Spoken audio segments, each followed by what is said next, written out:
As much as I like all this political...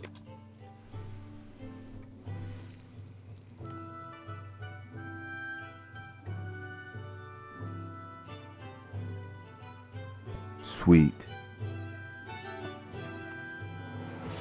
Hey, Satoru Guy, thanks for that Twitch Prime resub. Good morning.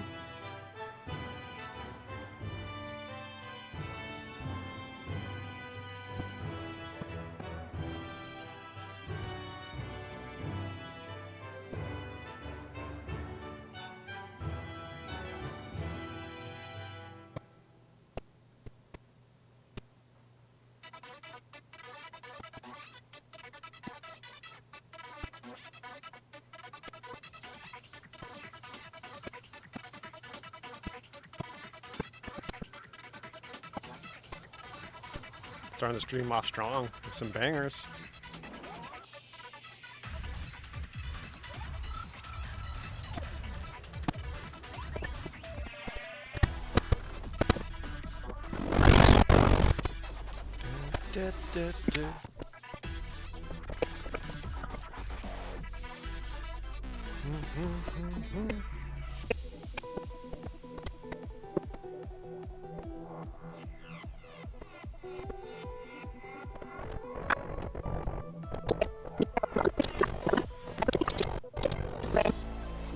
Illusion.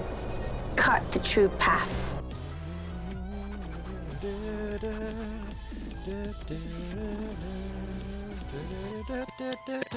As much as I like all this political intrigue stuff, though, it also struggles.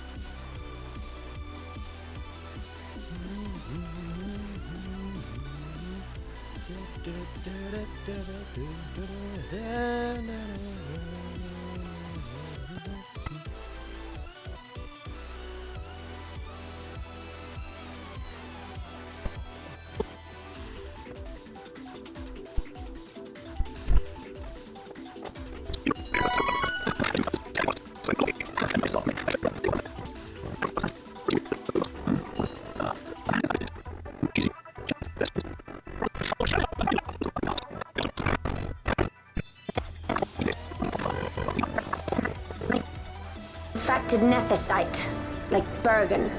How could you do this? Dr. Bedlam MD with that tier 2 resub. Thank you, Doc. Ever thought about doing a run of Bloodborne? No, I have no interest in Bloodborne.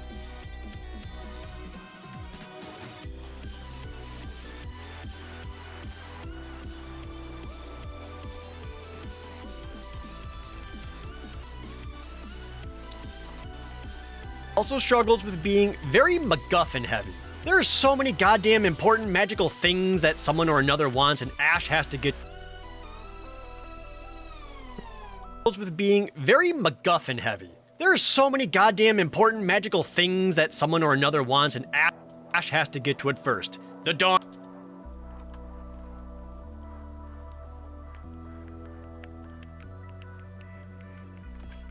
Hey, Alec Pixie, good to see you.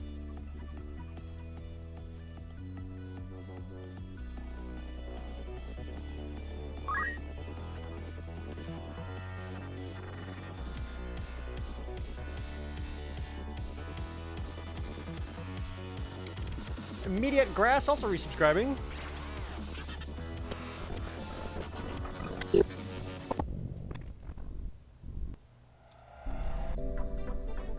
The stone bleeds.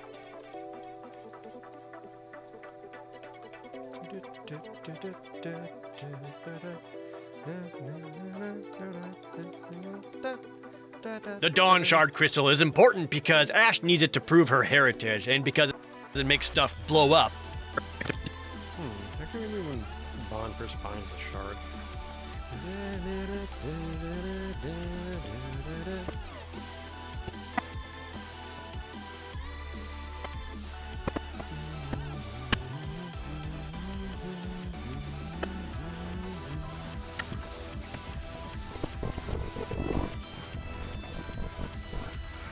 Is this the Dawn Shard? Is this the... Is this Dust Shard? I don't know, man. They're all the same.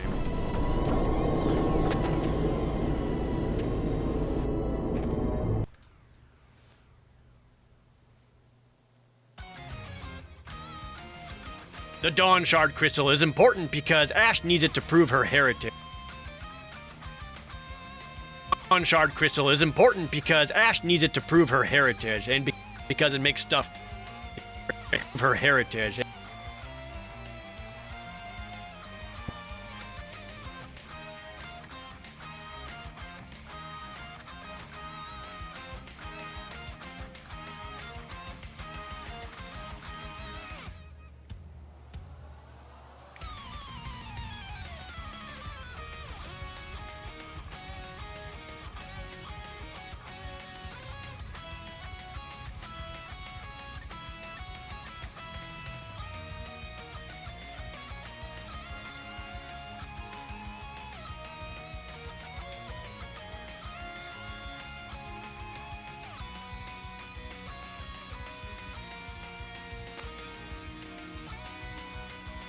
Opening cutscene. Explosions.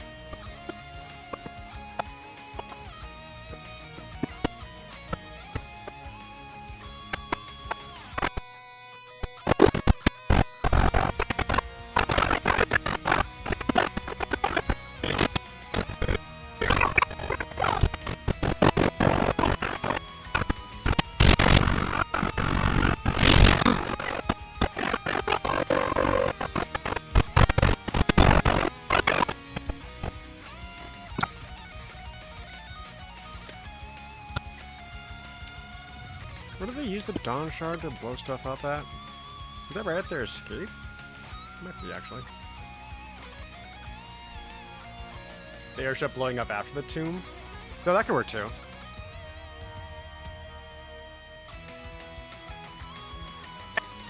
But this is... or is this the Dusk Shard? I don't fucking know, man. They're all the fucking same. Yeah, then it like floats off, that's right.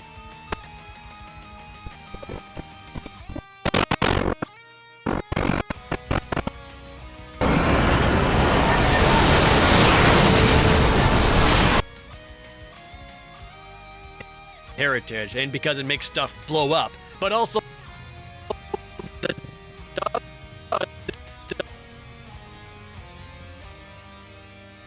for heritage, and because it makes stuff blow up, but also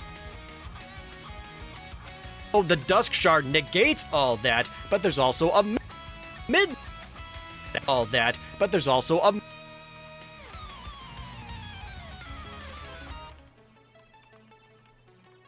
Shit, where do you find the Midlight Shard? Do you find the Midlight Shard?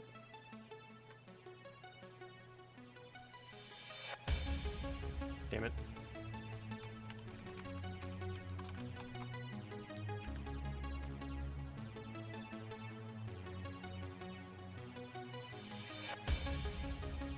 Doesn't Sid find it?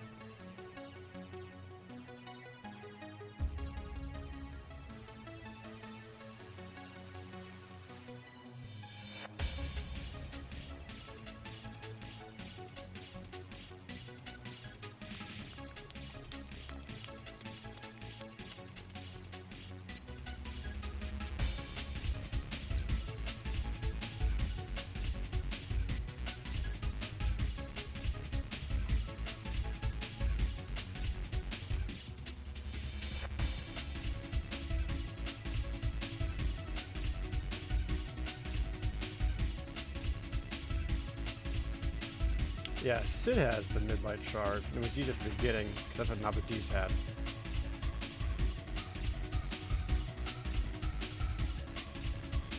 Yeah, that's hard to keep up with.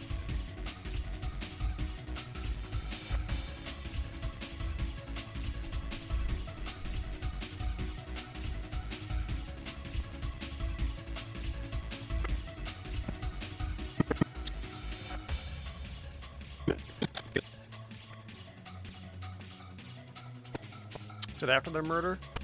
Might be after the murder.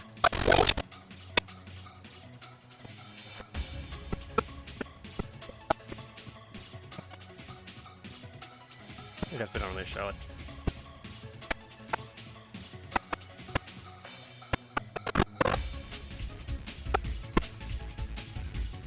Guess just gotta find parts with Sid, see if any of those has him holding up the Midlight Shard.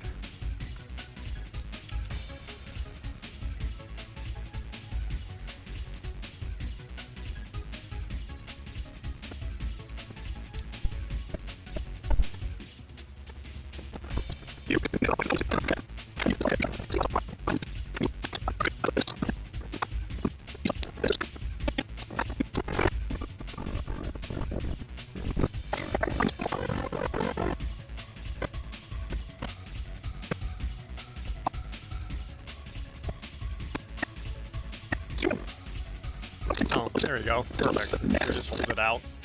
Nephesite consume you!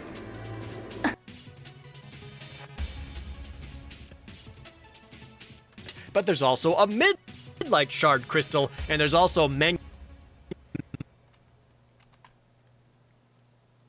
There's also a midlight shard crystal, and there's also... Okay, then we go back to Lusu Mines with Larsa, because he's the one who first finds the manufactured Nephesite.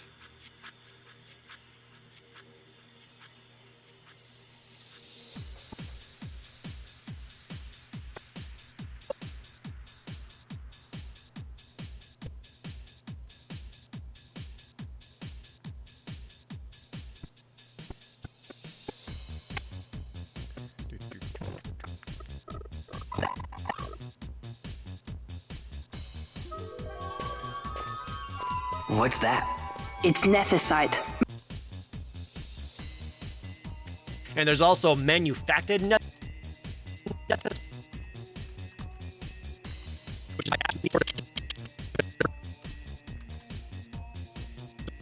there's also manufactured Nephesite made from a lab, which is why Ash needs...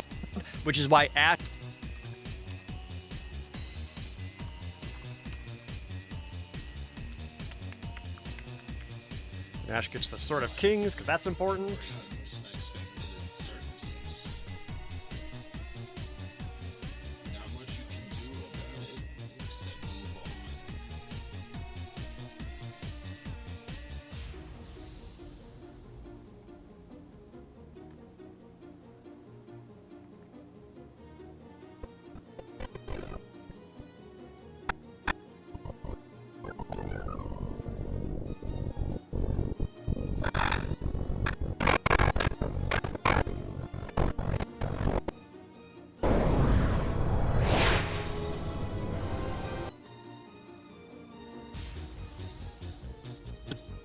Why Ash needs the Sword of Kings to shatter them all, and blah blah blah blah.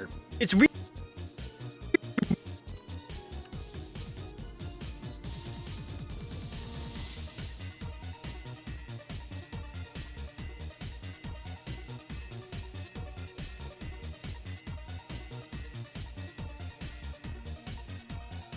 The part where I think it's after they defeat Sid for the first time. There's also the Sun Crest. I can't forget the Sun Crest, which bore the Dawn Shard, the Midlight Shard, and the Dust Shard. Can't forget that.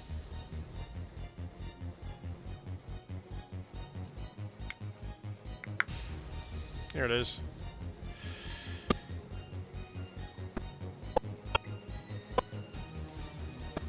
You beat Sid up again.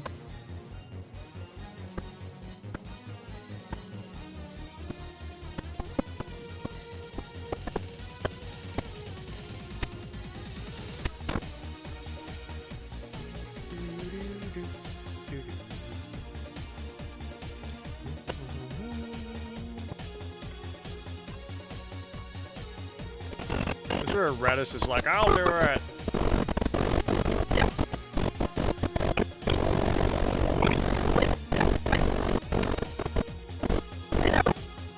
Redis!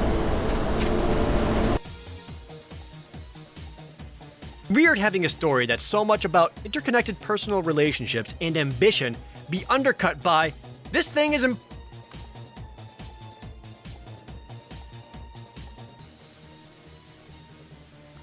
undercut by this.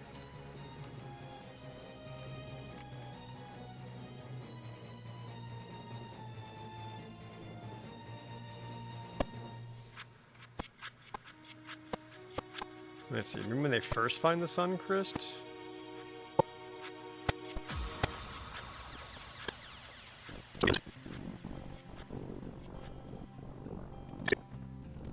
So this is the Sun Crest.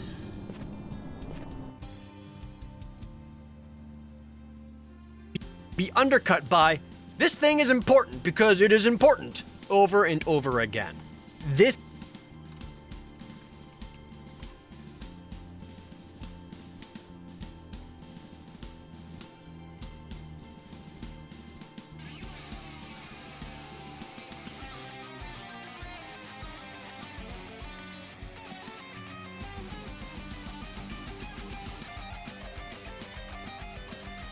very same plot is also where Final Fantasy XII loses its footing and stumbles. Again, love the intrigue stuff.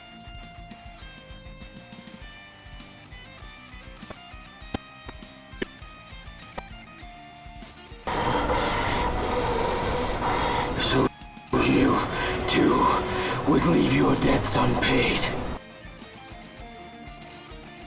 Again. This very same plot is also where Final Fantasy XII loses its footing and stumbles. Again, love the intrigue stuff, but that's all out the window about 2/3 of the... But that's all up...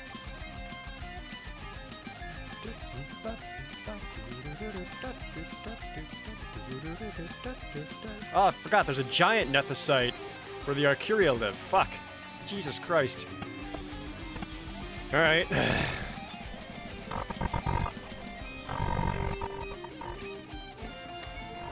I'll show whatever the fuck's happening here.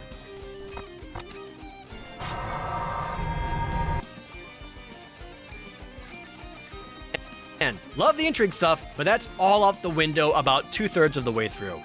At that point, it's no longer about humans versus humans. It turns out there are these...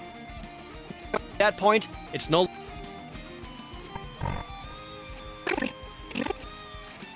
Where is everyone? longer about humans versus humans. It turns out there...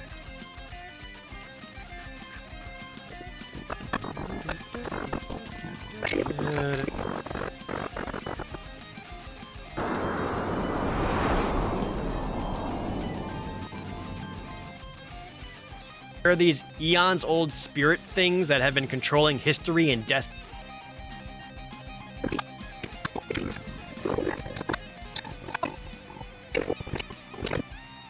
Dynast King. Destiny of everyone and everything, and Vayne and Dr. Sid is actually... I need to show the first instances of the Nah.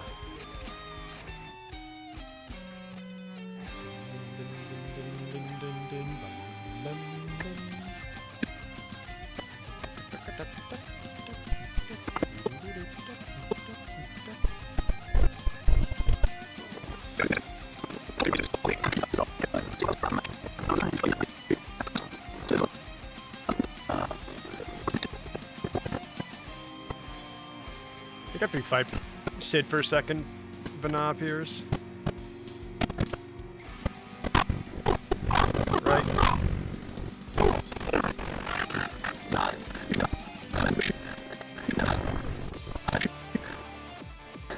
You shouldn't have.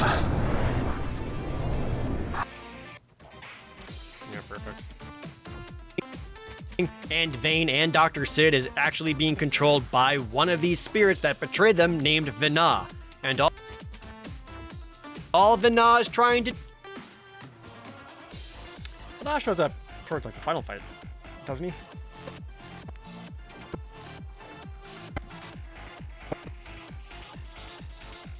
I also like showing Vana here because it's going to make Final Fantasy XIV fans lose their shit.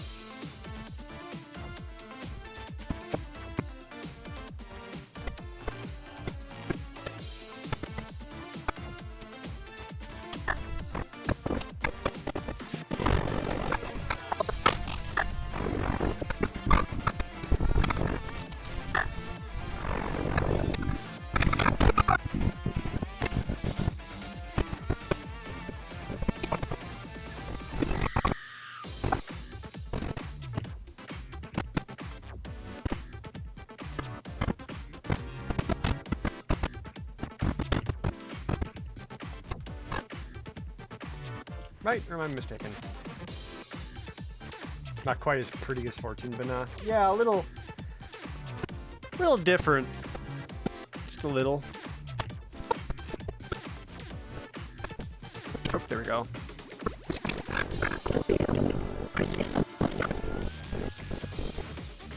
The crest is sundered.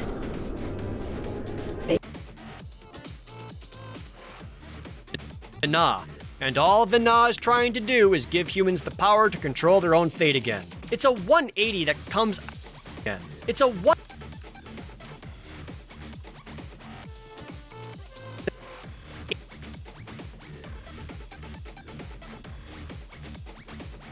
Am I doing Magic Monday today? No. Today I'm too focused on trying to get this video done, sorry. Dumb, boring editing stream.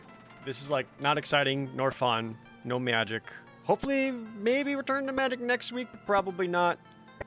Because I would like to practice more Streets of New Capenna, because there's supposed to be one of those regional qualifier thingies around me coming up, and I want to be able to qualify, or at least attempt that, but yeah, sadly today is just a dumb, boring Against a chosen bearer. editing stream. Speaking of, what's up, Angie? Good to see you. You actually prefer this over magic? How dare you, Alec?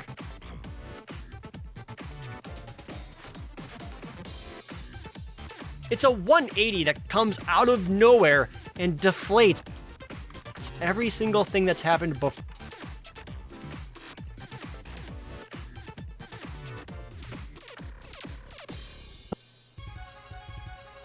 I'm gonna use this line from Balthier. Of all that running, I got nowhere. All that running, and I got nowhere.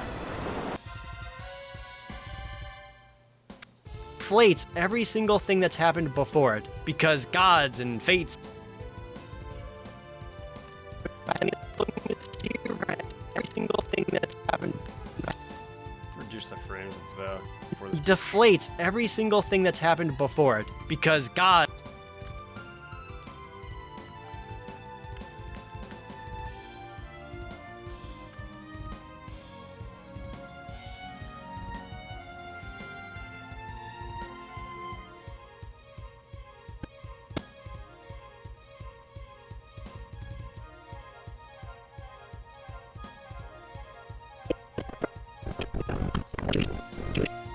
Do not tread this path alone.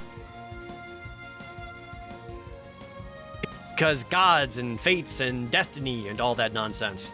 Frustratingly about all that is, as quickly as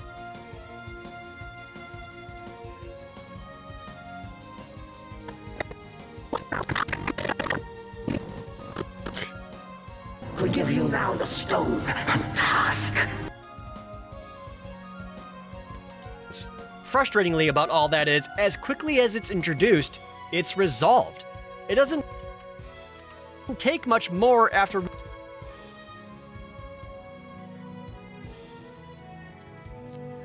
Alright, we'll show the reader on a cataract. Because that's the actual final dungeon.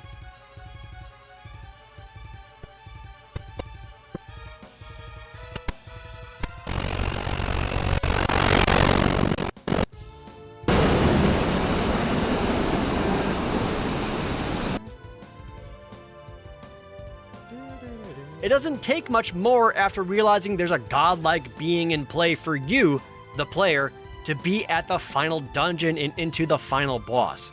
It's a little bit.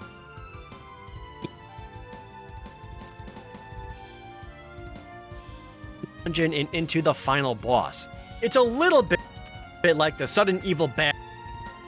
Am I going to stream the incoming Nintendo Direct? No. First off, it's at like 6 a.m. for me.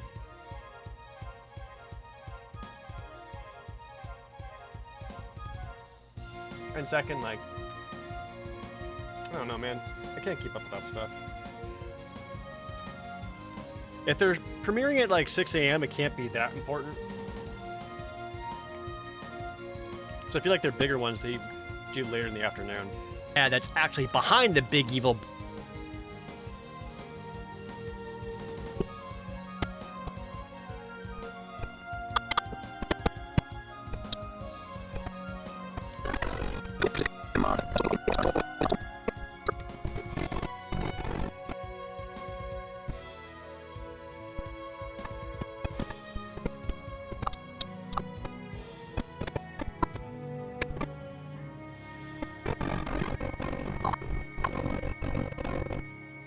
group shot.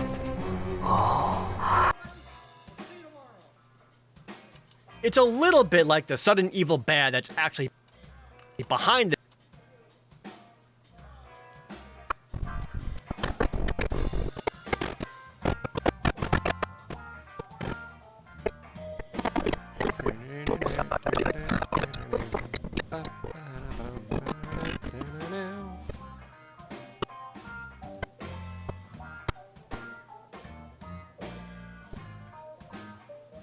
This is the Gabranth fight. Should be Vayne after. Yeah. Bear the burden of rule. Weep for Dalmasca. the big evil bad trope, but it feels even less earned. Not enough time is spent setting it up, letting it build, and letting there be a meaningful payoff.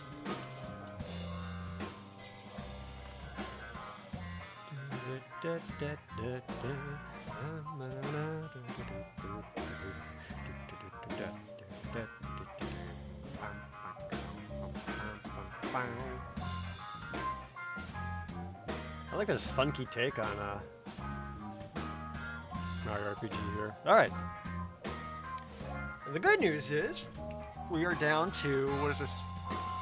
Essentially like our last little chunk of assembly footage, where I start talking pretty extensively about each and every one of the characters, their roles in the story and what they actually accomplish and what they do as people.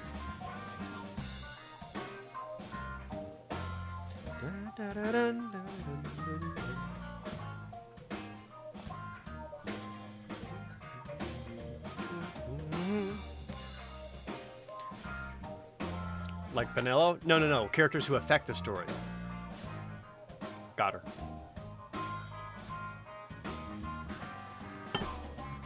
I do talk about Penello. I talk about all of them.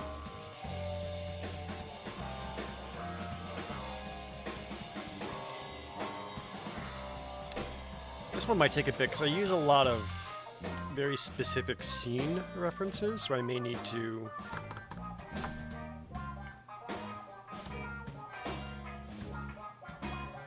find scenes with the audio and dialogue from the game.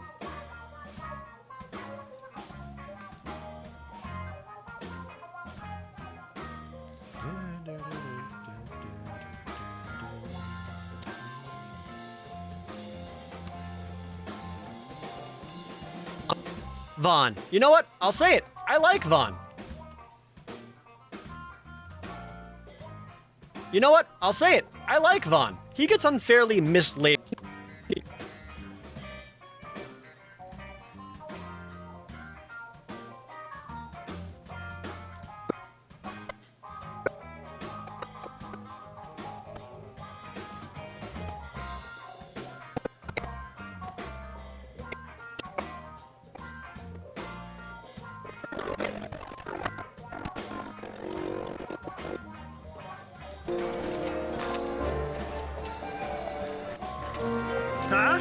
Would you?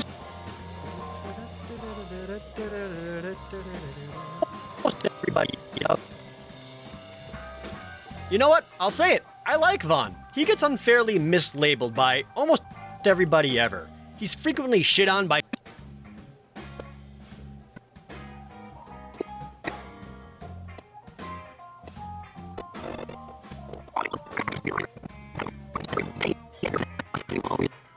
Do you want me to find this courier? Hey. almost everybody ever. He's frequently shit on by fans because of how uncool he.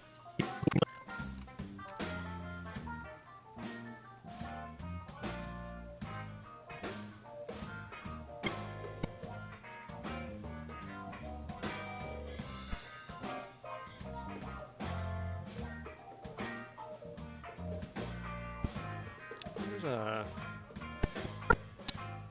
good Bond scene.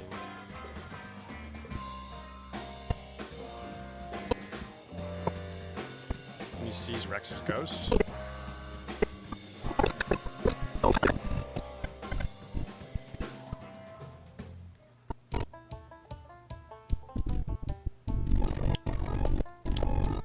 that's a good shot. There's one there.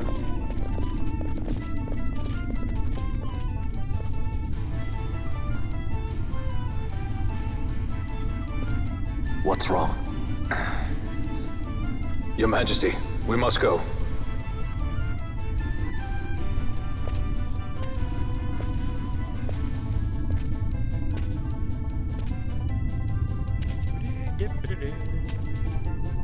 What?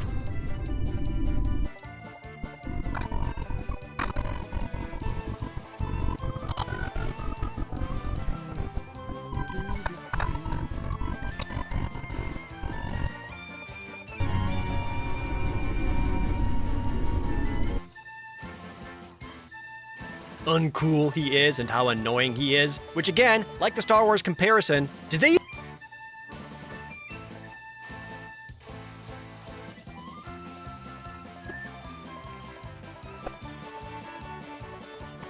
Let's see, any other Vaughn scenes I can use? I've used a lot of them. Try my best not to repeat footage when I make my videos. Take great care in that, but sometimes I never can't help it.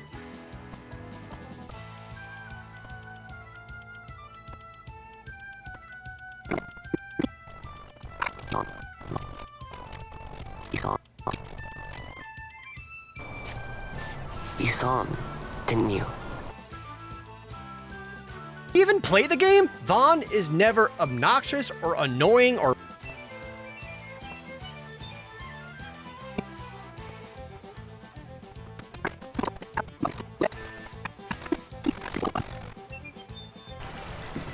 That Larsa likes his secrets.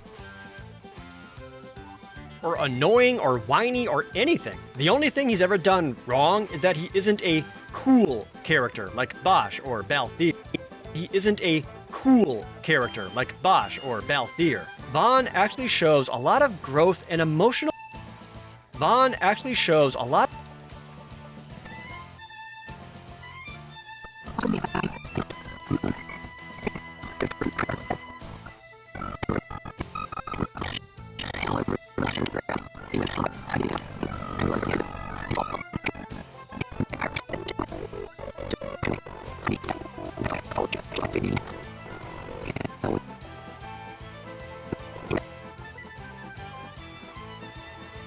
Of growth and emotional maturity early on. Like I said, he's very driven by anger and revenge. And not 10 hours into the game, he realizes how hours into the game, he revenge. And not 10 hours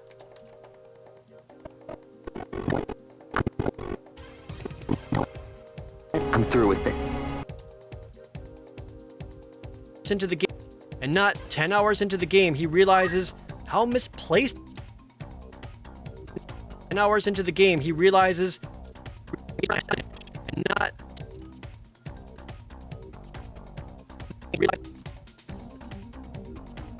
10 hours into the game. Not 10 hours into the game, he realizes how misplaced that all is. He was grieving his brother's death and wanted someone or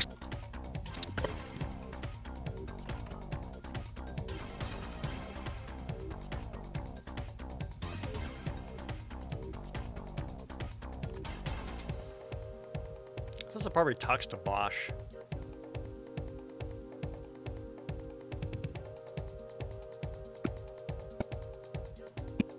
That's really good too.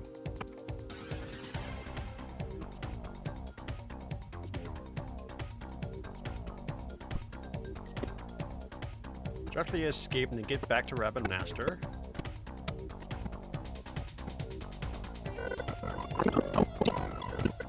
I think it's also after Bosch gets his haircut.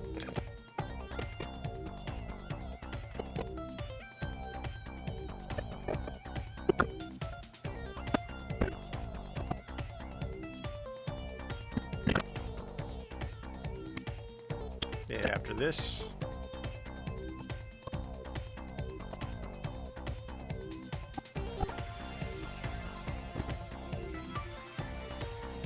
Here we go.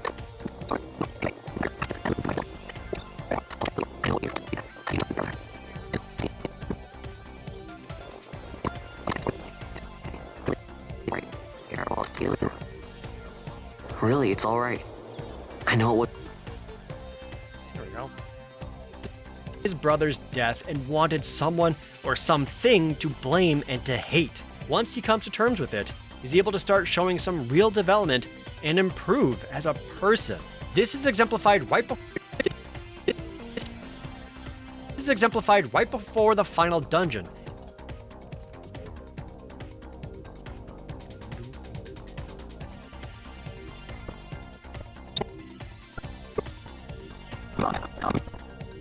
Vaughn, a word. This is exemplified right before the final dungeon, in which Balthier offers Vaughn his airship should something happen. Vaughn's response to this isn't, "Sweet, my dream come true." It's, "Wait, what? What do you mean? No, everything's gonna be fine." Vaughn's an experience. Yeah, there you go.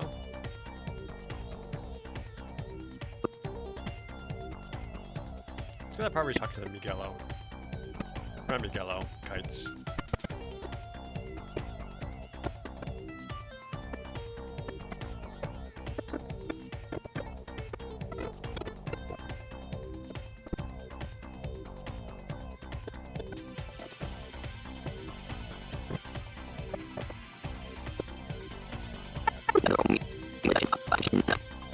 Dungeon to stop me. Vaughn's experience also works in two ways. It allows people to explain things to him, and therefore the player, and his lack.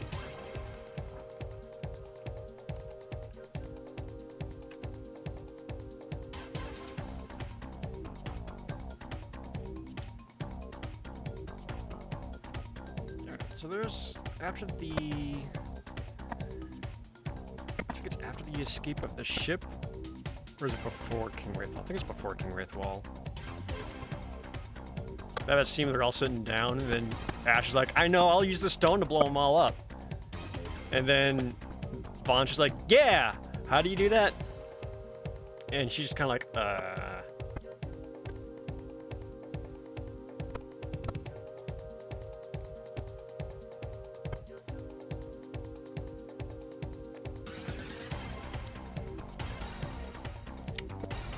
Or is it after she already has it? Might be after she already has it. Let's go back to my notes.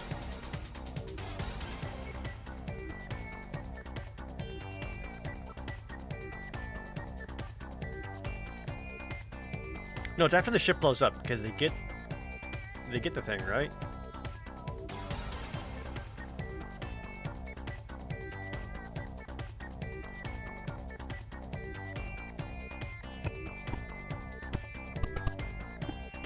Yeah, the ship explodes as they escape.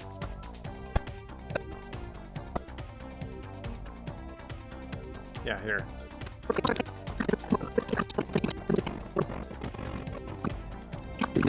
Right here, yeah. You even know how to use it? The Gareth may know.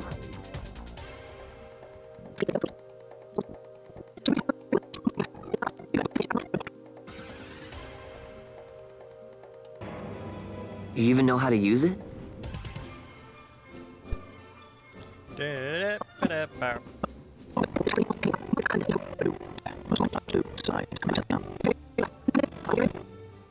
Very well. Then the path set before us is clear. We'll use the Dawn Shard to fight them. Perfect.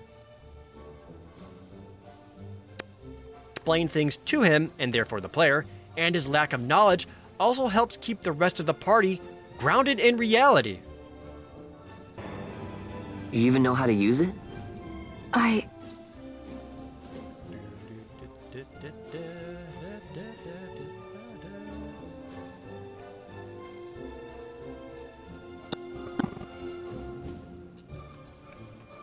Very well. Then the path set before us is clear. We'll use the Dawn Shard to fight them. You even know how to use it?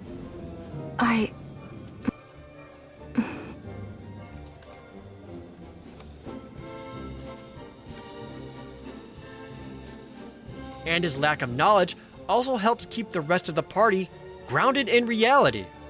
Very well. Then the path set before us is clear. We'll use the Dawn Shard to fight them. You even know how to use it? Perfect.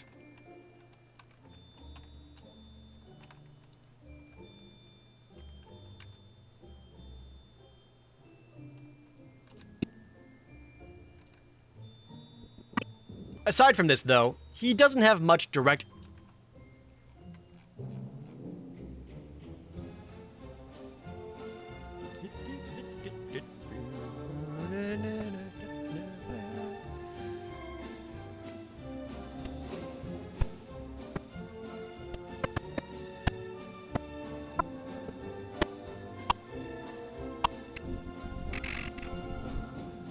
Understood.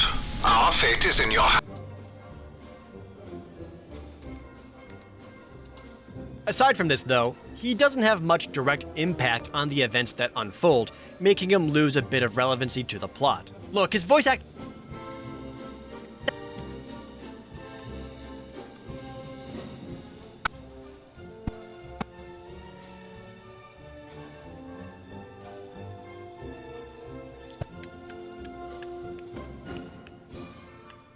Oh, this is definitely just from fucking around.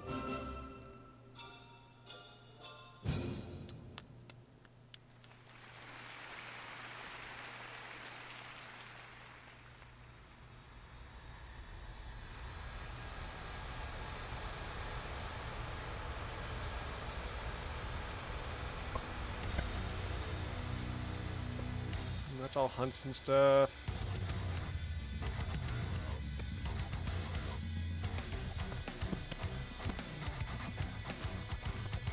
Generally mostly hunts.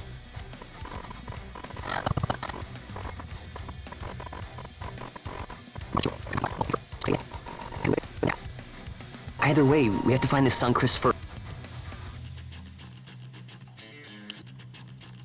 to the plot. Look, his voice acting sucks, but Vaughn is a fine character. Leave him alone. Bosch... There.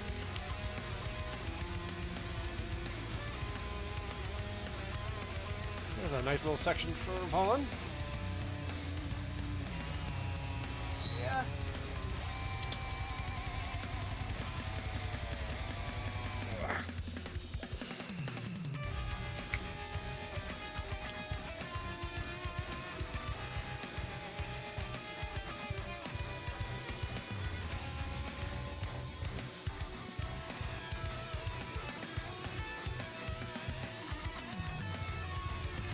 There'll be plenty of Bosch scenes to use still, right? I don't think I've exhausted them all.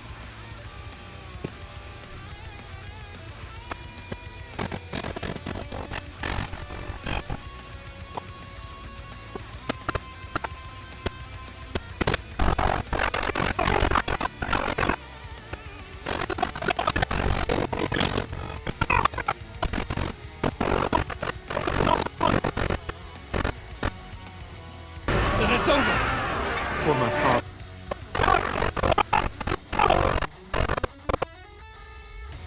Lord Rasler!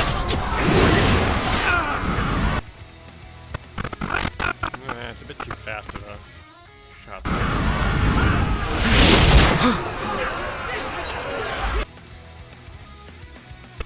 Shots are random ass Imperial Guard being such a good shot.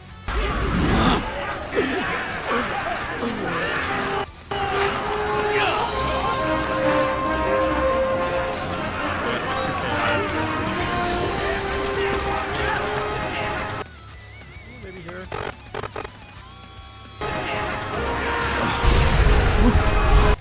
Yeah, that'll work. Bosch is a lot of the same way, to be honest. He has so much fantastic establishment that could... And armor did nothing? Armor doesn't do anything when you get shot in between it. You ever hear this saying, chink in the armor? That's what they shot him in between, like, the chest and the neck. In like one little exposed area.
I give you my word.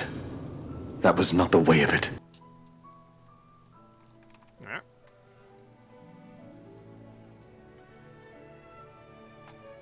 Bosch was originally supposed to be the main character.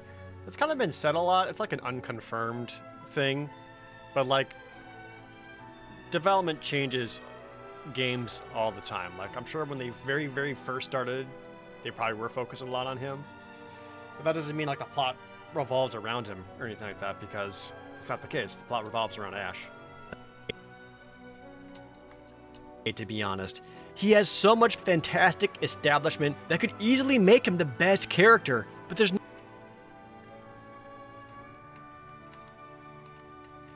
He has so much fantastic establishment that could easily make him the best character, but there's no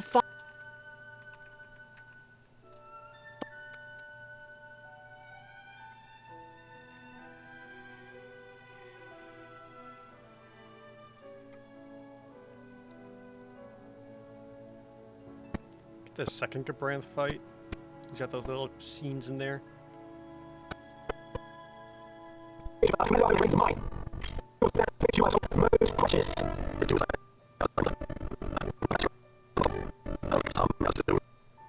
Do as I must, brother. But there's no follow-through. He's there at the start when Vaughn's older... No.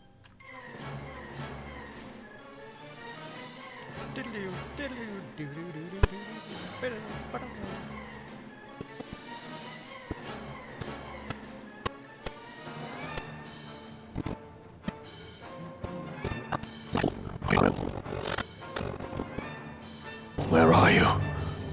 What if Captain Ozil? There's no follow-through. He's there at the start when Vaughn's older...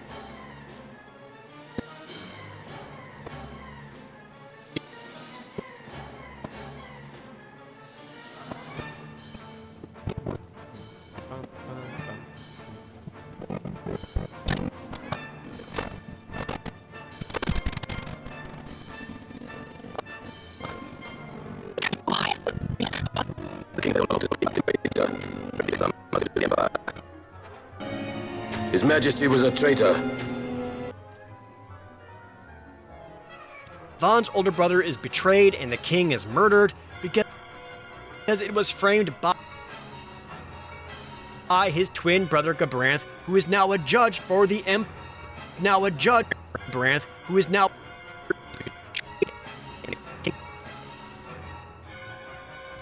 Vaughn's older brother is betrayed and the king is murdered because it was framed by his twin brother Gabranth, who is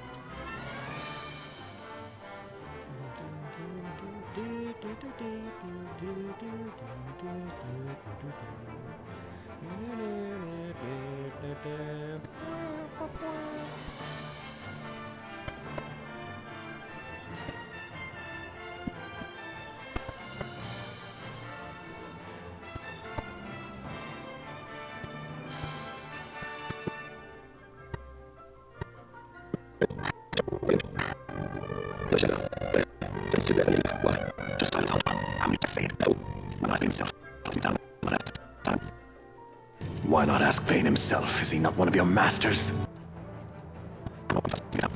Why not ask?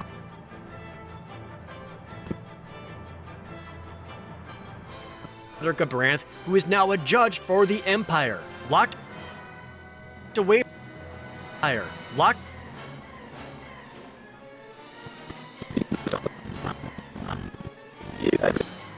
Could that be? Locked away for a couple of years, knowing the truth, Bosch has direct personal...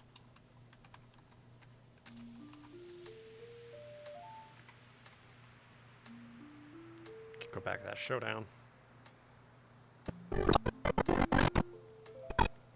They do a little anime thing in the middle of the fight. Yeah. Have I walked in hatred's company? As long as I can... reasoning for wanting to fight back against the Empire and to help Ash. And unfortunately, he doesn't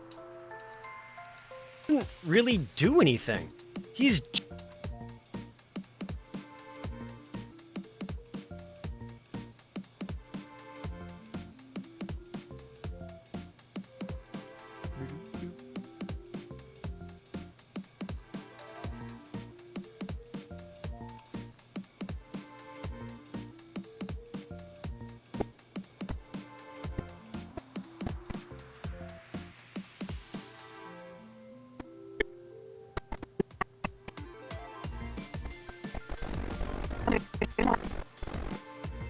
I wonder if she'll really do it. Take revenge. He doesn't really do anything. He's just as much along for the ride as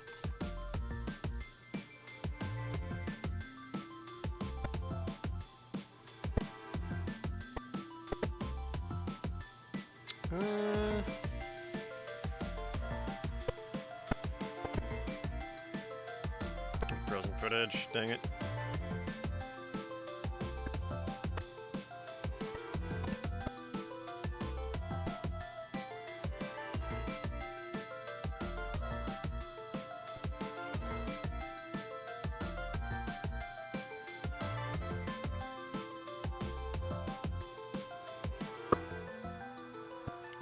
Is all just hunts that I did here? It kind of looks like it. Wait.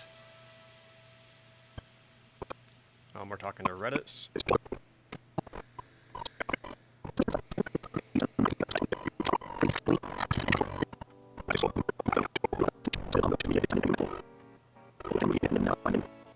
Any we might hope for.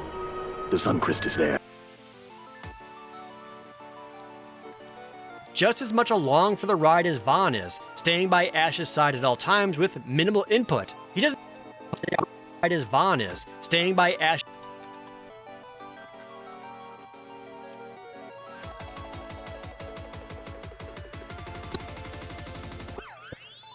I don't remember Botch doing much in this scene. Yeah, it's mostly the three leaders who kind of talk it out.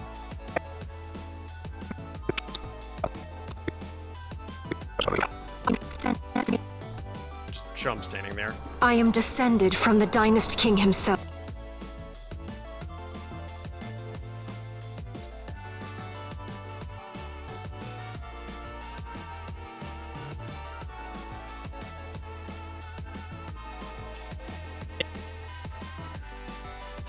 Staying by Ash's side at all times with minimal input. He doesn't really get an end to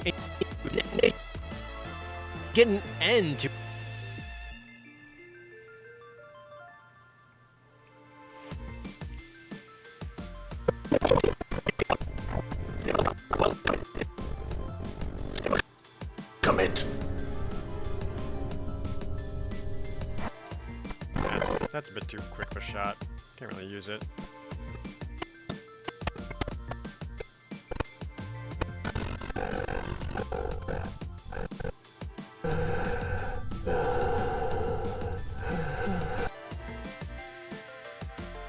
He doesn't really get an end to any kind of arc or plot point. Everything about him just fizzles out. Everything.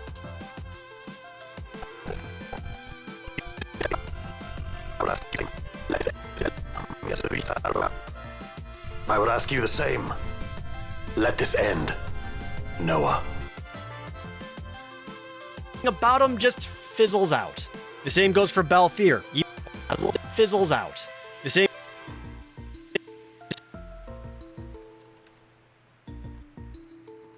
goes.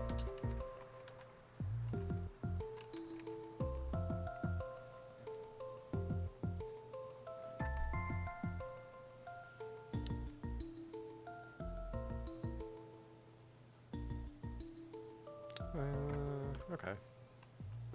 Guess we'll move on to Balthier then. I thought I had a good prompt for a voice line from Bosch, but I guess I don't.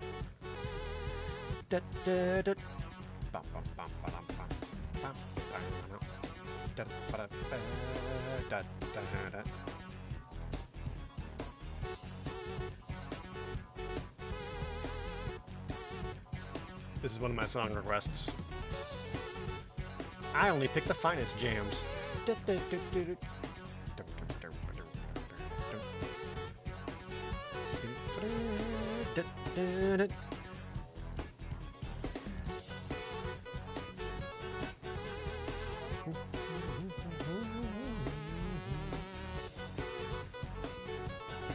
Alright. Is there any Balthier stuff I've not used yet?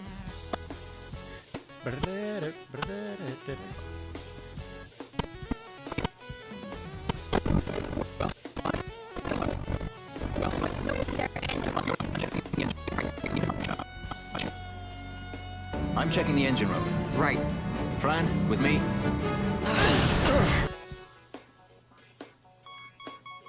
For Balthier, even though I love him, who isn't.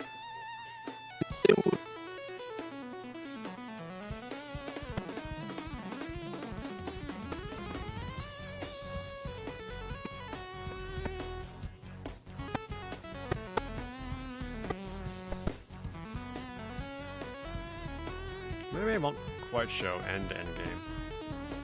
Maybe that's what he's talking about on the Fawn Coast. Yeah.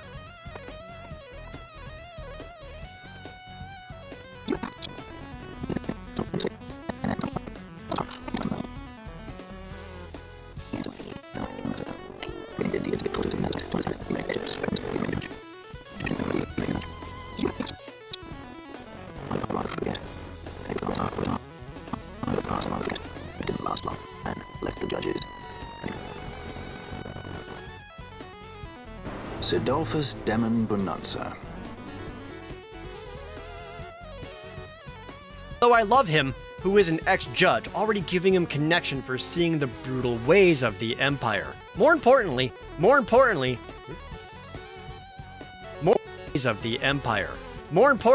the Empire's lead scientist making all this dangerous manufactured magical stuff. The Empire. More important. We'll get back to that. Show some Dr. Sid for context.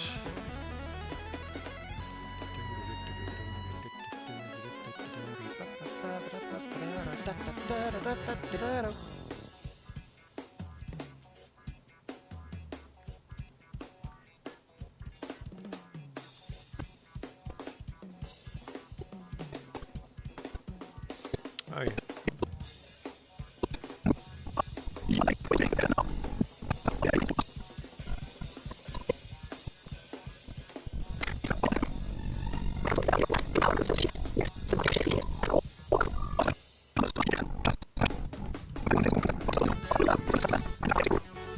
To wrest the reins of history from their grasp. Back. Empire. More importantly, the Empire's lead scientist making all this dangerous manufactured magical stones and weapons of mass destruction is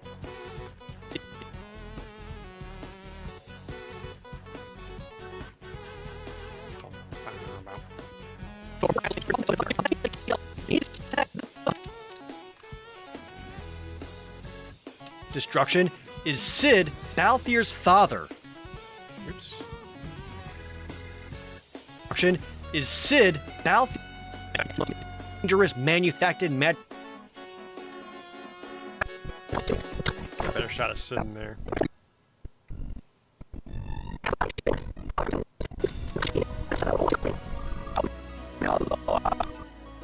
Our lives are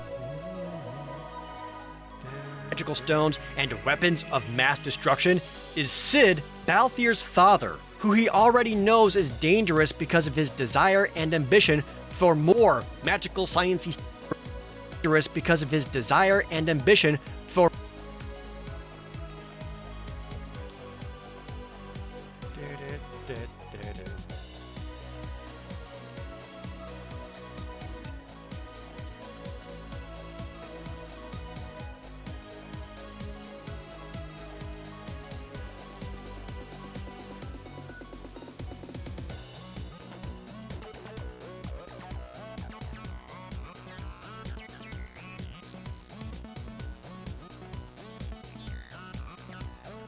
more magical sciencey stuff. What's a Sid fight?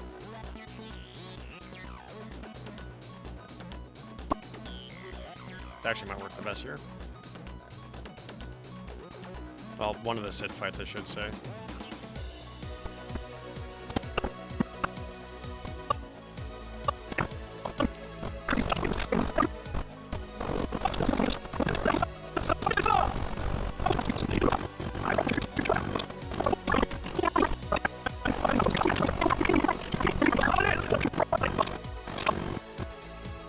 But, my lady, I would have you stay.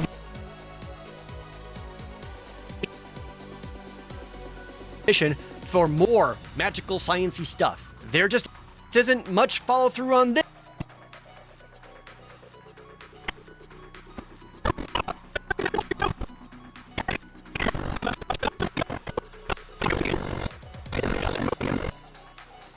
You made your nether site for this. There just isn't much follow through on this, with no clear conclusion to Balthier's development arc, even though he gets some of the best scenes. Like here. Some of the best scenes.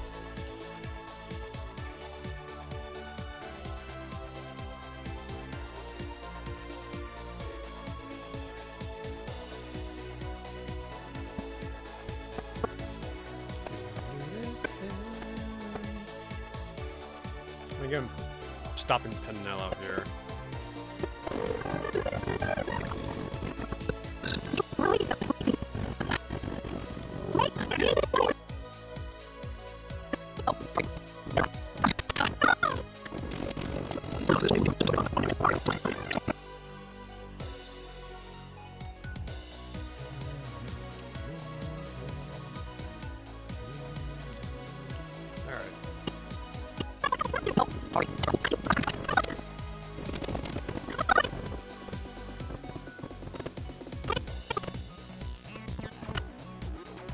I started here. Leave him alone!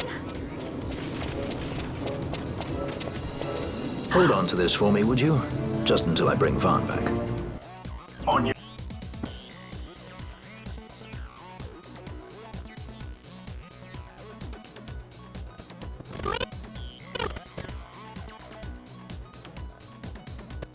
Leave him alone! Quite up there, I'd say. Best scenes. Like here. Leave him alone! Hold on to this for me, would you? Just until I bring Vaughn back.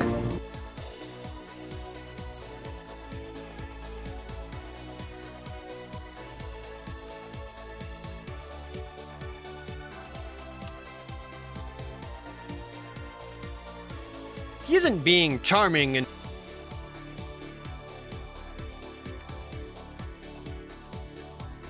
I bring Vaughn back. he isn't being charming and witty to Penello. He's preventing her from getting herself into trouble and sets up Balthier having a personal reason to help when she's kidnapped. Balthier having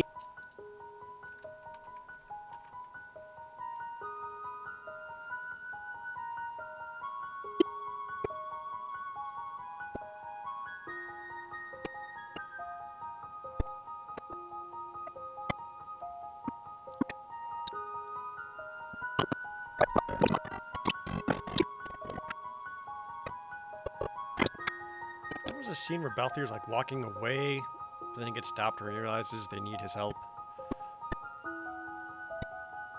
It's somewhere in Rabanastre, I believe.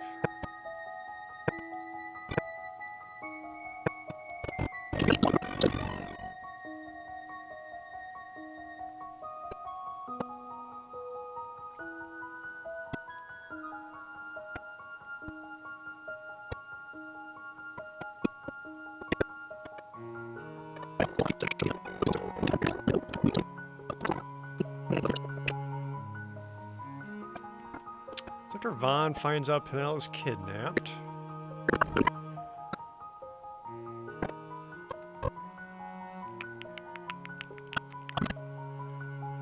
She's after the Bosch scene.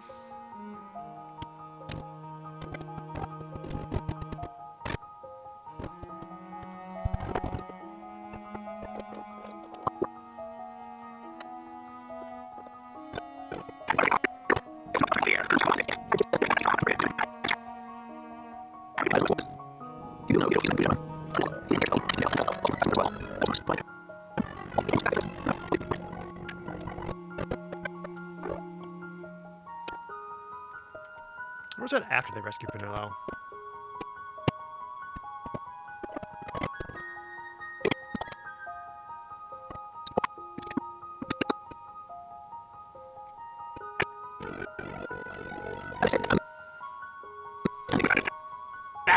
What I am understanding. Let's go with that. Hi, Armored Macaw. Welcome to the stream.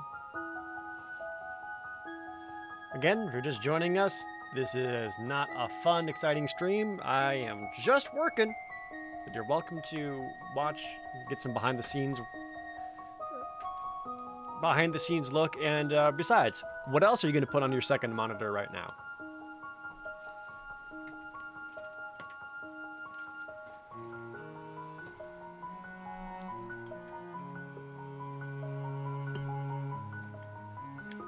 Third monitor? Oh, sorry, Mr.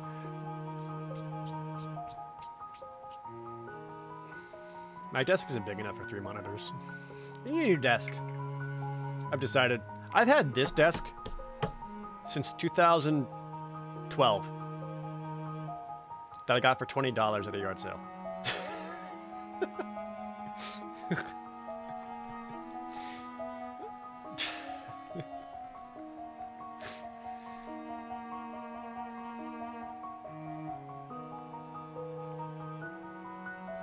So, you know.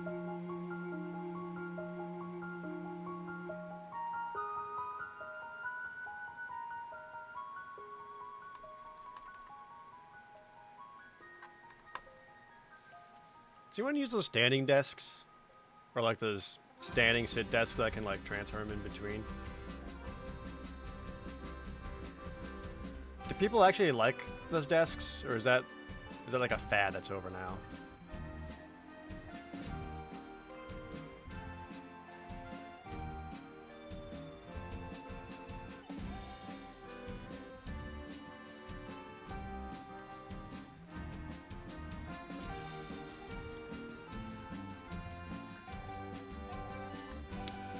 Don't think anyone actually likes standing desks. I don't know.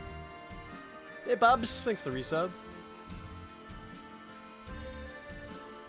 I've seen a lot of Let's Players and streamers kind of swap to standing desks because it also allows them to like be more animated while playing.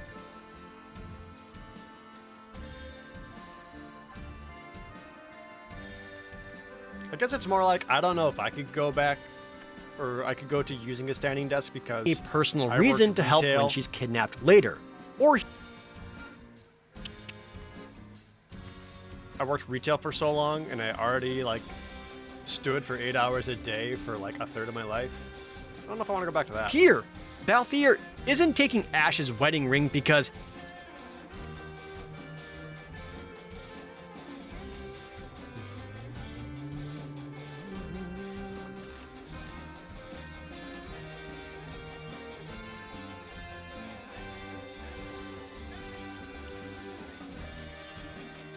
Hey, Punky. Yeah, I don't want to be standing all day, but sitting all day is just as bad. I agree. I go on walks pretty often, though. So it's not like I am completely immobile every week.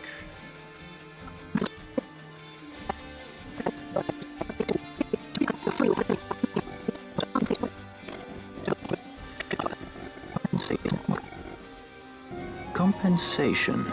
How about the ring? This? Isn't there something else? No one's forcing you.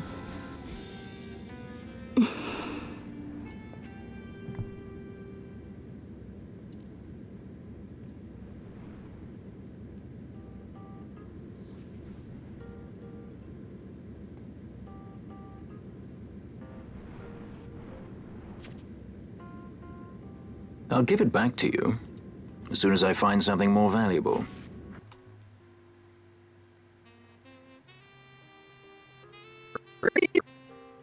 Compensation. How?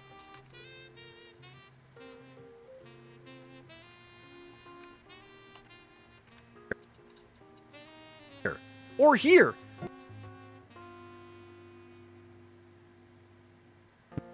Reason to help when she's kidnapped later. Or here. Compensation. How about the ring? This? Isn't there something else? No one's forcing you.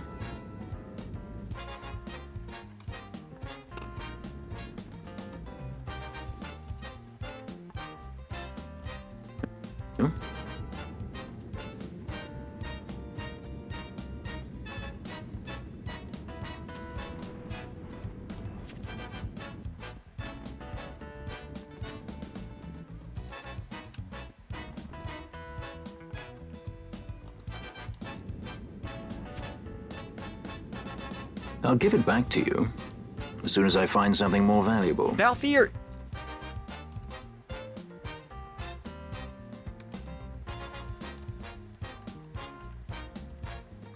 Balthier isn't taking Ash's wedding ring because he loves money and valuable things. He's testing her resolve to see if she's truly willing to do whatever it takes, confirming his decision to go with her.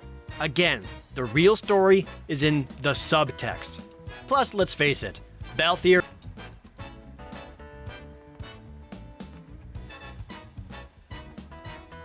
is super hot and his confidence is super sexy, and he isn't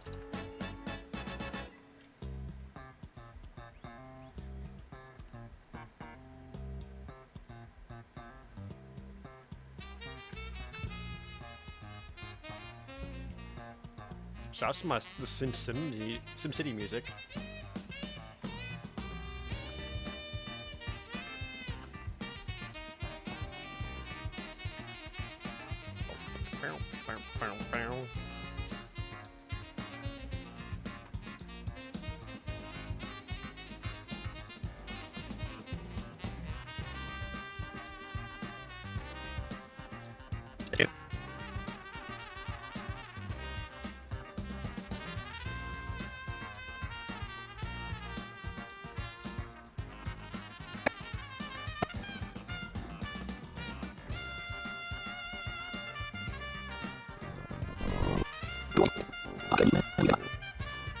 I play the leading man.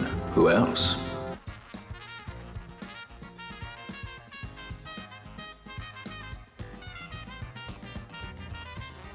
Plus, let's face it, Balthier is super hot and his confidence is super sexy, and he isn't just quippy. Damn it, you want to do that?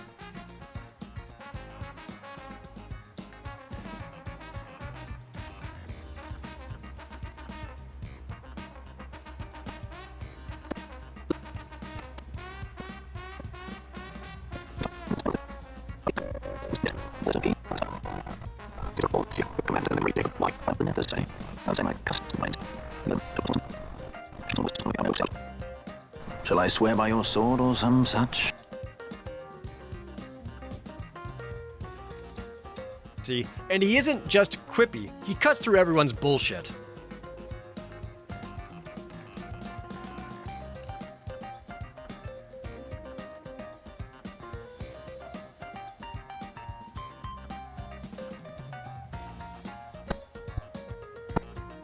Trying to get them imprisoned.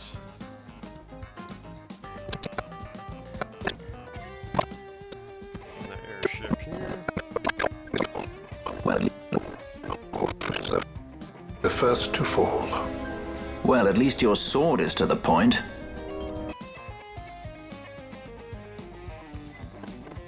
Well, at least your sword is to the point.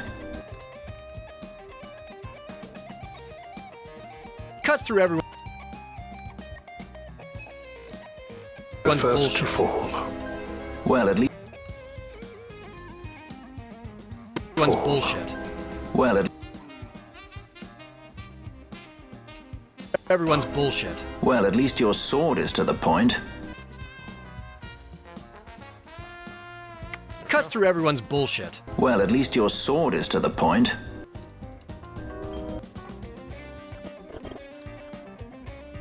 There you go, perfect.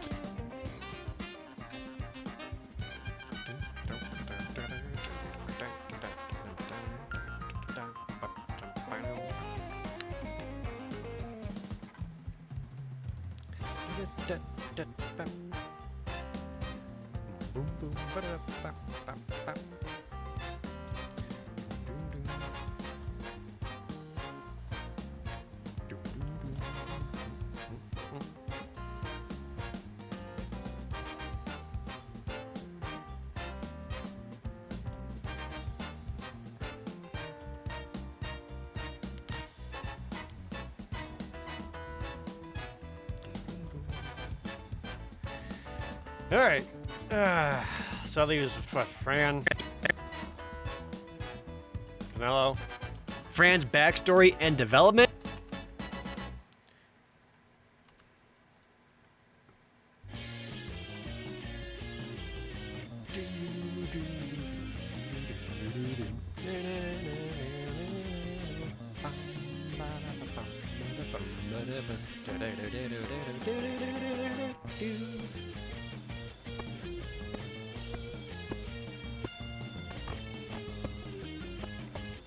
Do you think would it be a little too on the nose where when I say the words Fran's backstory, I just show her ass?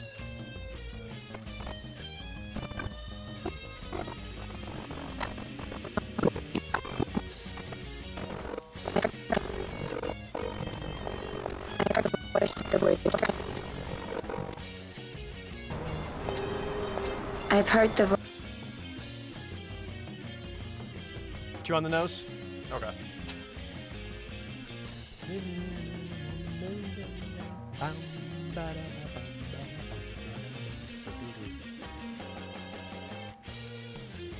What also would be a wasted opportunity if I didn't, right?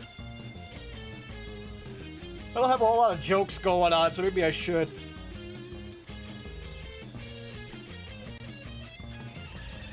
My scripts aren't funny anymore.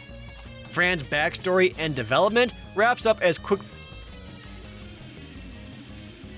I don't know. Are there any scenes where I can see Fran's what? Oh, just kidding. She gone?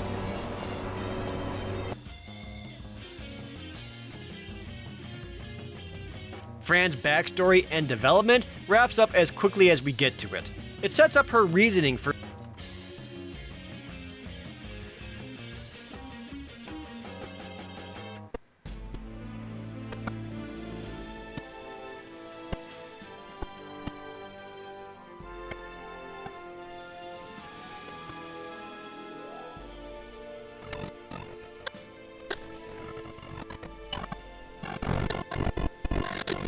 Nas controlling her too? What the fuck? Why? Just cuz?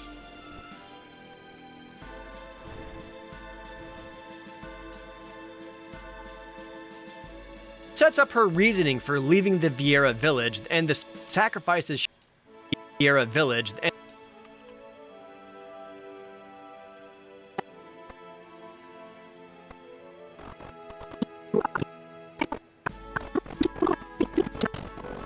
away from the humans. So the wood together. Don't love you.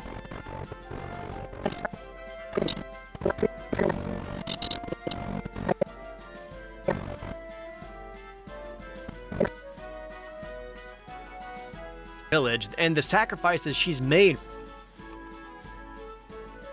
village and the sacrifices she's made for freedom, and after leaving the woods, nothing. And after leaving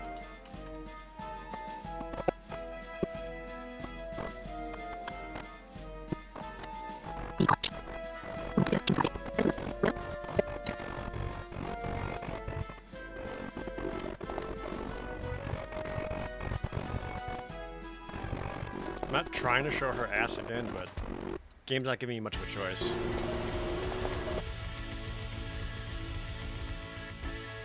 after leaving the woods, nothing.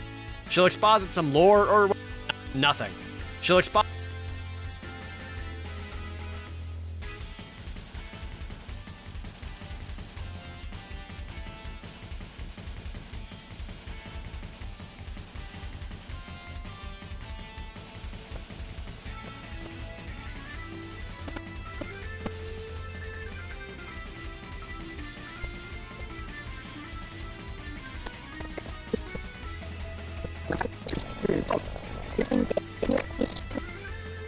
Seeker and Dason born.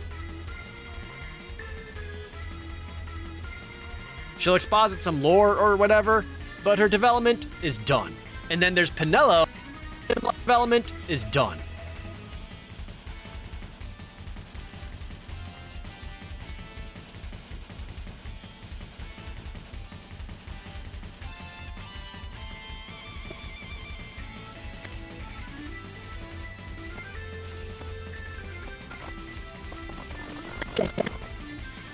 A pleasant lie, that.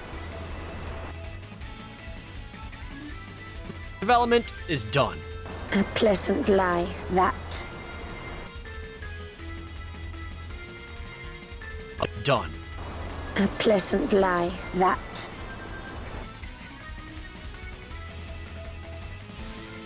don't know if I like that there, but I'll have it included for now.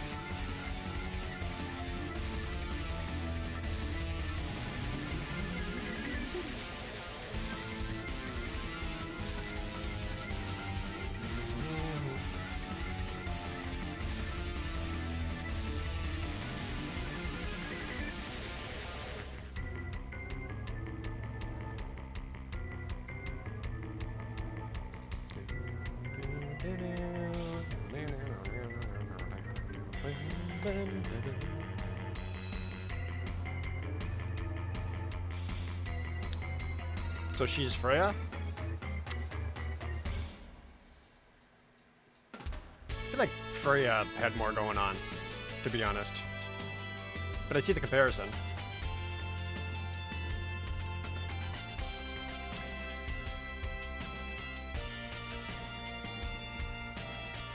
Alright, what can I do with Pinello?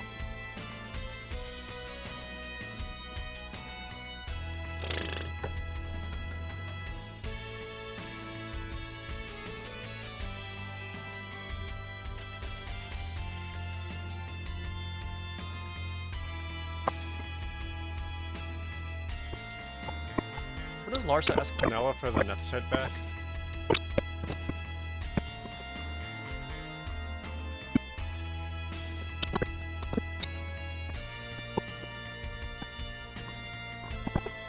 Yeah, this game got some long cutscenes. That's like 10 minutes of cutscene right there.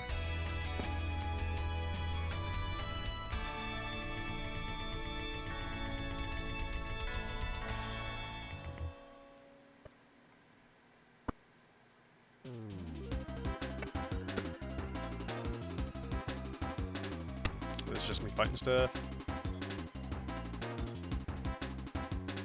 Isn't she a bit closer to the fairy lady from Bravely Default 2, but not as well done? Let me think that's a good comparison.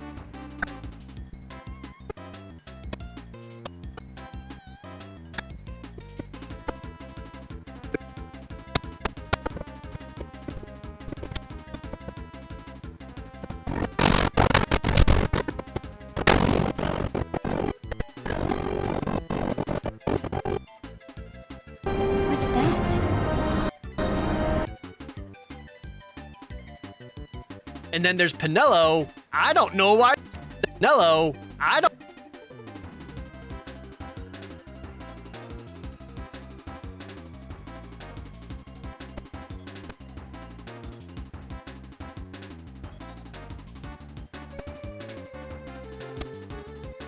I don't know if I can get anything for Pinello.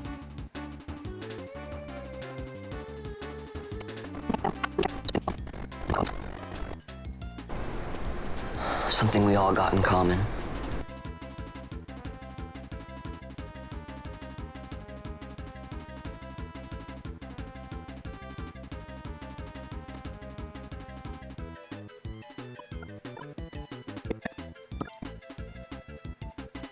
Like, I can't even get like good like background shots of her. She's just sitting around, just kind of chilling.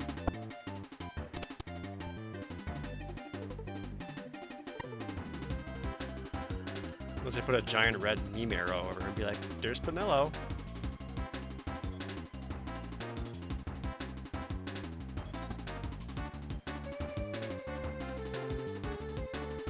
This is all combat and battling.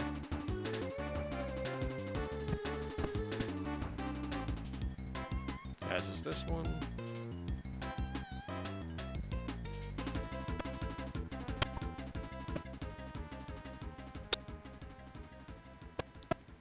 Yeah, when they come back and they... Does she do anything here?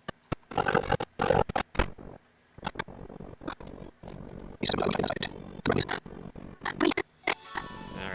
I guess. Wait, what about Larsa?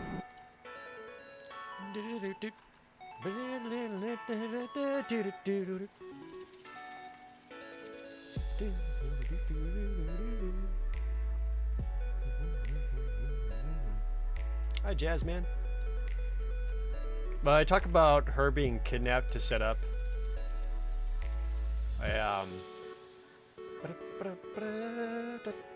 as a in a bit. So I can't use that part too early. Hello. I don't know why she's here. Of every single character, she has the least to do with the plot, the least impact on anything and everything, doesn't offer any amount of depth, and her character arc isn't even a flat line, it's just a dot. She exists for one reason and one reason only, to be a plot device. She's there to be kidnapped, to get a reason for the party to go after her and to meet up with Larsa, and to give constant connection in narrative scenes with Larsa. Penelo is the most wasted, uninteresting, bland character in... Yeah, I guess this all parts are a little more generic. Least to do with the plot, the least little pop there? do with the plot. Fuck. Why does that keep happening? Do with the plot. Do with... I have to record that. She has the least to do with the plot, the least...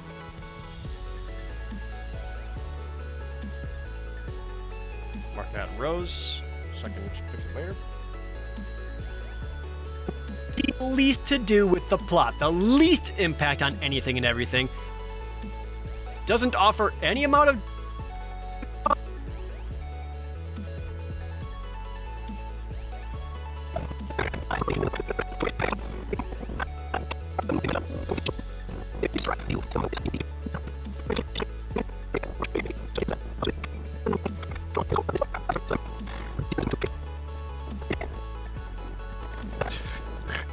Don't forget sunglasses.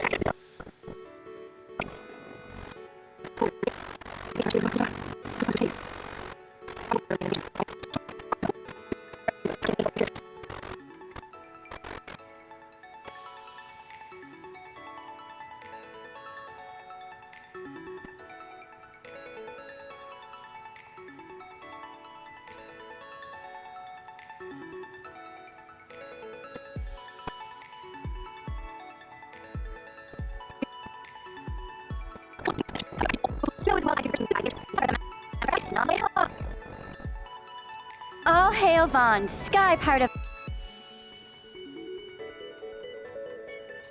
offer any amount of depth, and her character arc isn't even a flat line, it's just a dot. She...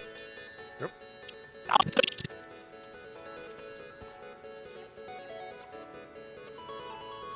Ah! You okay there, footage? Oh, yeah.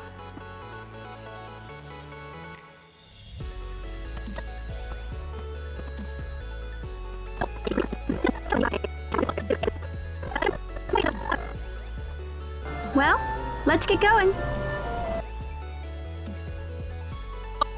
Line is just a dot. She exists for one reason and one reason only, to...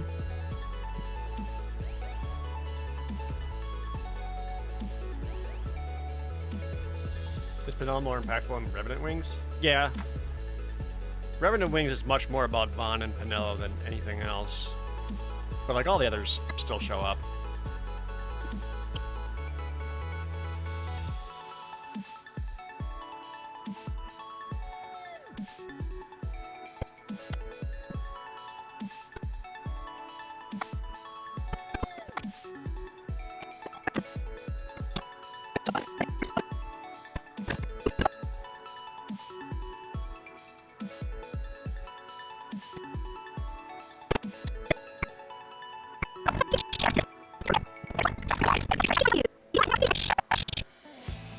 I keep trying to tell you, I barely even...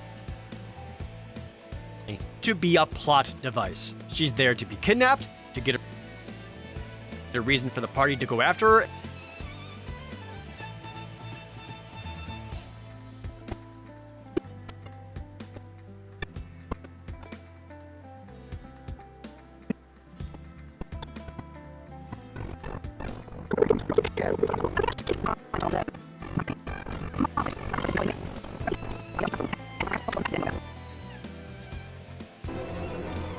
That was unexpected.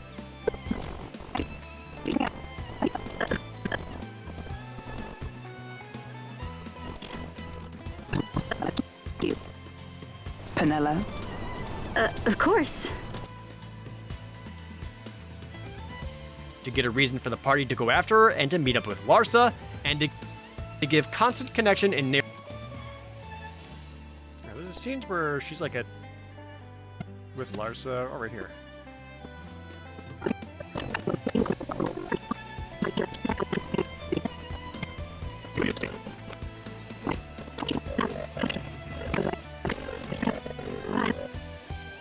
But how? How can I... And to give constant connection and narrative scenes with Larsa. Penelo is the most wasted, uninteresting, bland character in constant connection and narrative scenes with Larsa. Cuts away just a bit earlier than I would like. Do I have enough to stretch it out? Give constant Not quite enough. A little bit more here, perhaps? And to give... Nope. Fuck. And to give constant connection and narrative scenes with Larsa. Penelo...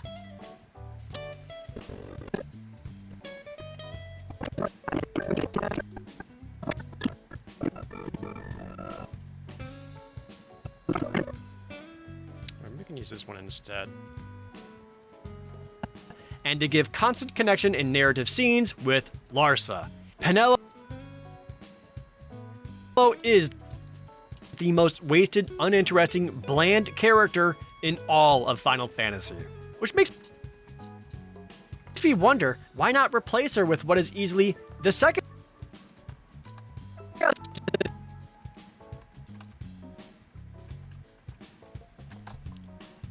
Alright.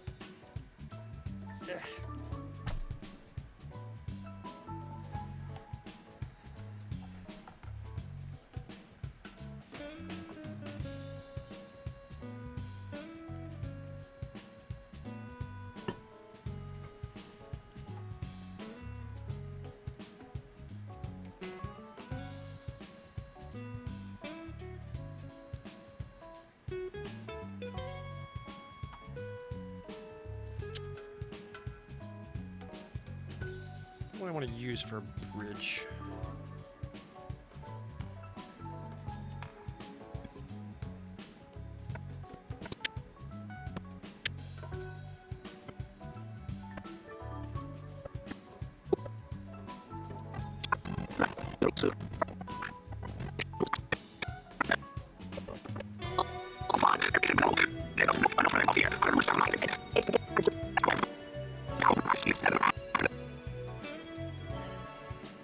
That sweet child while I've her parents' memory.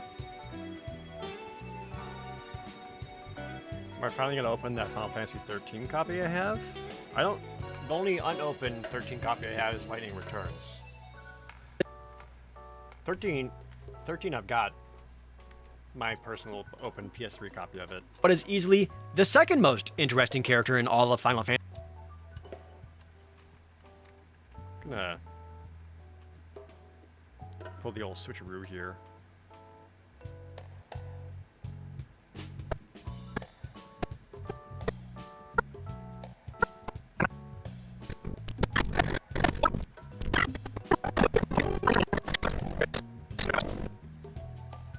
Sky Pirates.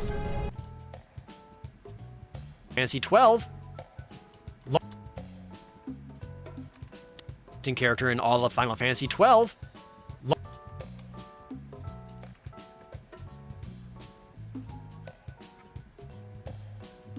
Will 13 replay change my mind more than the 8 replay? I don't think so. Not much of my 8 replay changed my mind about 8 either. Pretty set in stone about 13. It sucks.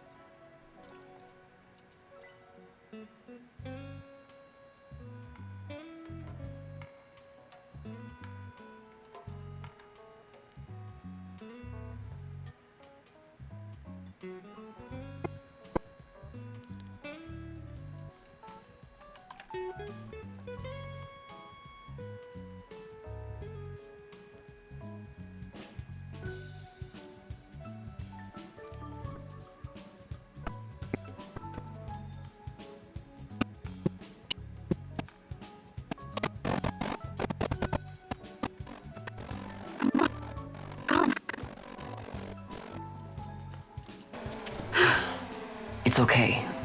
I might use this for Penelope scene that I actually like the footage of. Hold on.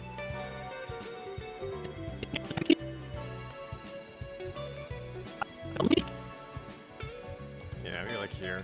Impact on anything. There we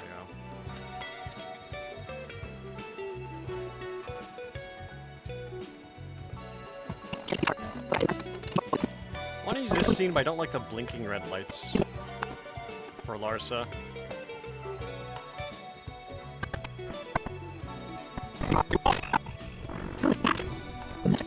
This is like one thing that Mello does, and she doesn't even do it. It's not just automatic.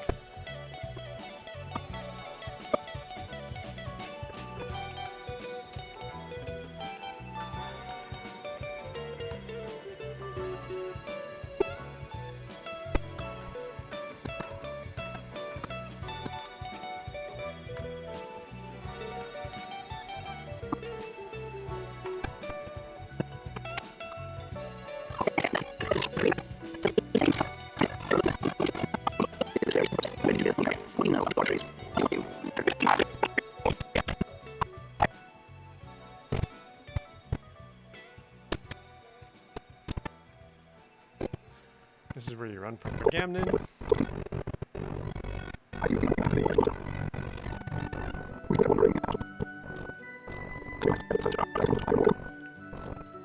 Sounds like they pulled Vaughn away back there. We caught her wandering out of the mine.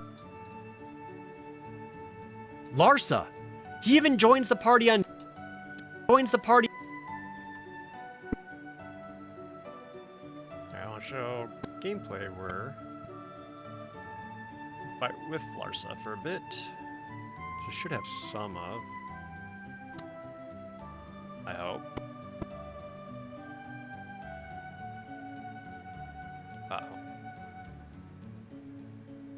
Surely I do.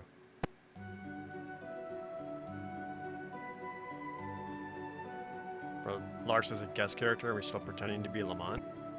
Yeah, here.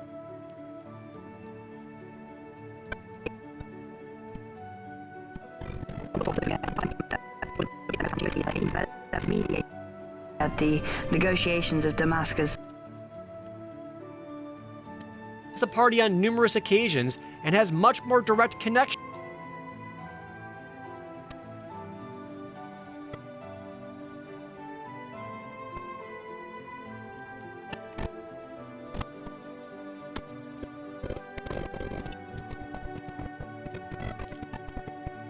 Maybe I'll do a later one where it says Larsa, not Lamont.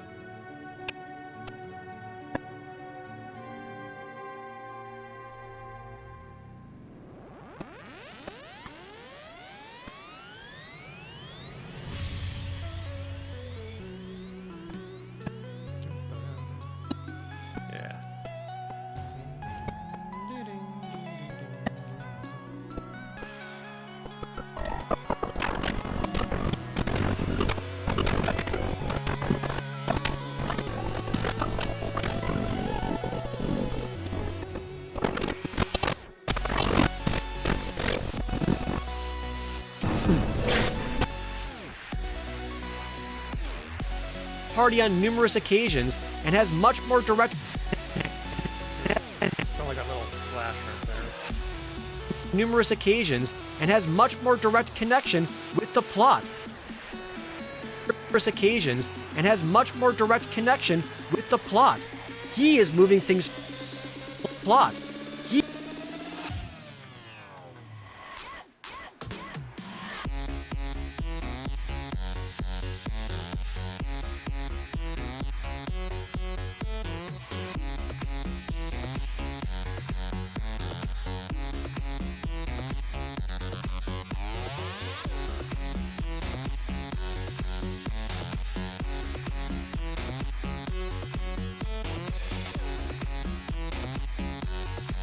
Then the Empire attacks for Omises.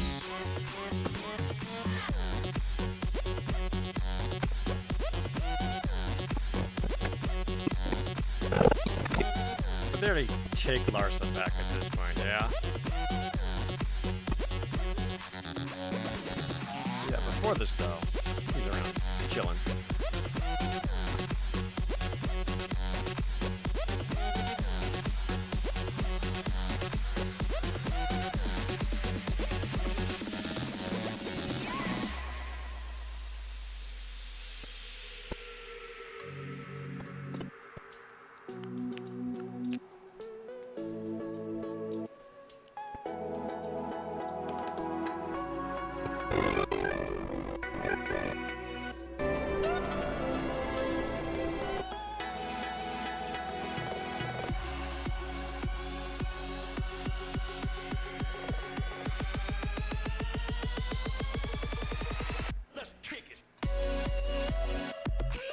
he is moving things forward for the right reasons, just as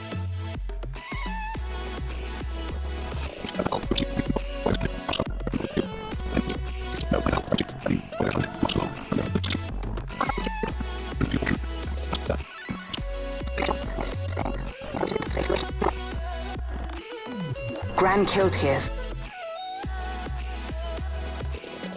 reasons just as much as Ash's, and has his own arc of realizing that. There's a really good part at the end where he's looking over at Vane. He's like, oh, maybe this Vane guy is not so good. Somewhere around in here.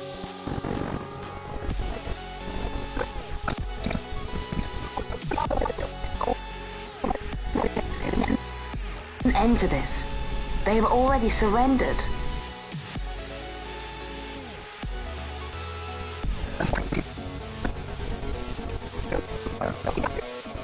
I beg you.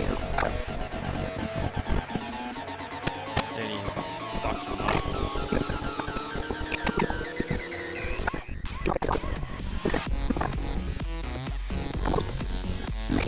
Actually, maybe this. Dakin.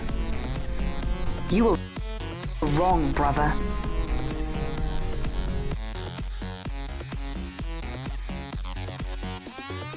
That his brother Vane doesn't have the people's best interest in mind and having to stand up against that. I firmly believe the plot would be so much better and interesting if Larsa was a main party member throughout. I firmly believe the plot. Looks like it's some more bits in the middle of all this too.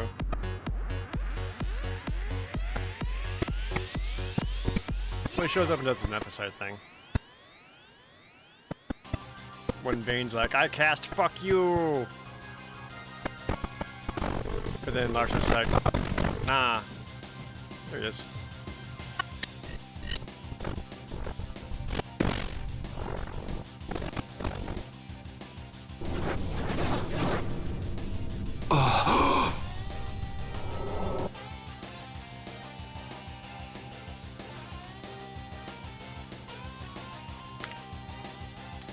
Firmly believe the plot would be so much better and interesting if Larsa was a main party member throughout. And even with all of these arguments, there's a throughout. And even with There we go. So this is actually where this is one of the observations I had about Final Fantasy XII. I actually kind of like them all. So I'm going to separate these guys for a second.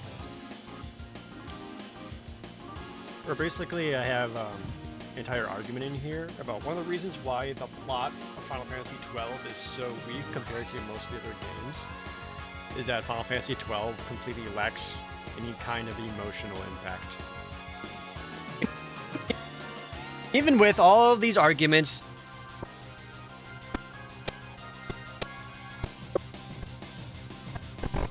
I will.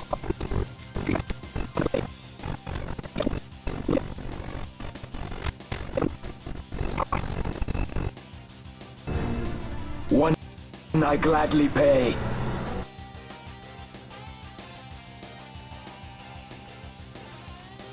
and even with all of these arguments, there's a universal truth to each one of them. They are all underutilized. None of them are strictly underutilized. None of them are strictly bad. They're just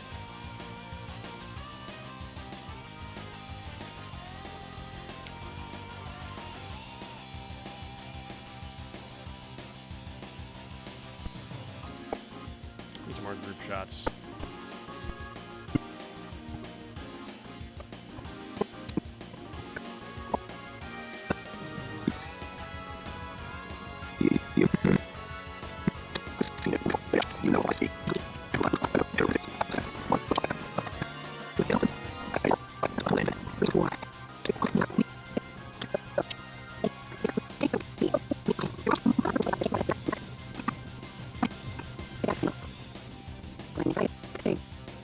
Gareth may know.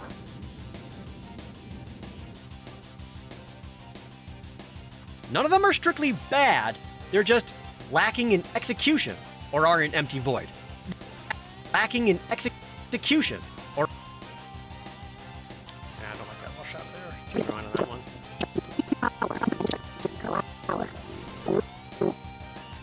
whispers of the stone's menace. None of them are strictly bad, they're just lacking in execution. None of them are strictly bad, they're just lacking in execution, or aren't.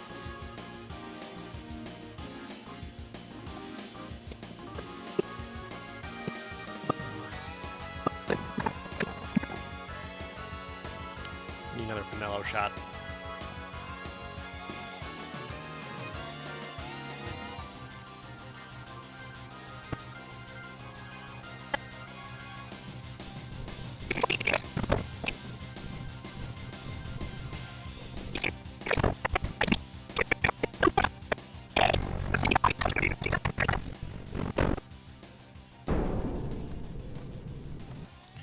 Done.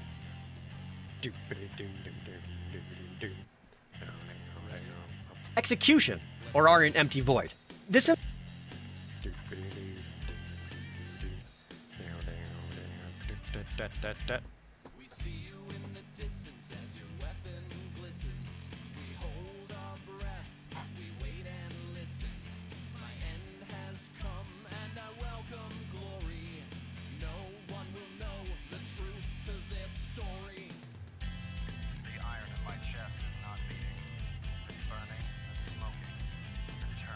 Are we gonna see any more Petlin gameplay?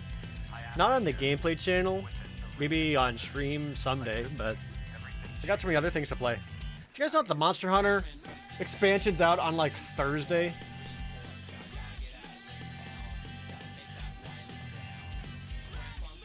How the fuck am I supposed to play that? Well, I gotta do this shit!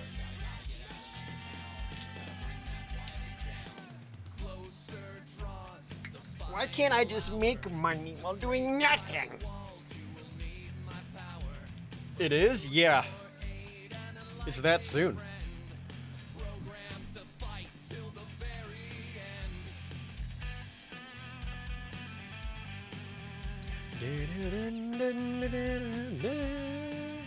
in a way makes many of them forgettable compared to so many other Final Fantasy characters from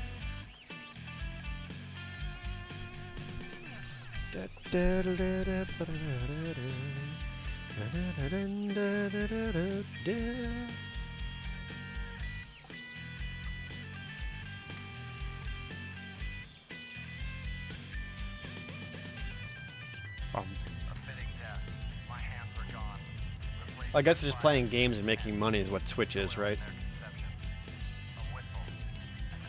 Sort of. Do.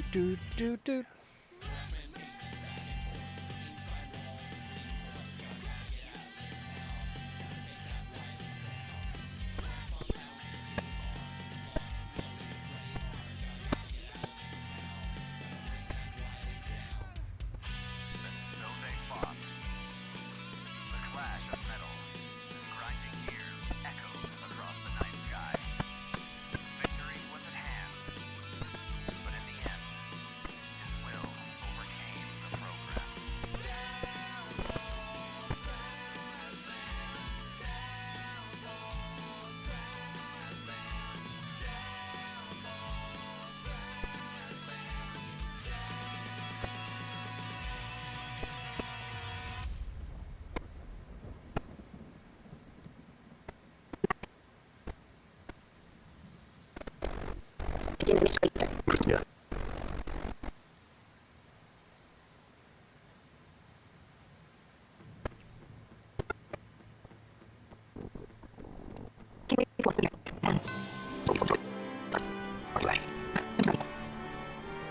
Don't interrupt me, Vaughn.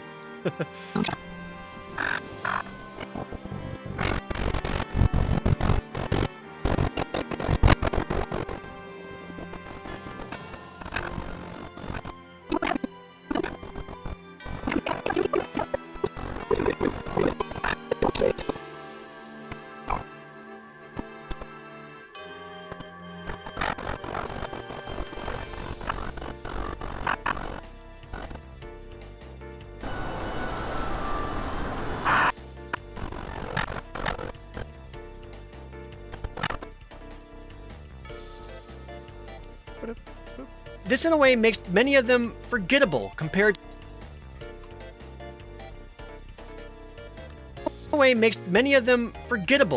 to so many other Final Fantasy characters from any other Final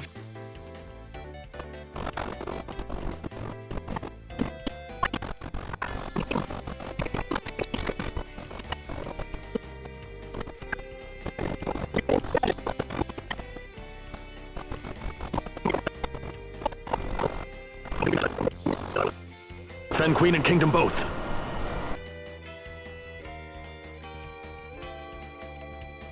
so many other Final Fantasy characters from any other game. But I also fantasy characters from any Final Fantasy characters from any other game. But I also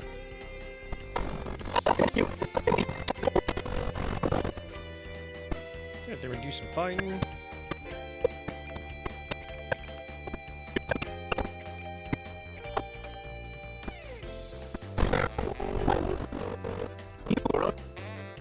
Only a tool of this Venar.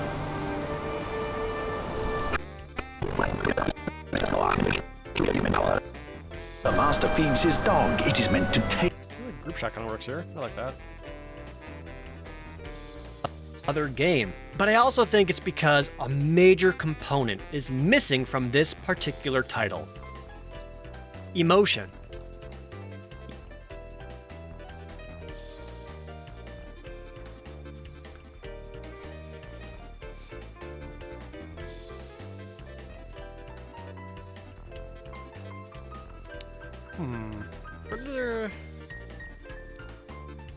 Where's a good emotional shot? Well, we're not quite. Like a timer should be, but it just isn't.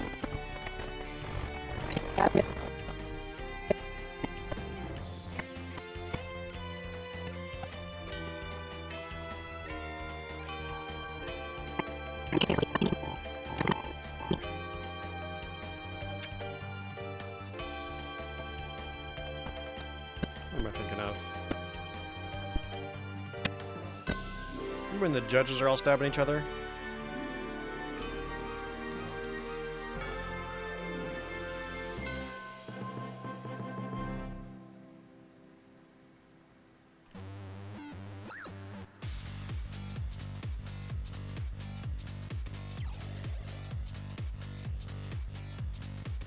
Yeah, this little section here. Like, I feel like this should have been a really good scene between Drace and Gabrand.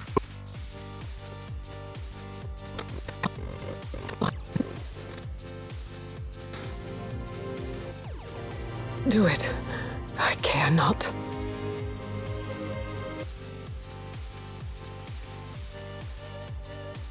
Emotion. Forrest. Happy birthday. It's not my birthday.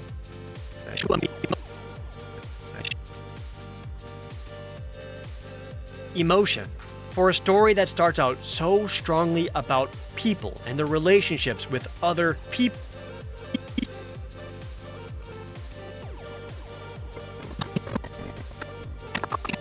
I feel like I've already used this shot before, but... Forgive me. It's one of the best shots in the game. People. There is no feeling in almost every scene. You can make the story as intriguing and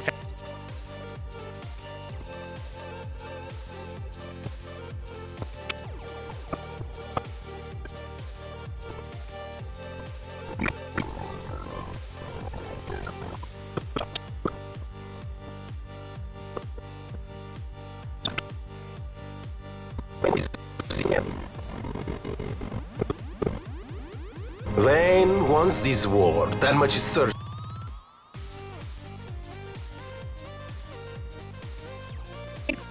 every scene. You can make the story as intriguing and fascinating as much as you want, but unless there's a reason. As much as you want, but unless there's a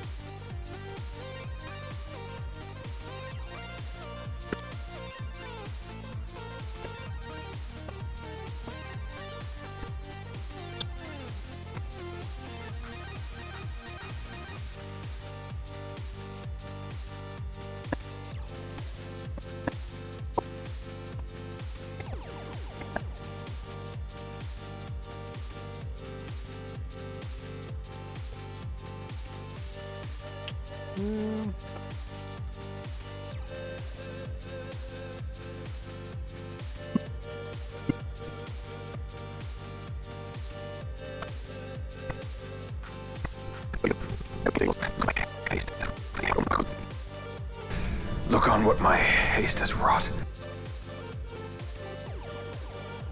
Unless there's a reason for the viewer to care, it isn't going to resonate with anyone. This is Final Fantasy XII's biggest fault, and it's right.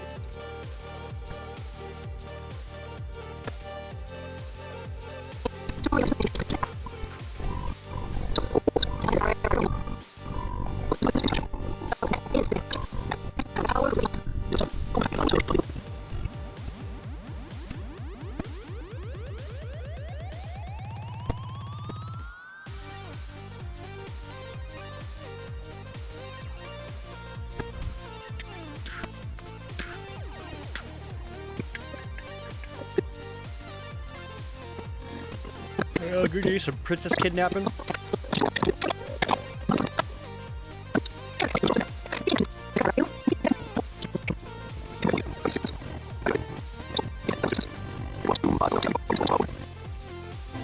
It won't do much to lower the bounty. This is Final Fantasy XII's biggest fault, and it's right in line with it not having a good follow-through in any of their setup. Take any example for any of the endgame encounters in any of their setup. Take any example.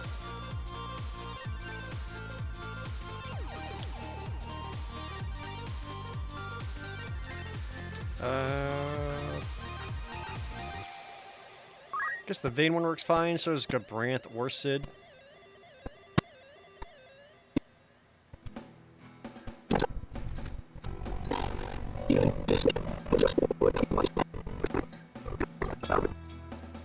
Gabranth, do not blame yourself anymore.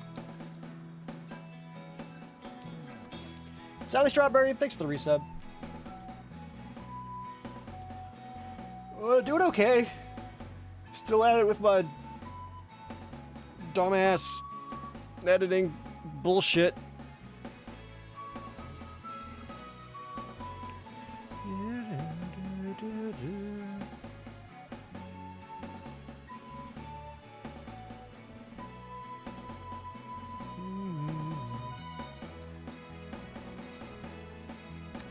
Example for any of the endgame encounters.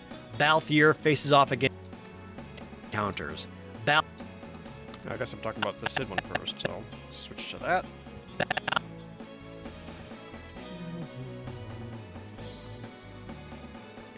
Where was the Cid fight? It was like clip 41? Nope, 44. I was close.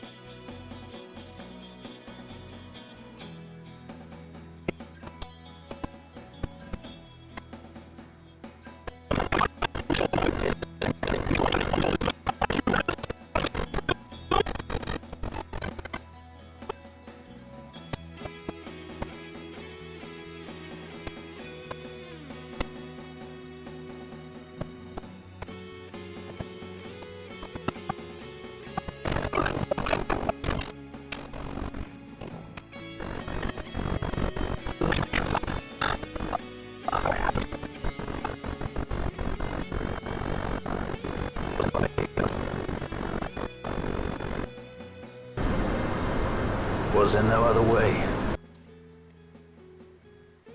Balthier faces off against his father.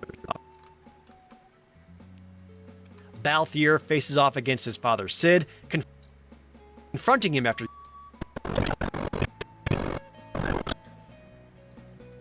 years of tension and no longer tolerating his evil ambitions. Balthier knows Cid is being controlled by the Na and Balthier knows Cid is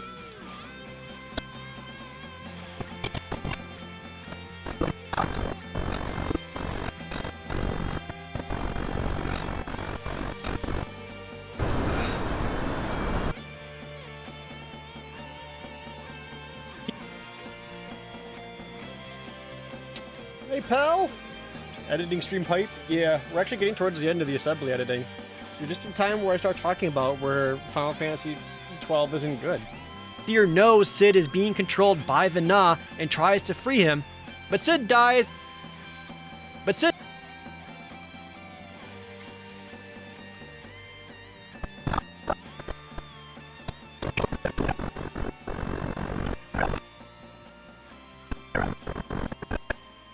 Pirate.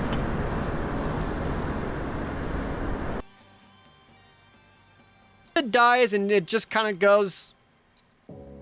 Yep.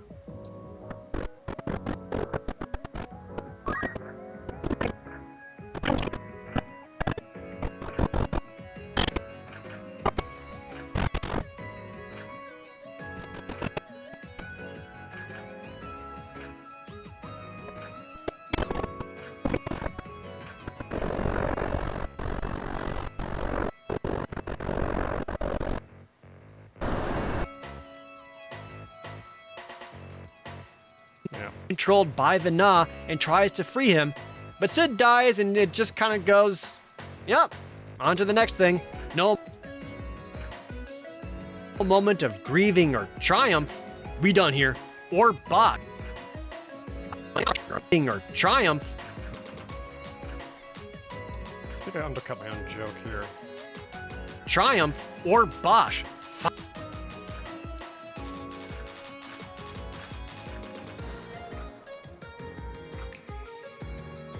There you go.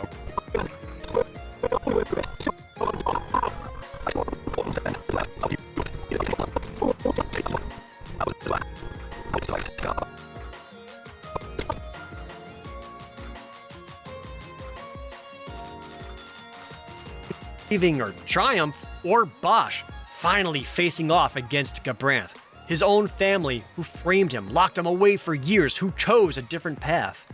They fight a different path. They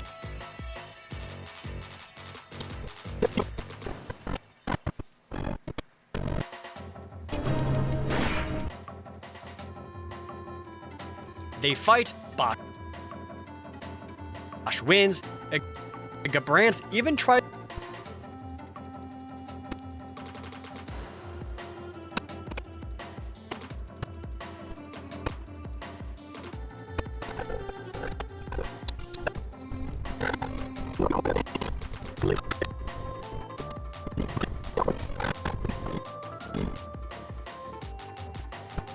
Part during the vein battle where Gabranth shows back up and Larsa absorbs this shit. Yeah, here.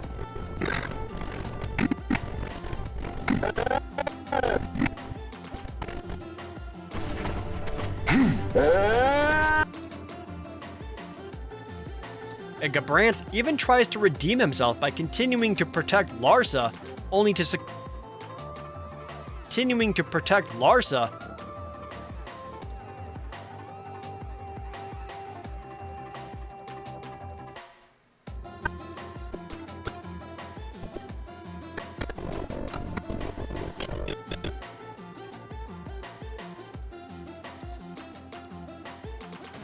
Nope. Nope. Keep up, Premiere. Come on, you can do it. Come on. Come on. Oh, no, not like this. I might need to do a restart. Yep, hold on. Gotta restart Premiere. It happens.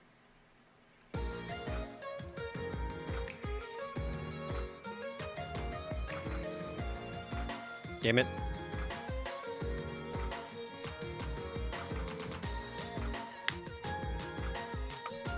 Actually, I don't know if that's necessarily a Premiere thing or like a hard drive thing. Uh-oh. Ooh, everything froze up for a second there.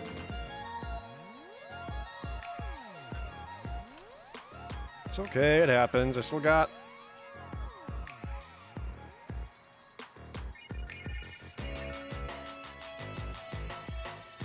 Still have the autosave and stuff going.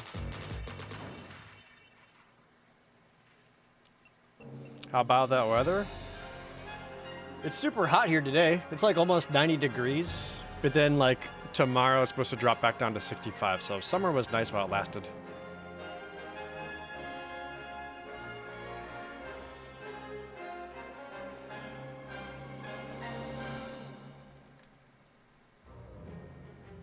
Anyway, where was I?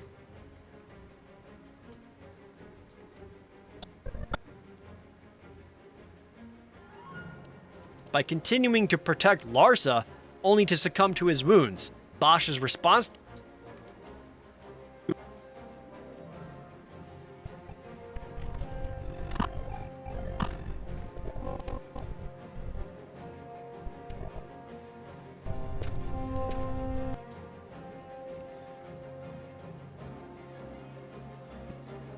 Bosch's response to it all is,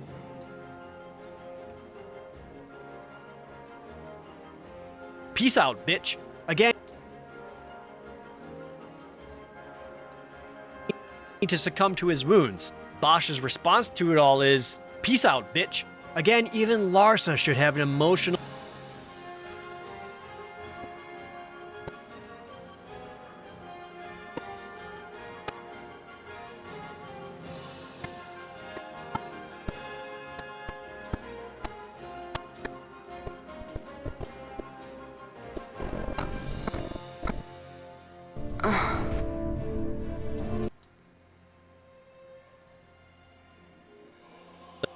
is, "Peace out, bitch."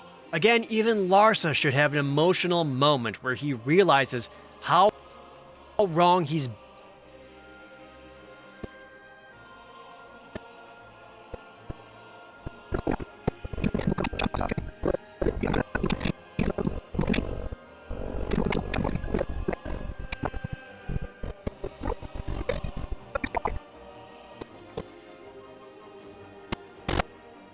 do some fighting here, do some fighting. Just a little shot earlier.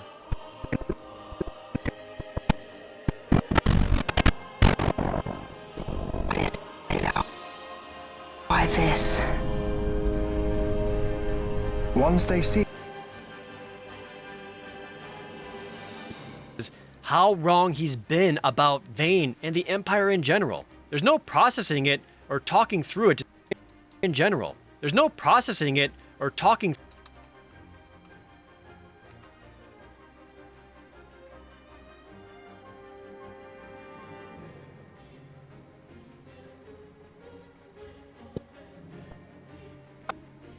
This is where he finds out his dad's dead.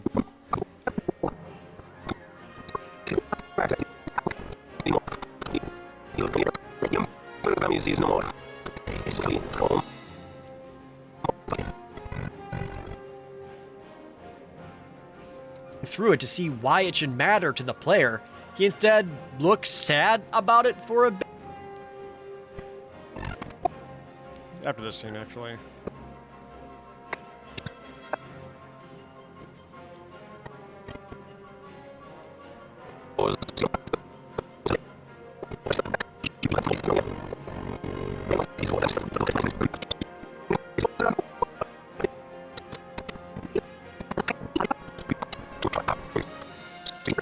There's a shot of sad Larsa that I want to use. There.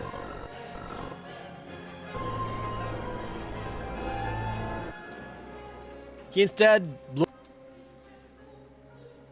looks sad about it for a bit, and then helps defeat Vane like he's why it should matter.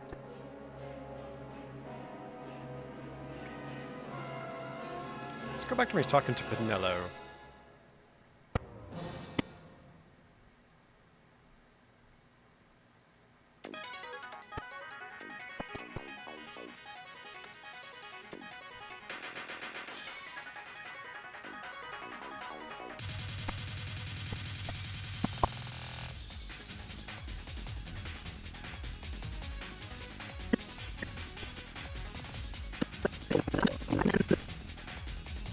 The men of my family. It or talking through it to see why it should matter to the player, he instead looks sad about it for a bit, and then helps defeat Vane like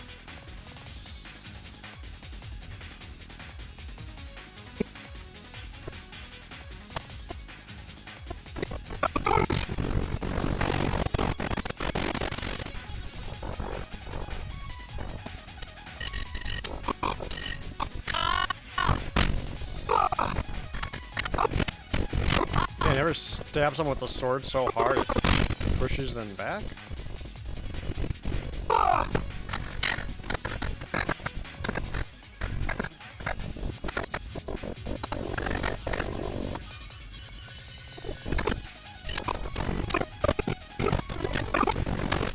I already showed this scene.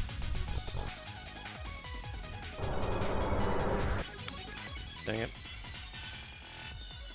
Helps defeat Vane like he's a problem to be solved, then someone who was important to him be misled. Without these impactful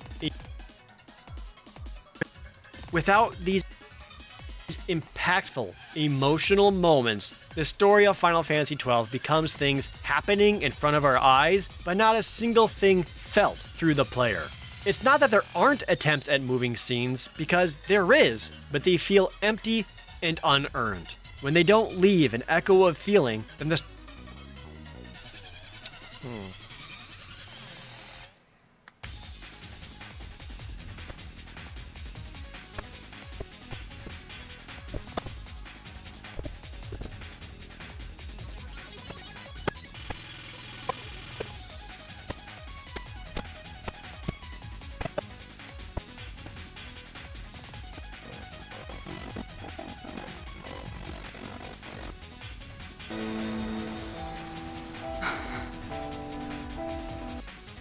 Use this shot here. And helps defeat Vane like he's a problem to be solved, then someone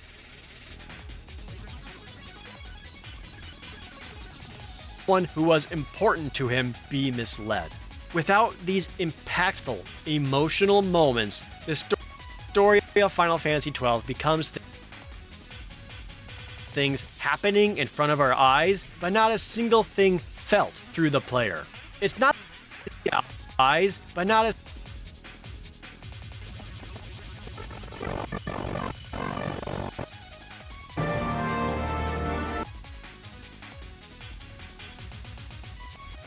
single thing felt through the player.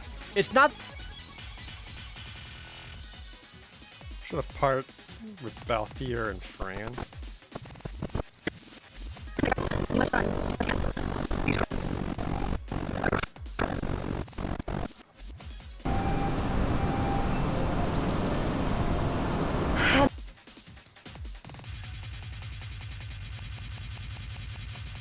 It's not that there aren't attempts at moving scenes, because there is, but they feel empty and unearned. When they don't...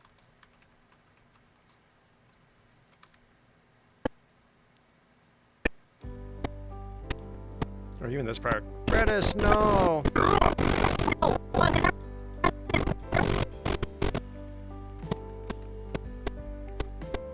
Redis, no!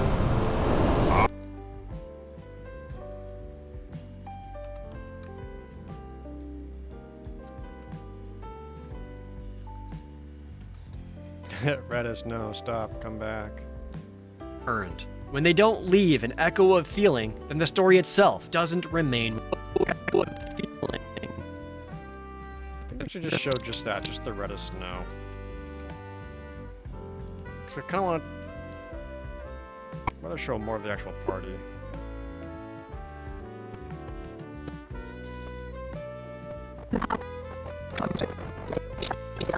Yes, accomplishment, I fear. The story itself doesn't remain with anyone. Oops, not quite at that end there. But there has some extra dialogue that showed up. And I don't want, like, frames of words on screen.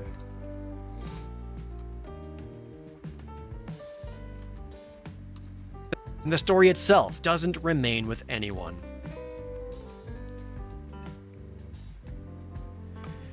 There we go.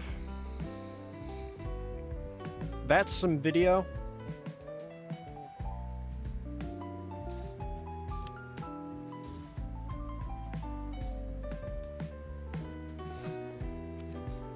Still got a little bit more editing to do, because we got this whole section where we talk about the old license board on the PS2 game and how just shitty it was. So, it shouldn't be too hard to take care of though, so let's do that here.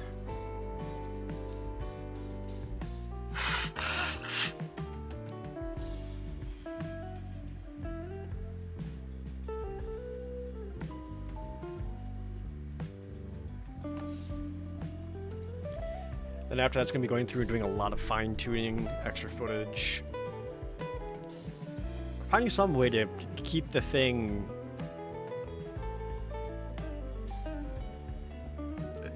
visually energetic.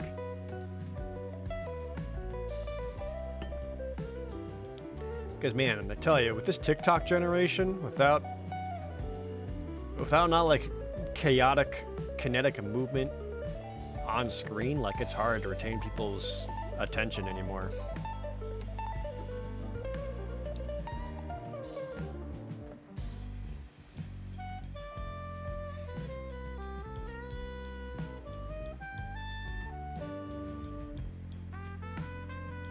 So I could now do some smash zooms, throw some text on screen, make some stuff shake. We need a new thing on screen every 6 seconds. That's actually not far from the truth, no fun allowed. Like there's actually several parts here where I very could easily just let the clip kind of play out, but I will change out what's shown on screen almost at the same time as one of my thought processes or sentences changes, so that the energy, so that my the swapping out of visually of what they're seeing can keep up with what I'm saying.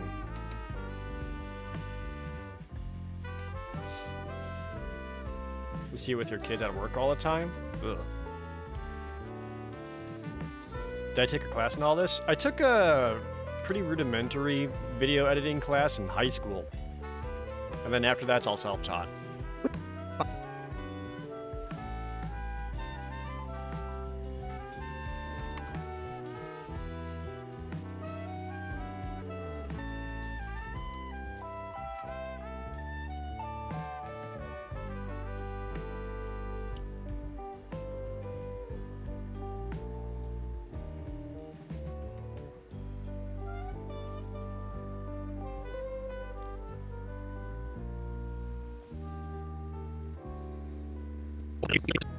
It was really, really boring in comparison. The exact same license board. It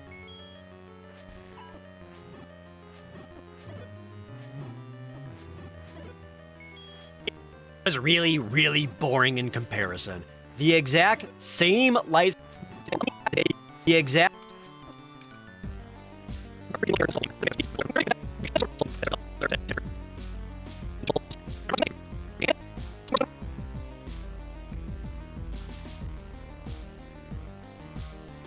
It was really, really boring in comparison.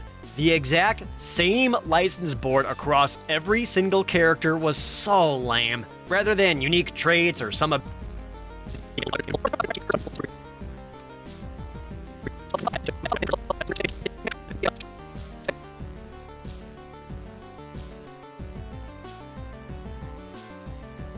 this board across every single character was so lame. Rather than unique traits or some abilities being available to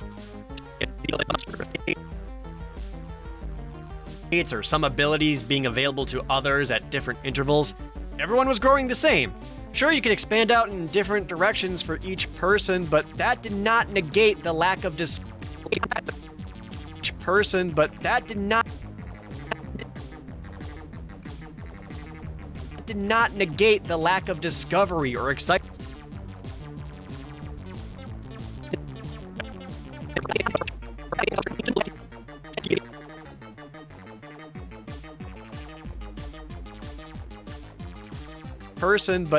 not negate the lack of discovery or excitement. Trying to get certain spells or equipment meant everyone else had to assess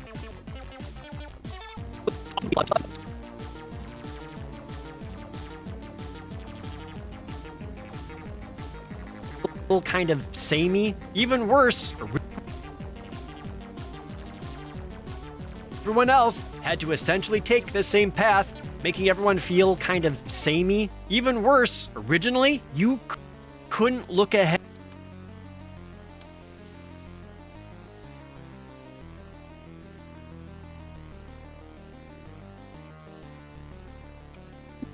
Points to see what was adjacent, often leading to a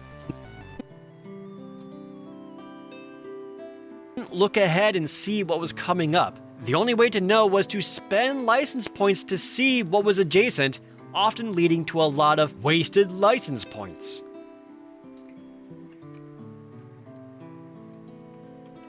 And done. There we go. Just that easy. Now, obviously, I still need to...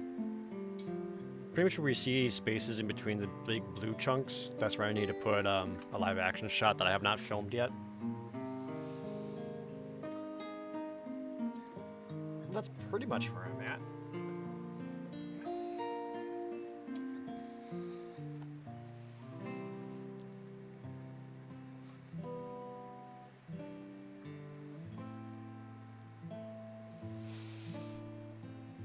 Thanks, pal. Have fun at Zumba. I also didn't know you did Zumba. I've had other people I know do it and had good results.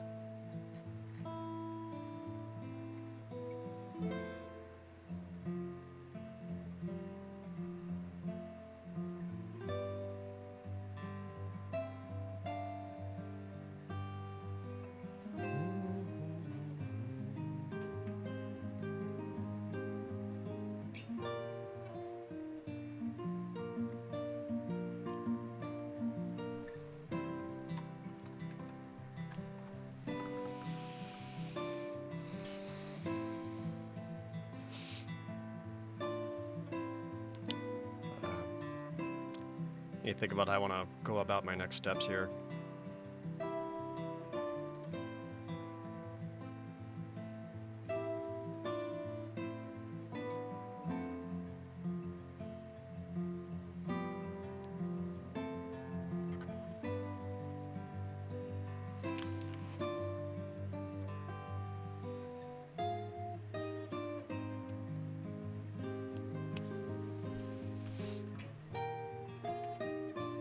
Also trying to decide if I want to use this for... If I want to keep this part on stream, to be honest.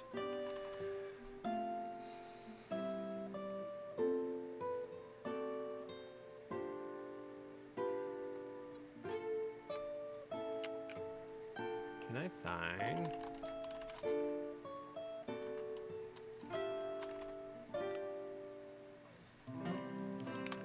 the full playlist?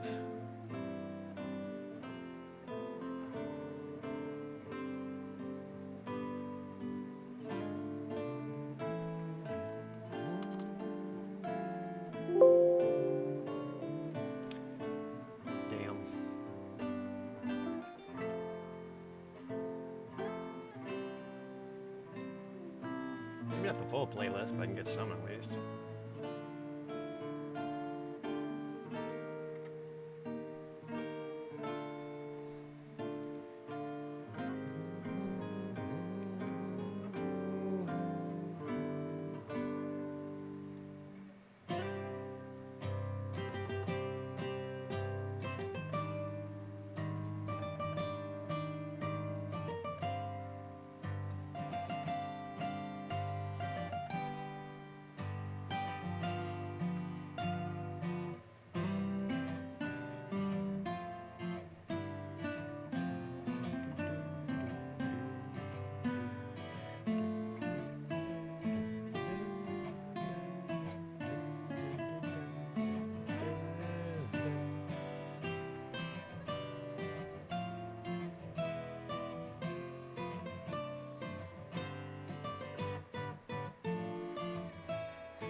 Got it. I can do bing.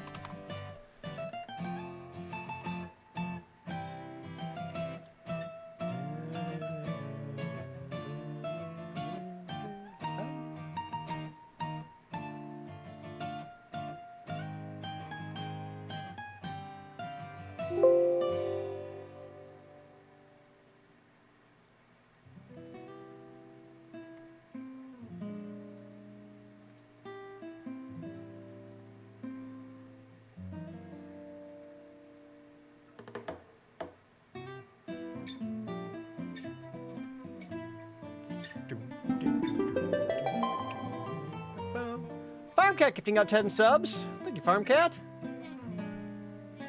Congrats to the 10 people who just caught in that blast.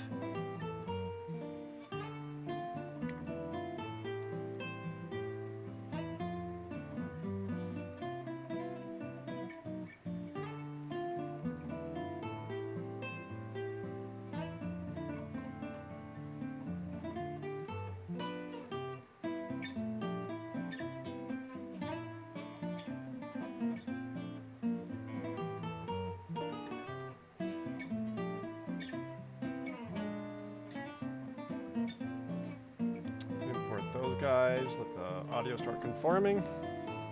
Take a bit down here.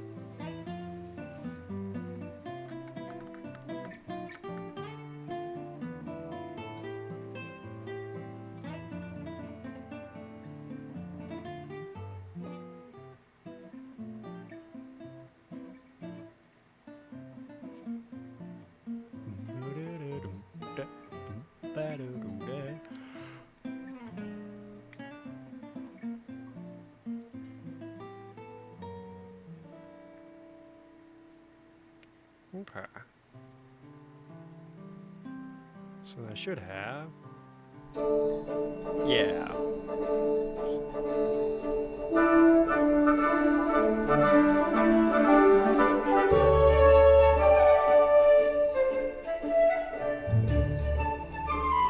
This is a good ass song.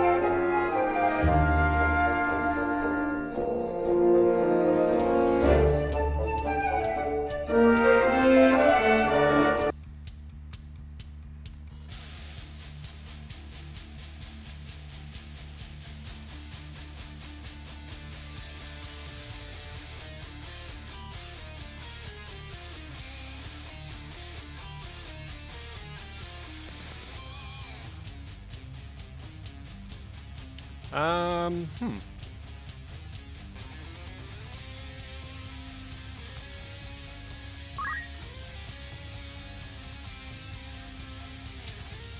don't want to do this.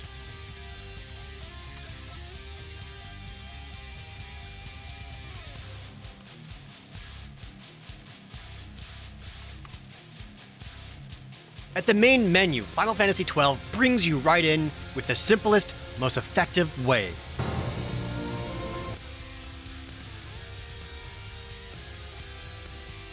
The main menu, Final Fantasy XII brings you right in with the simplest, most effective way. I'm going to bring that up a bit, actually. Like 6. Way. Just putting the final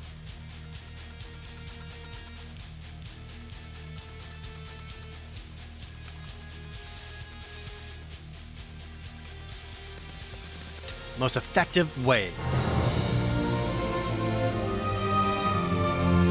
Just putting the Final Fantasy theme right away pulls me into the game and prepares me for everything to come. In fact, this is one of Final Fantasy XII's greatest strengths. Its ability to pull you into its very full, very realized world. This is in part to 12 taking place in the world of Ivalice, a high fantasy setting previously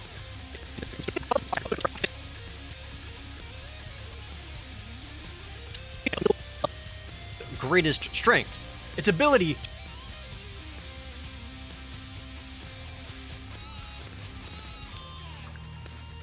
I just have to grab music tracks one at a time. Alright, here we go.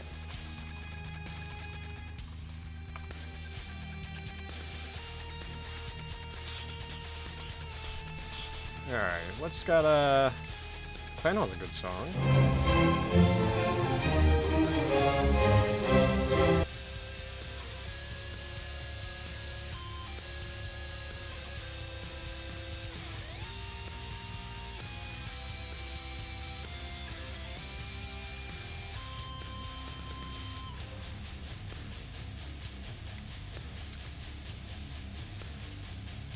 Maybe Bujerba?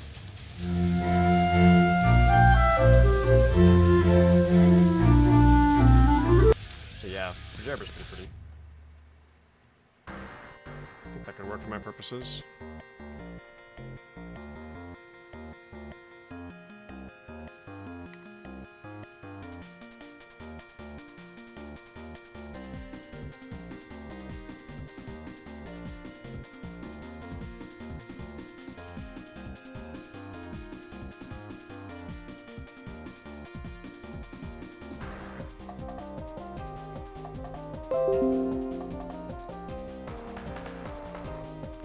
Conform that audio.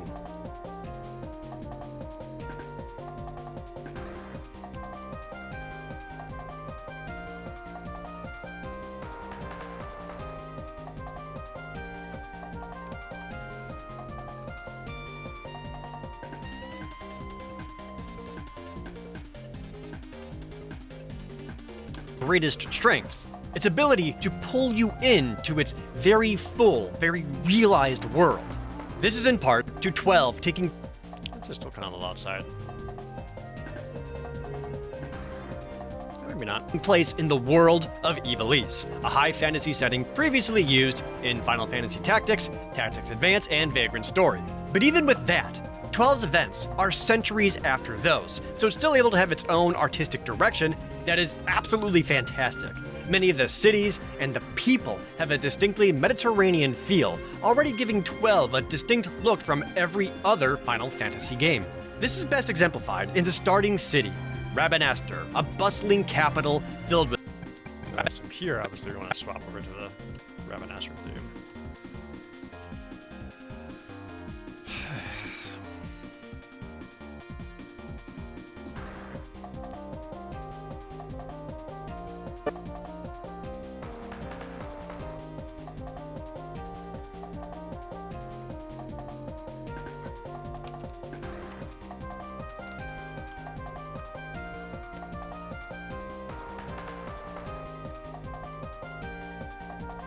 In the starting city, Rabanastre, a bustling capital filled with shops, markets, sewers, and a class divide. What makes it so real, so believable, compared to any other Final Fantasy game is just how dense the city itself is. There are people everywhere, numerous NPCs to talk to. The market is filled with patrons and merchants alike. Guards are about everywhere. There are butts. The weapon, armor, magic, and item shops can all be entered, and they're just as filled with people as the outside. The tavern has tons of activity and people to interact with, some of them giving side quests, many more giving insight into the way the world works and functions on a day-to-day basis. It's not just Rabanastre that's like this either. Every single city in 12 is such a great representation of a developed setting. Even the smaller side cities are ripe with activity, and the capital of Arcadia shows a completely different way of life, showcasing how the aristocratic life of the nobles suppresses the downtrodden commoners. Seeing all the different races together, the way they discuss the other castes, or mentions of their different governments all adds up. It isn't so much lore as it is world building, and Final Fantasy XII does this in strides. More than any other Final Fantasy game, I can look around in each city and think to myself, yeah, I could see myself living here. That's me.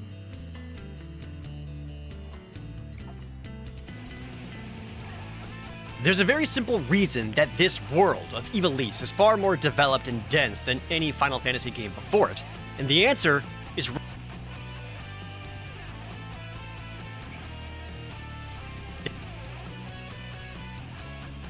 yeah, I could see myself living here. There's a very simple reason that this...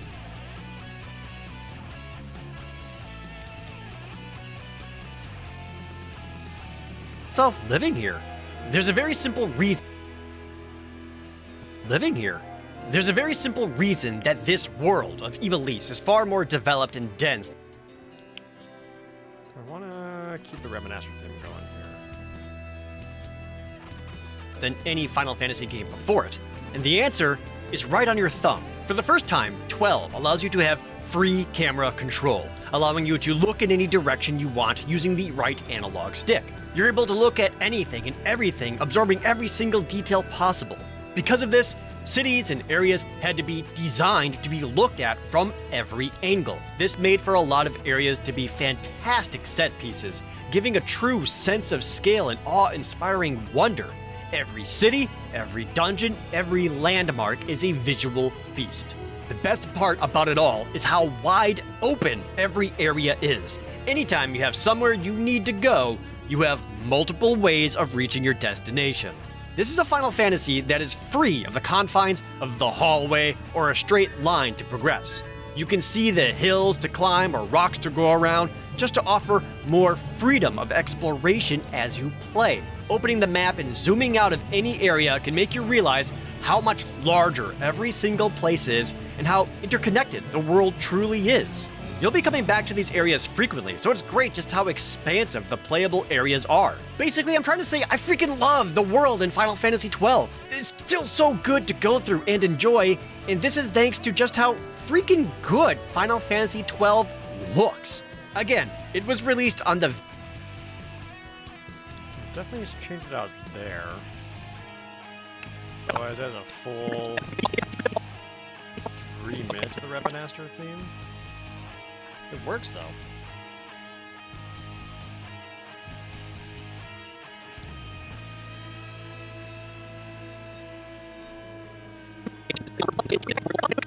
Thanks to just how living here. There's a very simple reason that this world of evil. I think I want to keep that going. Try doing less musical cuts. Something I kind of defaulted to quite a bit in all my other videos.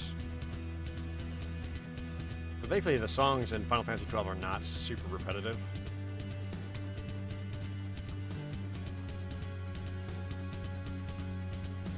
Let's see, Osmond Plain.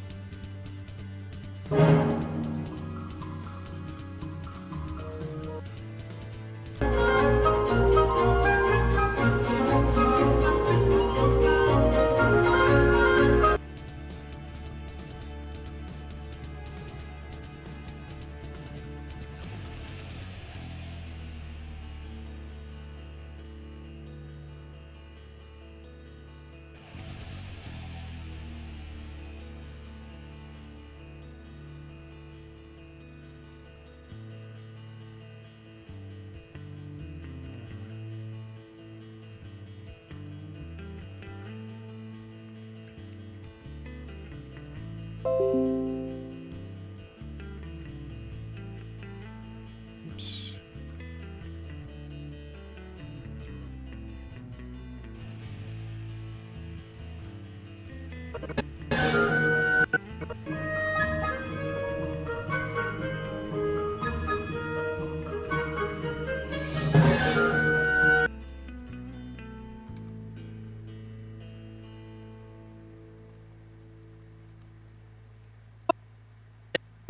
The PlayStation 2. It is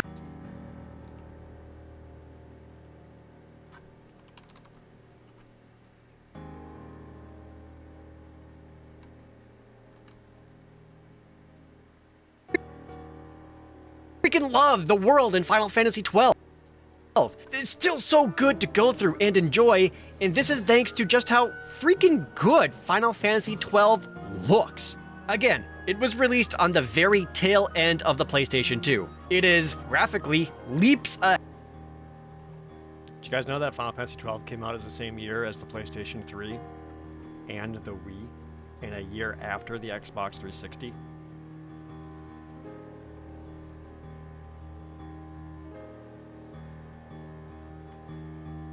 Fuck that, it was released like a month before the PlayStation 3, that's it.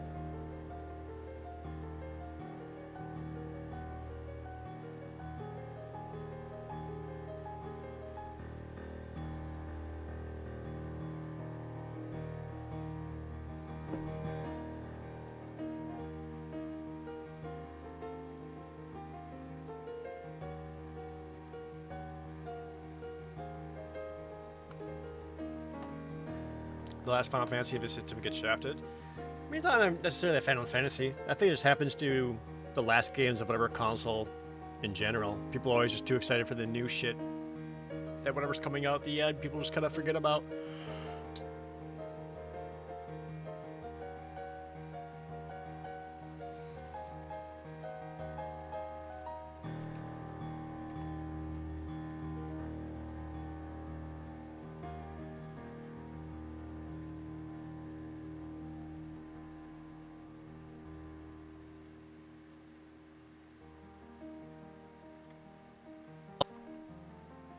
You'll see numerous monsters wandering about.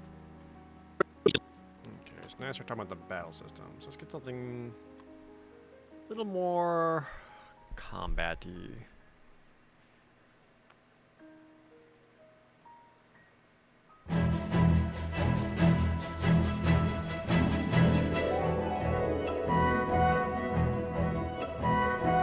Do you like the Giza Plains?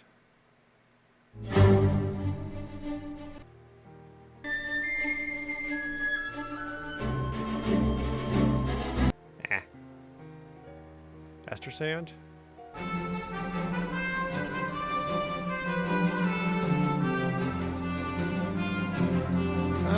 convincing it.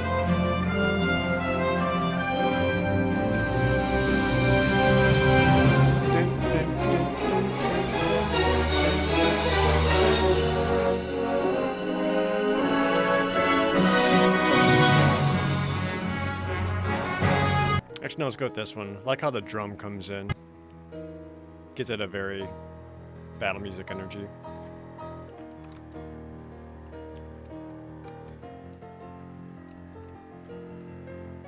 Western Sand? A little too on the dull side. While running on the field, you'll see numerous monsters wandering about, some that are passive and many that will attack you on sight. You can bring up the menu, choose a character, and select a command for them to execute, like attacking said monster. They'll then begin an auto-attack sequence. Every time their ATB bar fills, they'll attack.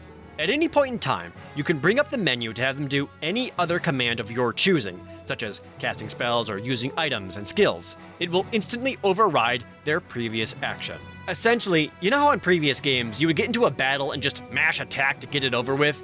And only sometimes you'd need to use a spell or whatever? That's exactly what you're doing in 12.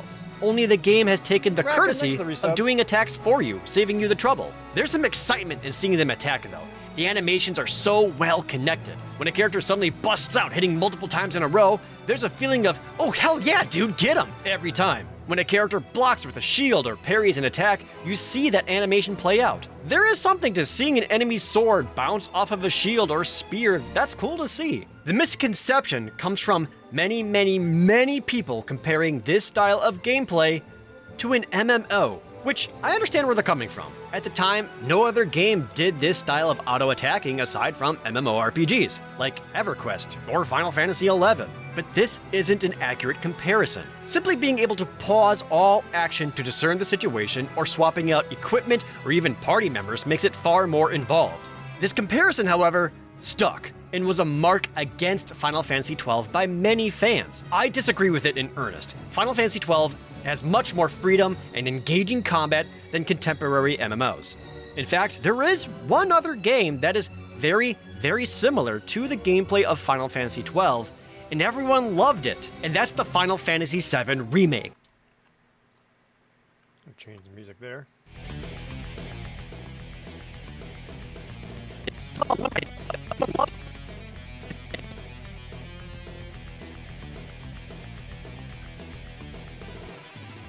Yeah, very similar to Knights of the Old Republic as well.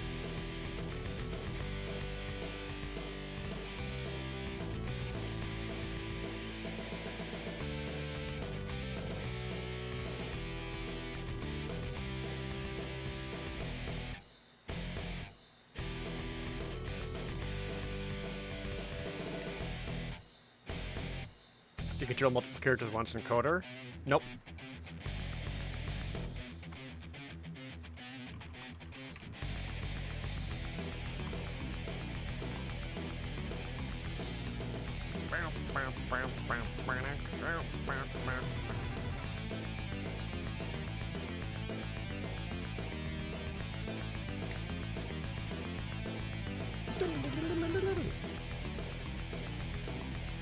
Yeah, let's see here.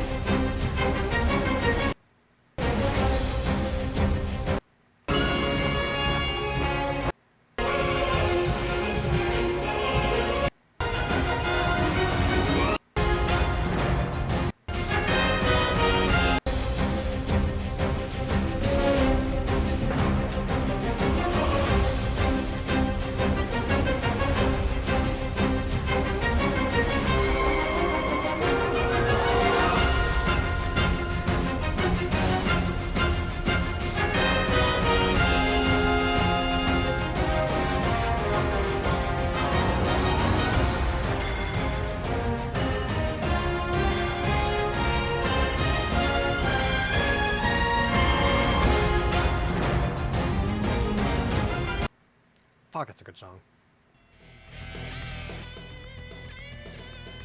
That's specifically the Final Fantasy VII Remake version. God damn.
that hits really well right there too, though.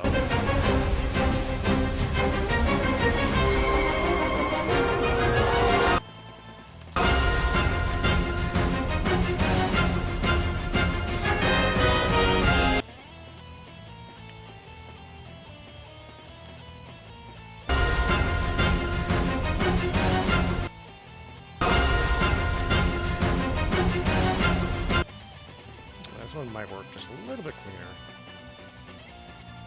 Let's see the rest of my options in this.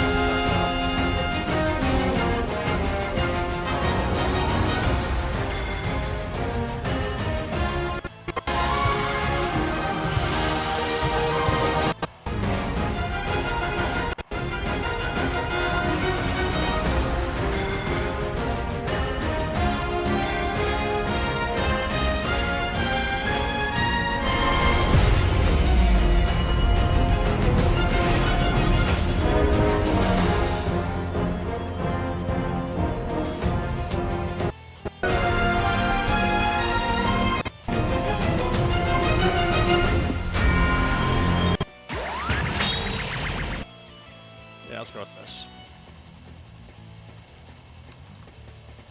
And that's the Final Fantasy VII Remake. In the 7 Remake,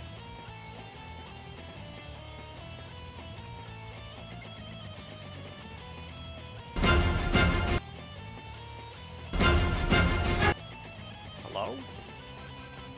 How loud are you? similar to the gameplay of Final Fantasy XII,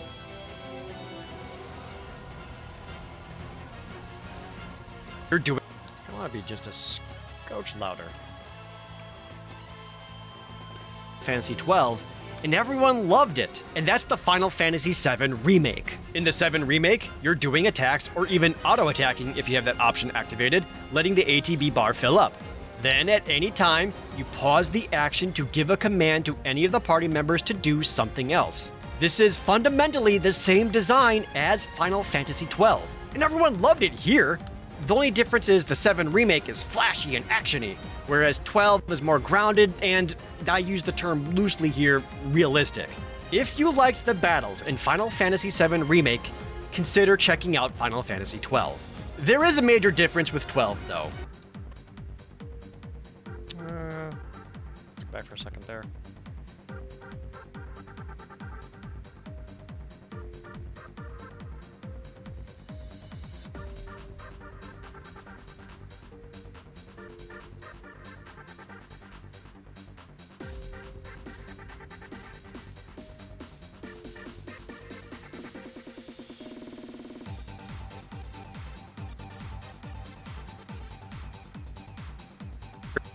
Realistic.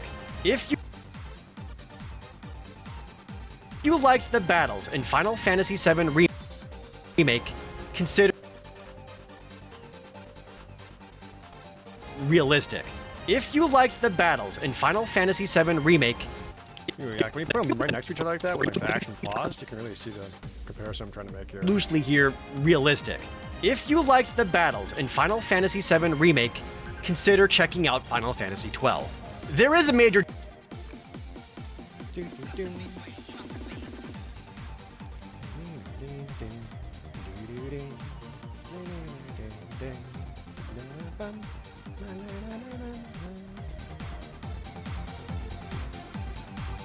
Sweet. Intro devious. OJ Jam.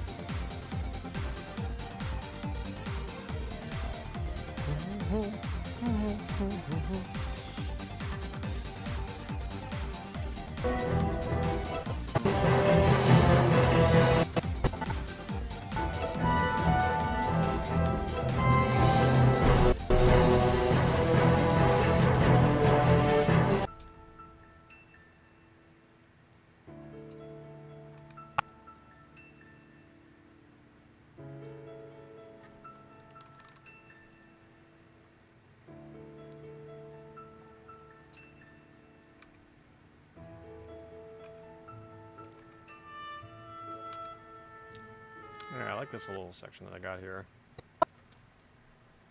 very, very similar to the gameplay of Final Fantasy XII, and everyone loved it. And that's the Final Fantasy VII Remake. In the 7 Remake, you're doing attacks or even auto-attacking if you have that option activated, letting the ATB bar fill up. Then, at any time, you pause the action to give a command to any of the party members to do something else. This is fundamentally the same design as Final Fantasy XII, and everyone loved it here. The only difference is the 7 Remake is flashy and actiony, whereas 12 is more grounded and, I use the term loosely here, realistic. If you liked the battles in Final Fantasy VII Remake, consider checking out Final Fantasy XII. There is a major difference with 12 though, and that is the Gambit system.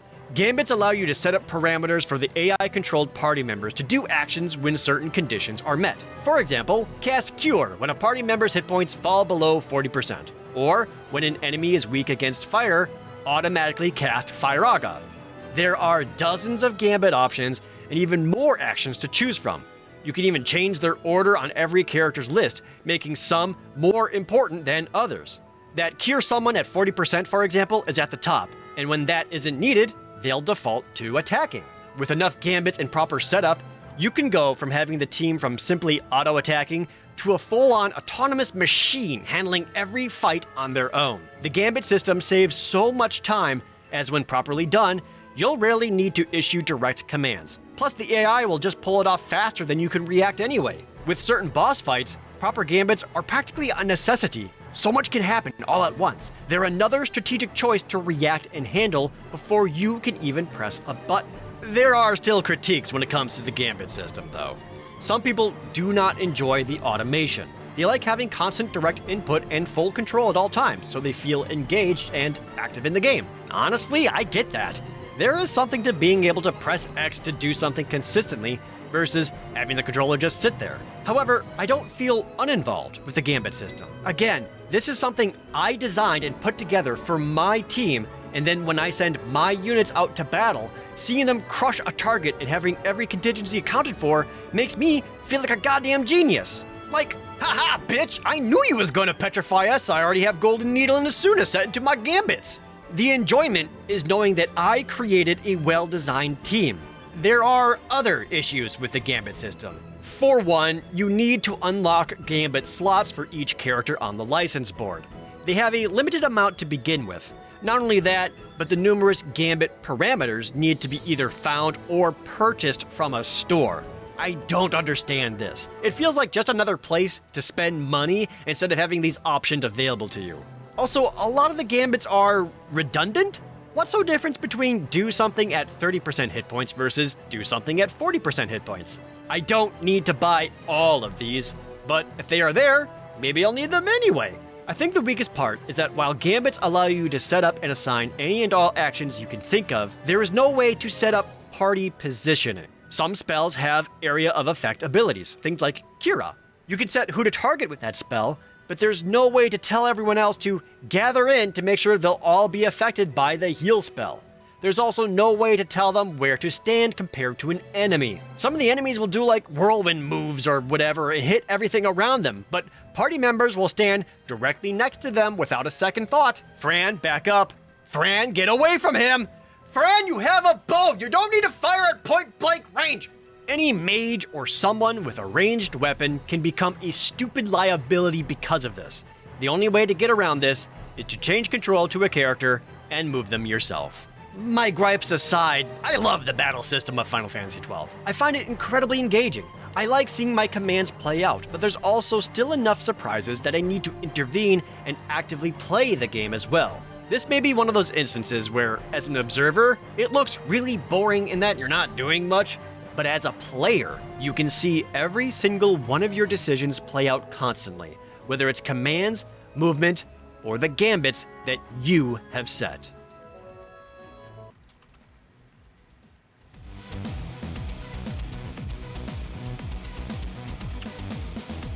Might sop up the music a bit more in there.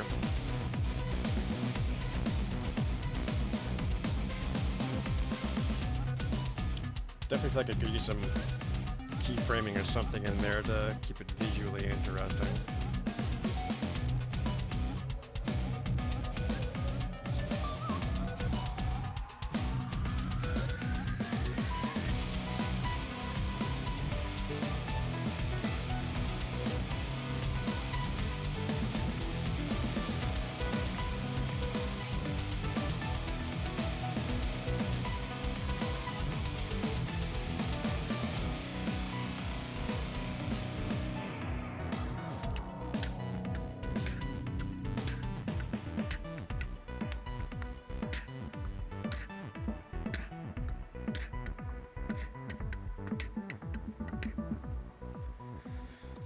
Alright, what the fuck do I say after this? Opportunities to use the battle system to its fullest. That's more fighting stuff. Alright, what's other...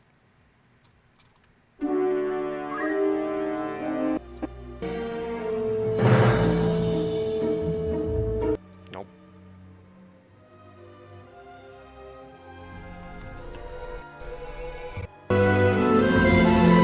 Nope. Bam. Bam.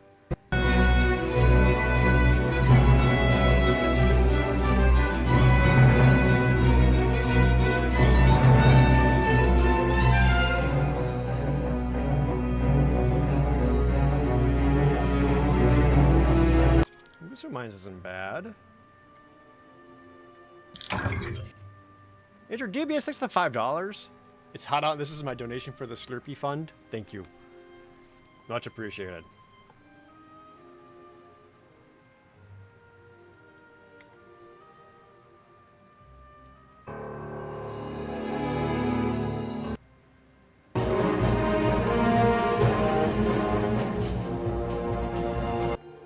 That's okay.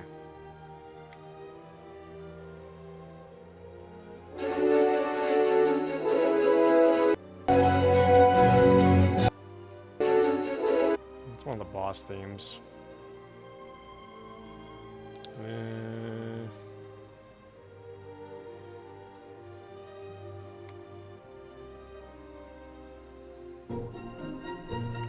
Nope.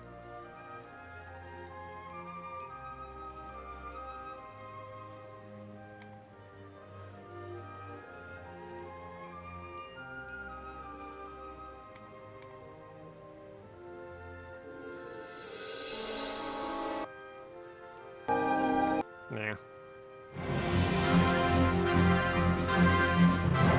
Yeah.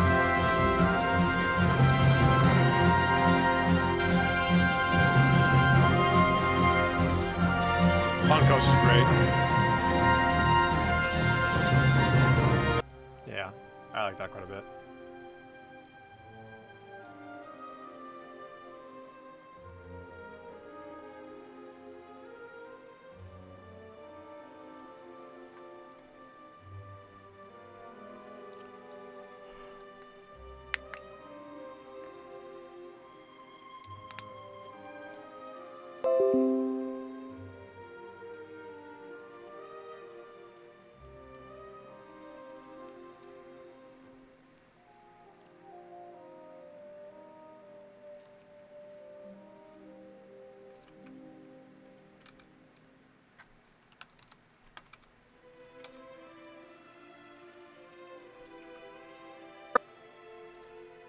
And there are tons of opportunities to use the battle system to its fullest.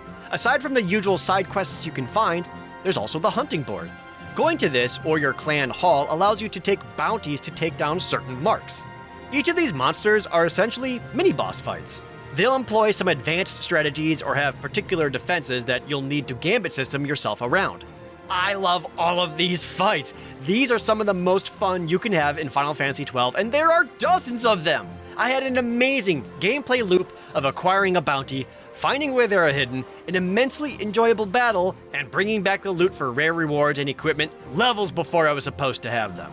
These hunts also help direct you to one of the many completely optional areas. I already mentioned how open the world is and how there are many paths. Just do that again? Optional areas. I already mentioned how open the world. Fuck, why does it do that? How open the. God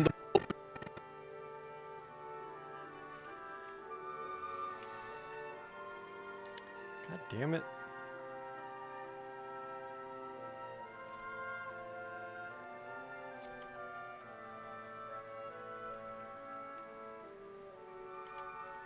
Completely optional areas. I already mentioned how open the world is and how there are many paths to take.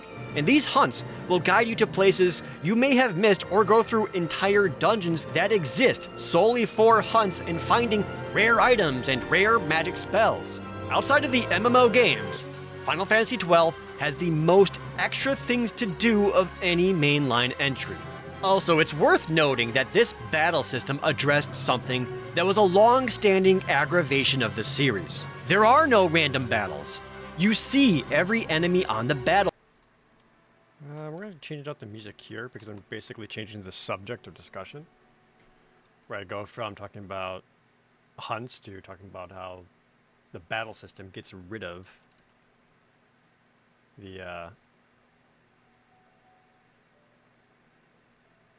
just streamline stuff.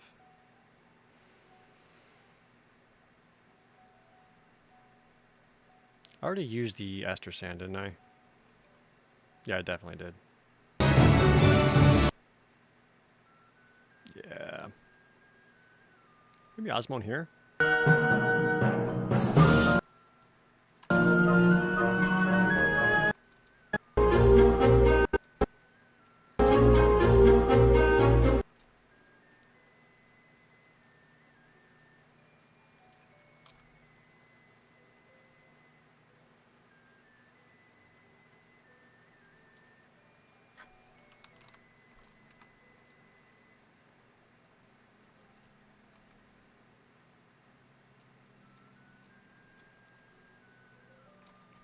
Of any mainline entry.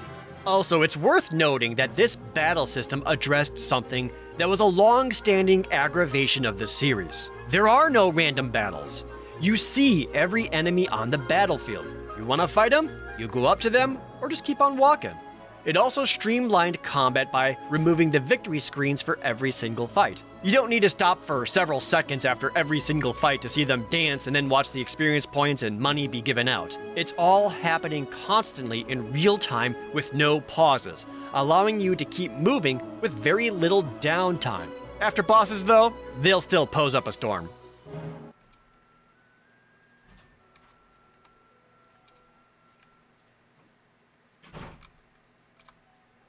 Little downtime. After bosses though, they'll still pose up a storm.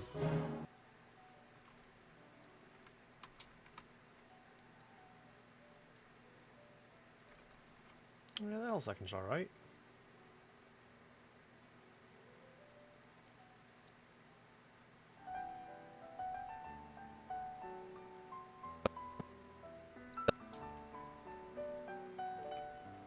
Everyone is getting an amount of experience points and LP. Experience points still allow characters. This is where I start talking about experience points, getting the gambit system and all that. Should we do something less energetic than a battle system, but not as slow as a town theme?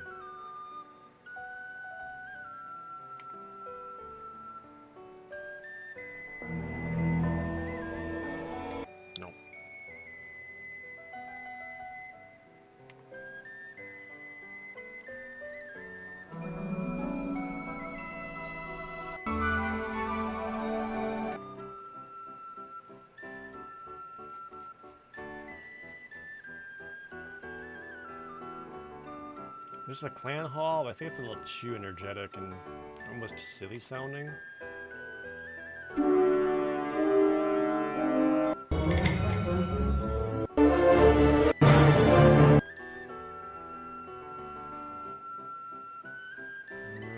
Barheim Passage?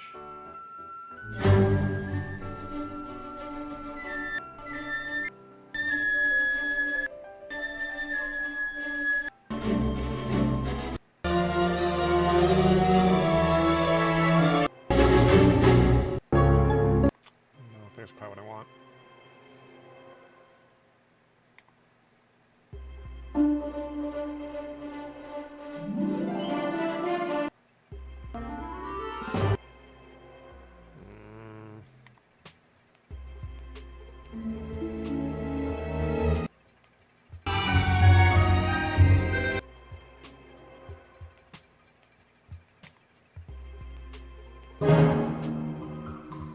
I definitely already used Osmond plane.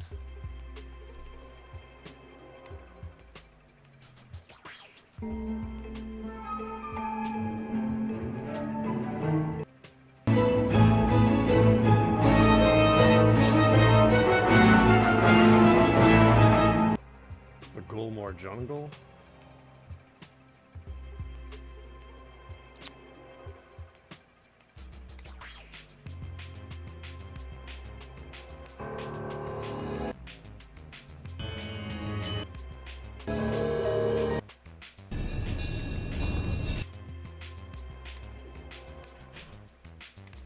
quite feeling these.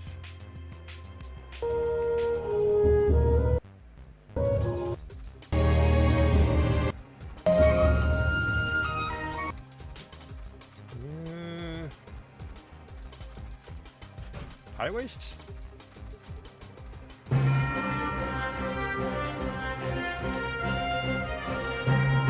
Okay, yeah. That's a bit more what the speed I'm looking for.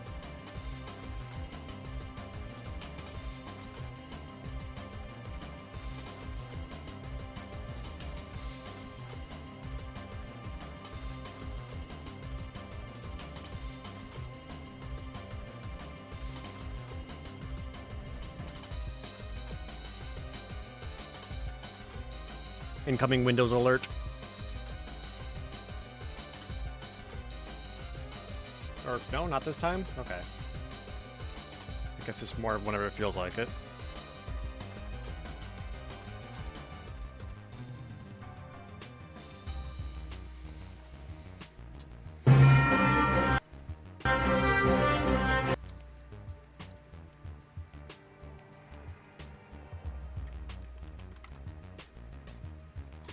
Speaking of after fights, you'll notice that after each kill, everyone is getting an amount of experience points and LP. Experience points still allow characters to level up, and they'll get increases to each of their stats. LP stands for license points, though it may be easier to describe as job points because jobs are back, baby! There are 12 different jobs to choose from. Some classic ones like Knight or Black Mage, and some familiar ones with new twists, like the spear-wielding Ulin and Time Battle Mage. Each comes with a license board, and as characters earn LP, they can unlock new sections of their boards. These licenses essentially allow a character to use higher level equipment, use new spells, or get other buffs such as more hit points, stronger attacks, and additional gambit slots. Even better, each character can be assigned 2 jobs, allowing for some great combinations. You can even use the crossover to essentially skip to other places of the other assigned license board. Think of it as a reformed version of Final Fantasy X's Sphere Grid, where instead of just stat buffs, it's also how you choose what spells and equipment everyone can use. There are tons of combinations and unique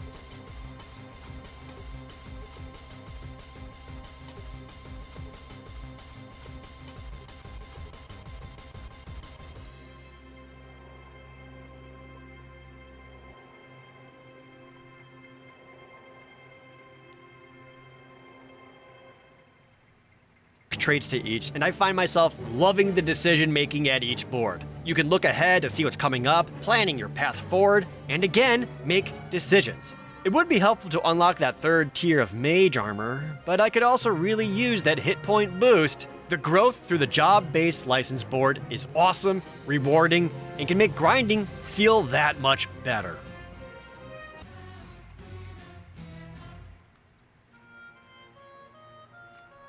Yep, but then I talked about how it used to suck.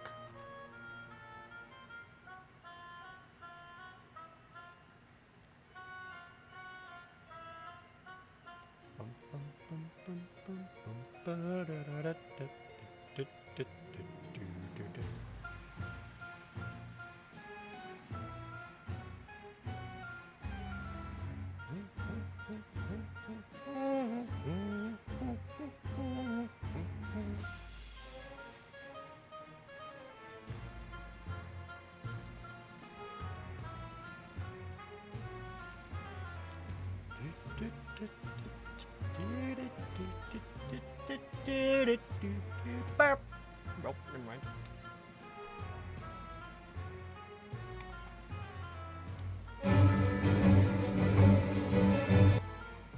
Cheetah Upland is a good song, but not what I want to use here.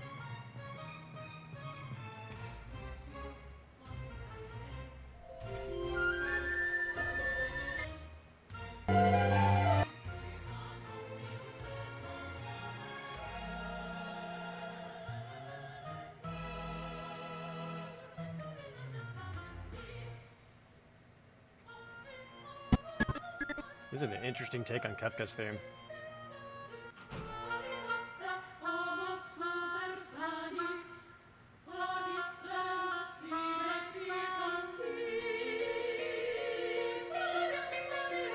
Neat.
Another cool remix.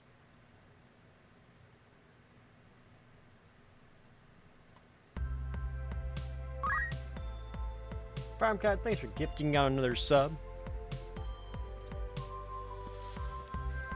It was really, really boring in comparison. The exact same license board across every single character was so lame. Rather than unique traits or some abilities being available to others at different intervals, everyone was growing the same.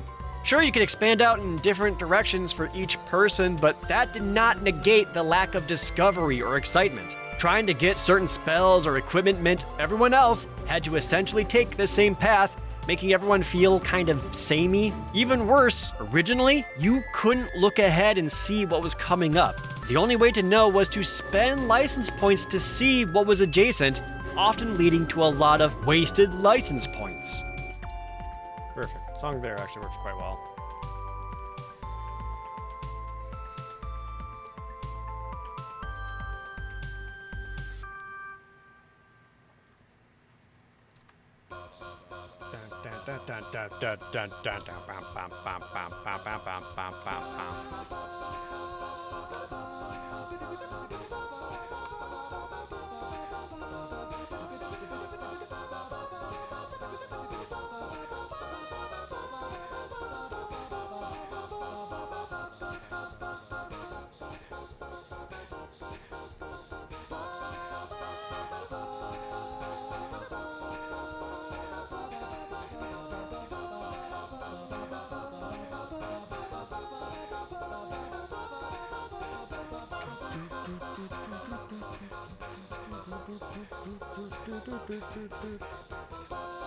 Alright, Chad, it is now 4 p.m.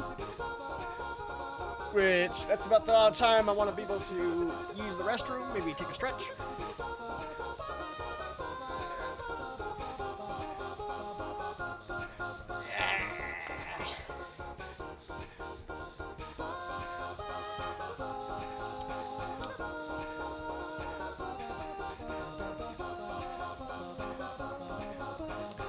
Yeah, I'm gonna use the restroom, stretch for a bit, especially my back. Been sitting in this chair for too much. Maybe stay in the sun a little bit, recharge. And then I'll be right back.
May have stayed outside longer than I should have.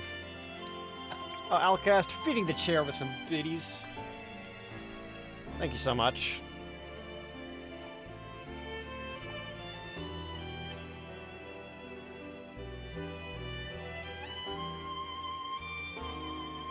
Morning, Ray Ray.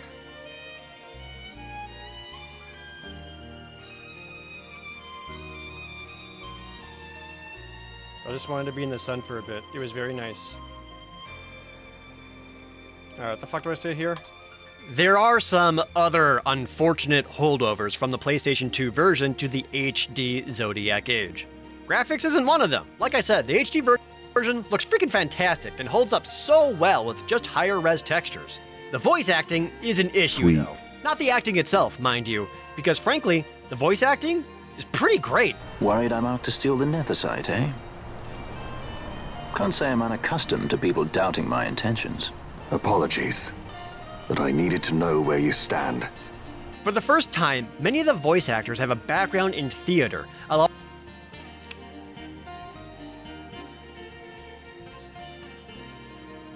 would fit this? Adrian Monkey, come on with that resub.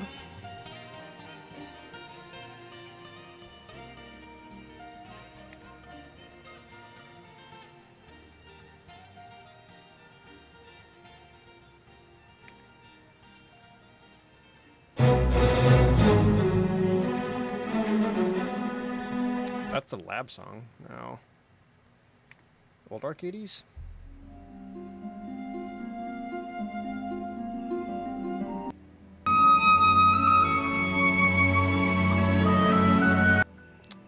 Pretty, but I don't know if that's gonna be quite what I want.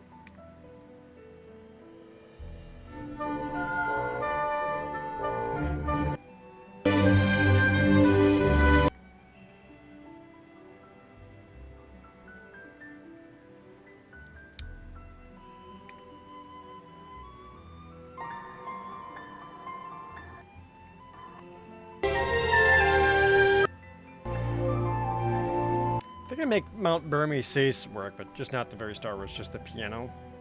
As much as I like the piano, it doesn't work super well for a YouTube video.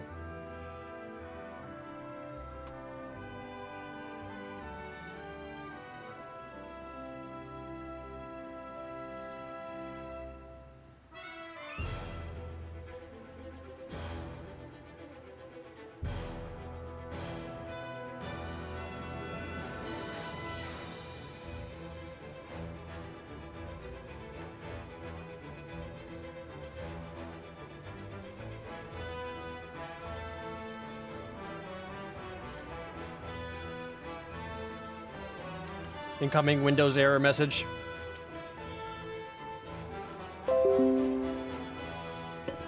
You're welcome.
Turn that down for a second. There are some other unfortunate holdovers from the PlayStation 2 version to the HD Zodiac Age. Graphics isn't one of them. Like I said, the HD version looks freaking fantastic and holds up so well with just higher res textures. The voice acting is an issue, though. Not the acting itself, mind you, because frankly, the voice acting is pretty great. Worried I'm out?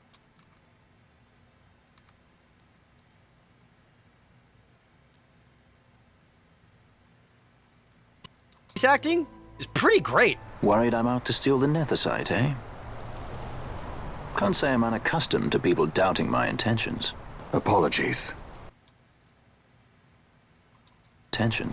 Apologies.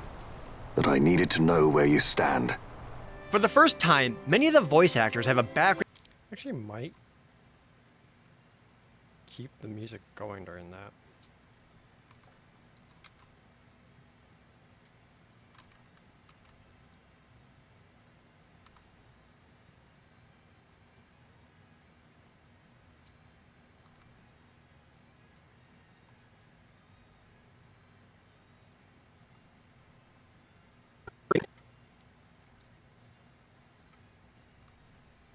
Probably still fade it down even more.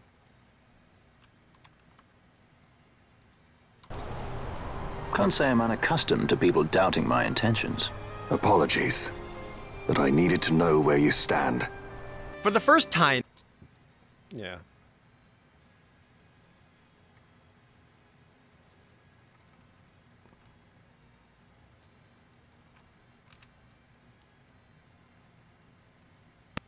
Pretty great. Worried I'm out to steal the Netherite, eh? Can't say I'm unaccustomed to people doubting my intentions. Apologies. But I needed to know where you stand. For the first time, many of the voice actors have a background in theater, allowing for a diverse cast of different dialects. You can hear inspirations of English accents, Spanish accents, Middle Eastern, and Icelandic. This is another way the world feels so realized. The way people sound places their background and where they're from. Frankly, this is some of the best voice acting in all of Final Fantasy. It's that good, natural, and believable in each scene. With the exception of Vaughn. Yeah, there we'll swap up the music for Vaughn.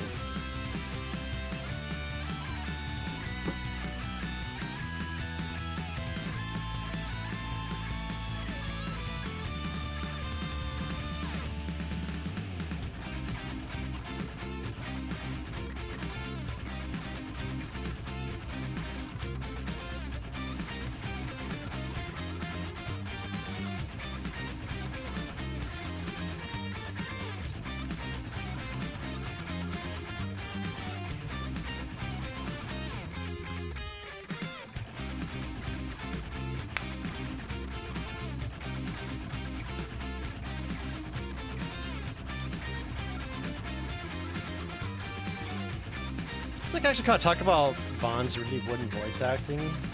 A song that actually would be a little bit on the sillier side. That would be preferred.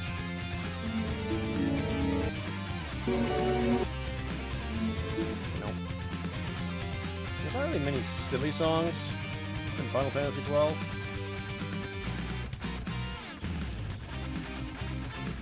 Maybe I can make Motown work.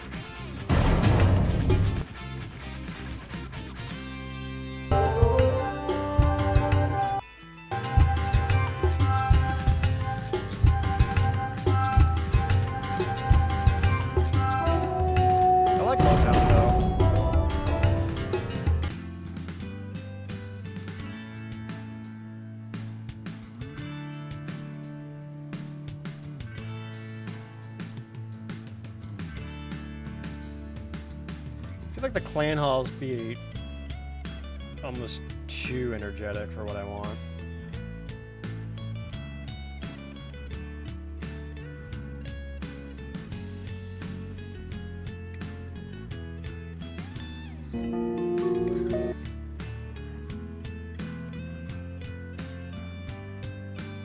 I put a lot of thoughts into this stuff.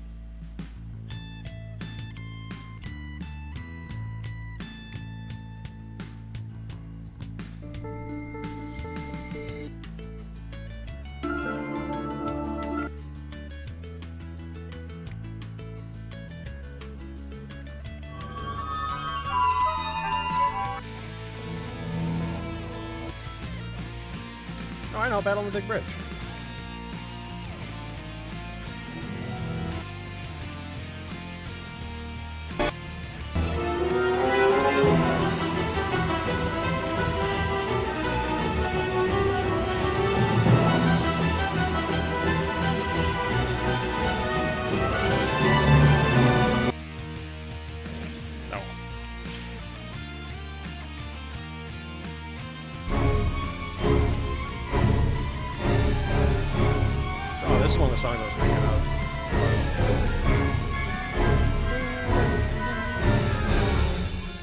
Probably because I got trapped in this part of the dungeon for so long when I first played it on PS2.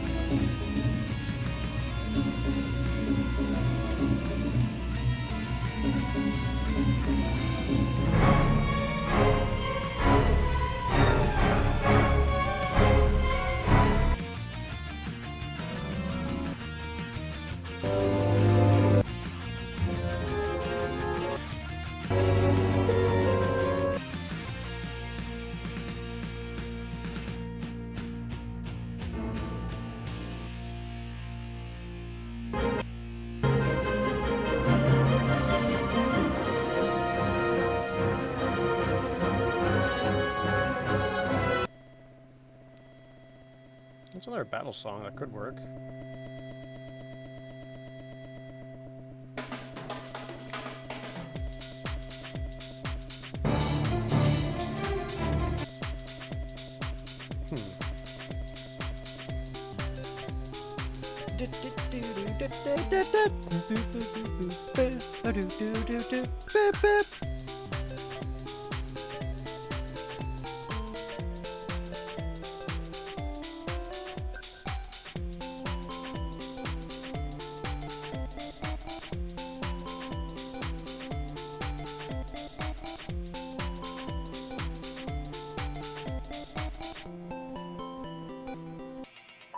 Sweet.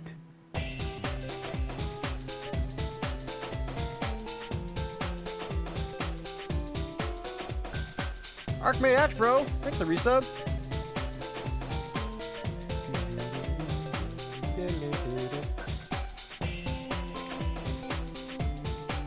I haven't used Western Sand yet.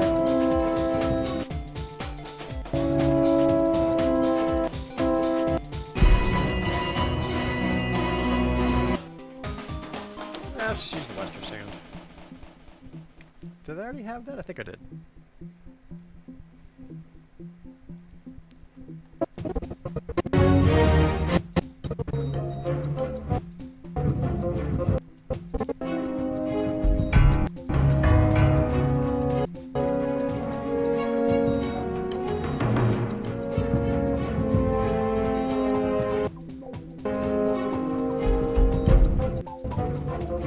Start like right here with some kind of silly sounding oboes.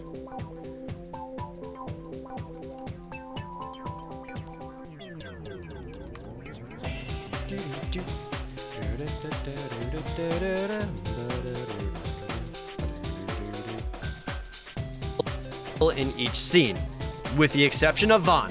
Vaughn is a 17-year-old kid, so they figured who can sound like a 17-year-old kid? How about an actual 17-year-old kid with very limited voice acting experience? And it shows. This is how he sounds in every scene. We're orphans. The first thing you learn is you gotta watch out for yourself.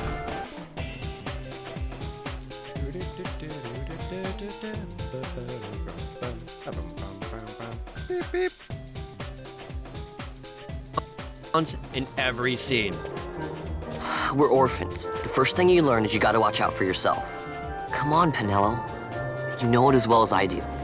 Incredibly wooden, no inflections, and like he's talking at the script instead of the scene or the other characters. Look, the guy was young and it's not entirely his fault. Yeesh. And it's not entirely his fault, but yeesh. Also, there is so much voice acting in Final Fantasy XII. Lots of cutscenes. Should have this music again after the Vaughn bit. You don't think Vaughn sounds that bad? I do. I think it sounds just like... To me, it just sounds like someone who just got their first voice acting gig. Like, their voice isn't even fully developed yet. They don't know how to, like, do proper inflections or understand the context of the lines of the scenes.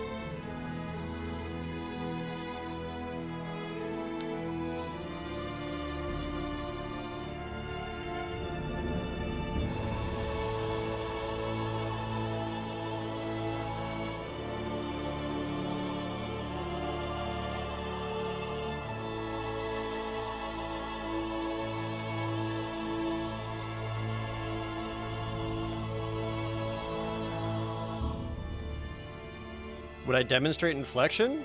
You can hear it in my own voiceover. Acting in Final Fantasy XII. Lots of cutscenes and side characters, and they all get voiced. So much so in... Like, my pitch is changing. Like, that's inflection. Like, depending on what I'm trying to say and the urgency I'm trying to say, like, that's... inflection. I don't know.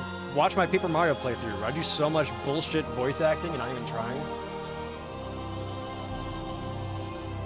I feel like that's a great demonstration of anything else.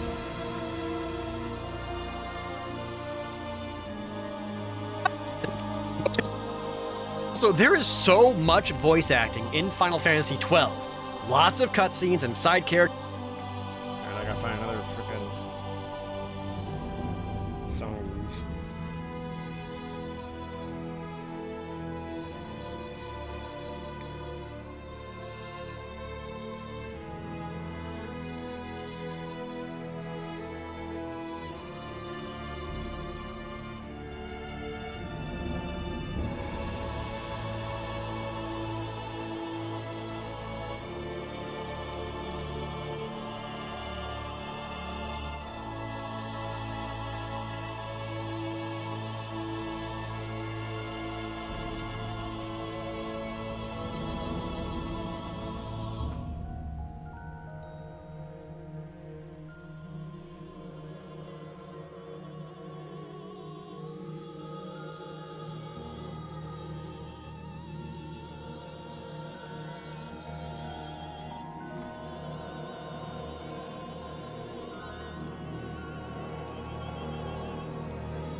Did I use Preserve already? I think I did, right? Yeah, I did.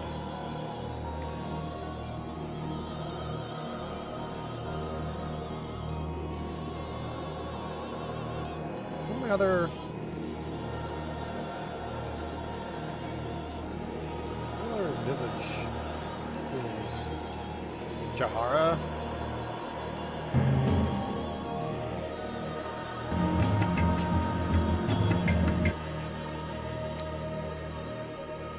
I mean, that one could work, but I don't know if that's quite the mood I'm aiming for with it.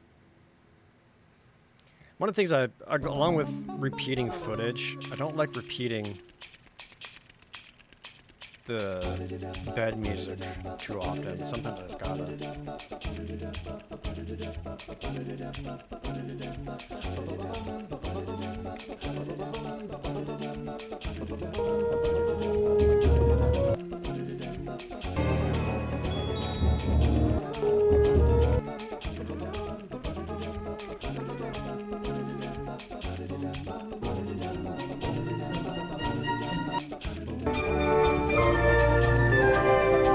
I haven't used Nalbina yet, have I?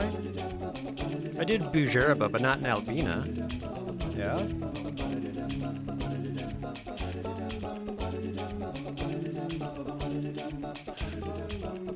Okay, I've not used Nalbina yet.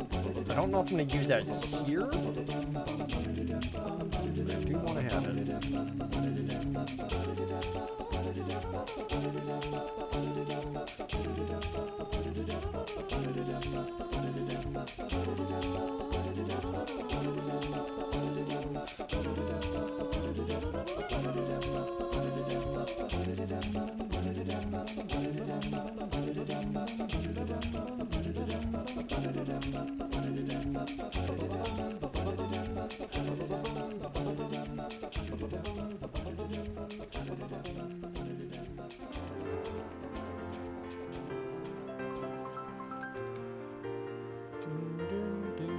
Which was the mountain village with the windmills? The windmills?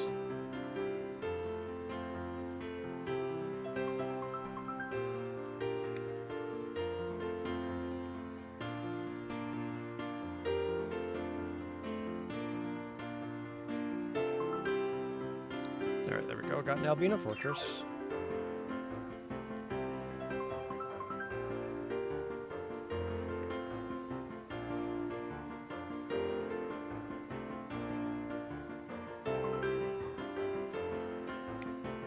Pouring high waste. I didn't use this. Yeah, I use that.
If I can think of a better one later, I'll do that, but I don't want to get like so stuck on this one part of the video. I just can't move on. So I'm just gonna grab old arcades, find a spot in there that I like and throw it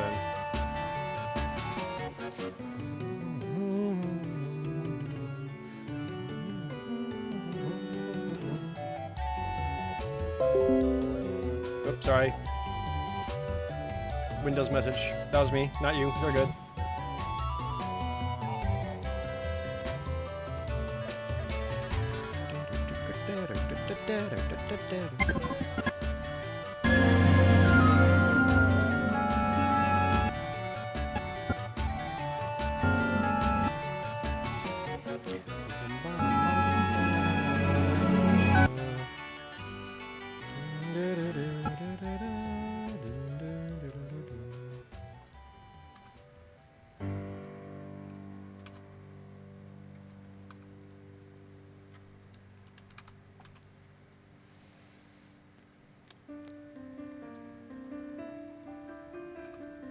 You can disable those? Well, the Windows alerts are disabled, but it's not actually Windows doing that. It's my downloader I'm using to get the Final Fantasy music. Not entirely his fault, but yeesh. Also, there is... Okay, I want to see if I can time that better. Fault, but yeesh. Also, there is so much voice acting in Final Fantasy XII. Lots of cutscenes and side characters, and they all get voiced. So much so, in fact, it was difficult to fit it all onto a PlayStation 2 DVD. Because of this, you can hear how much they had to compress the audio. A lot of times in cutscenes, you'll notice a certain tinniness with spoken dialogue. It's an unfortunate necessity, and sadly, the same compressed audio files had to be used for the HD version. It's forgivable, but noticeable. I mentioned earlier that this takes place in the world of Ivalice, which is also the same world as Final Fantasy Tactics. They share more than just the world. The music of 12 is also done by the composer of Tactics, Hitoshi Sakimoto. Much like the aesthetic of the world, I love this kind of music. It feels so wholly unique compared to any other mainline Final Fantasy game. Every song is wonderfully composed, befitting of the scenario they crescendo in. Much like the previous couple of entries, 12 only has one song attributed to iconic musician Nobuo Uematsu, and that's the ending theme. While I don't personally consider this to be a shortcoming, Hoshimoto's musical style does not capture what Uematsu seemed to have mastered decades earlier. Change my mind. I don't think that song is what I want there. Change my mind. Change my mind entirely.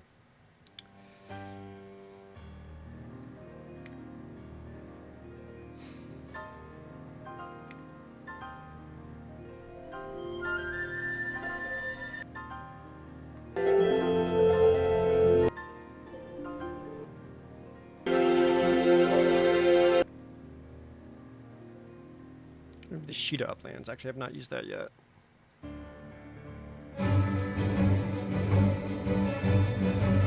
Yeah, let's grab that.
but yeesh. Also, there is so much voice acting in Final Fantasy XII. Lots of cutscenes and side characters, and they all get voiced. So much so, in fact, it was difficult to fit it all onto a PlayStation 2 DVD. Because of this, you can hear how much they had to compress the audio. A lot of times in cutscenes, you'll notice a certain tinniness with spoken dialogue. It's an unfortunate necessity, and sadly, the same compressed audio files had to be used for the HD version. It's forgivable, but noticeable. I mentioned earlier that this takes place in the world of Ivalice, which is also the same world as Final Fantasy Tactics. They share more than just the world.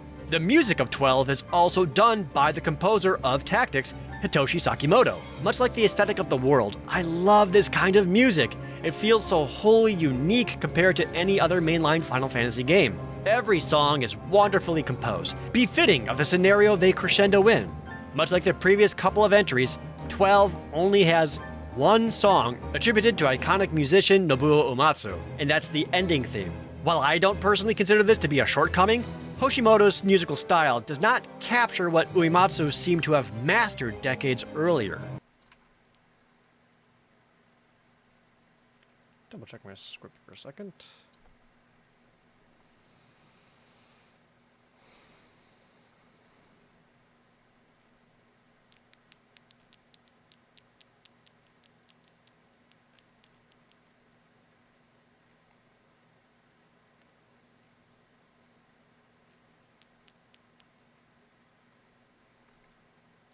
Yeah, okay. Bring these together and keep the music going. Maybe change it out, we'll see. The music of Final Fantasy XII is not as catchy, instantly recognizable, or necessarily memorable as any previous Final Fantasy. The reason is that the music is more atmospheric and not melodic. There aren't... I actually think changing out the music here be a good demonstration of that. Which we got a few options. Like the Wester Sand. Which I've already used, so never mind.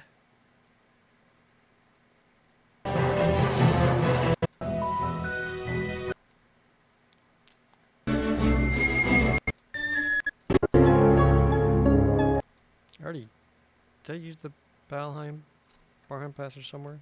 I did, yes.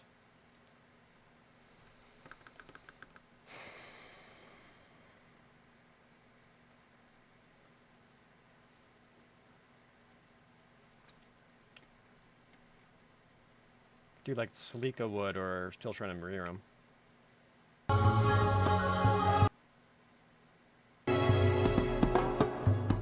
I might say that from talking about Fran. Still trying to Miriam, though.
I like crossfading the music tracks right where I'm talking, so that my voice kind of masks the transition.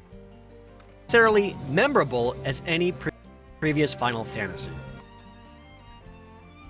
The reason is that the music is more atmospheric and not melodic. There aren't catchy hooks that allow someone to hum along after a single repeat. The earworms are not as strong to play in your brain while you're doing anything else. But the music of 12 is really, really good. I am not trying to discredit or devalue the work because it is outstanding. Again, it's just a different style. Think of it this way. It's more cinematic than anything else. Like a movie, the music is there and present to fit the mood of the on-screen storytelling. It's at no point taking more attention away from what's going on because it's so catchy. Let's bring it back to Rabanastre for a moment. I've already talked about how immersive it is thanks to its people, the busy markets, the location, the style, all that. Now on top of that... Okay, so I'm going to bring it back to Rabanastre. We're going to bring it back to Rabanastre. ...on because it's so catchy. Let's bring it back to Rabanastre.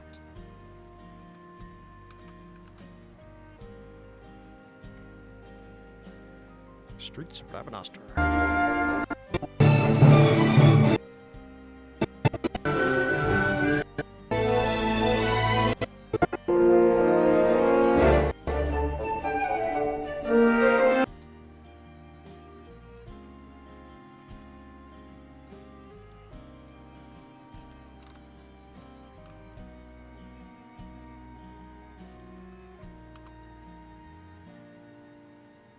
...on because it's so catchy. Let's bring it back to Rabanastre for a moment. I've already talked about how immersive it is thanks to its people, the busy markets, the location, the style, all that. Now on top of that, the Rabanastre theme wraps it all up into a perfect song encompassing the feeling of just another day in the city. Because of that, it's honestly pretty catchy enough on its own. Another unfortunate truth is that the soundtrack isn't... I want to give the music a moment there to kind of shine.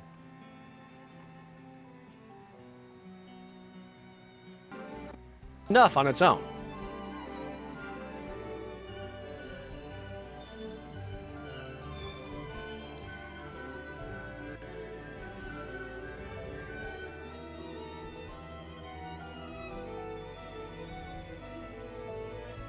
What's the final part that I like?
I think it'll be closer to this is what I want.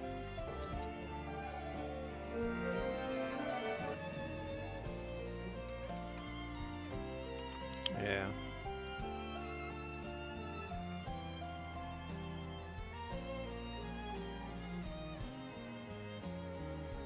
It's so catchy. Let's bring it back to Rabanastre for a moment. I've already talked about how immersive it is thanks to its people, the busy markets, the location, the style, all that. Now on top of that, the Rabanastre theme wraps it all up into a perfect song encompassing the feeling of just another day in the city. Because of that, it's honestly pretty catchy enough on its own. Ooh, close. Get you a little bit more breathing room. Set it up for a fade in. For gain increase.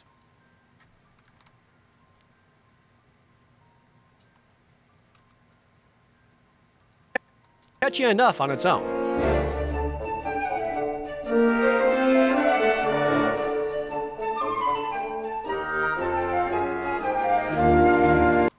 And just that. Not any longer than that. It's a bit on the loud side, though. Yeah, it's getting up to like the -3, the decibel levels. They're down by like 6 on its own.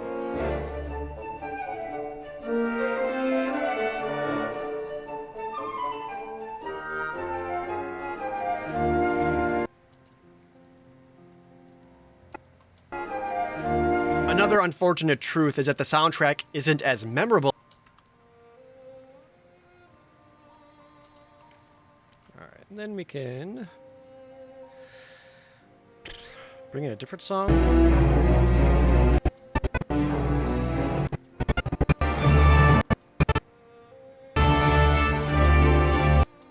Yeah, it's just like Lucio Mines. Doesn't have battle music.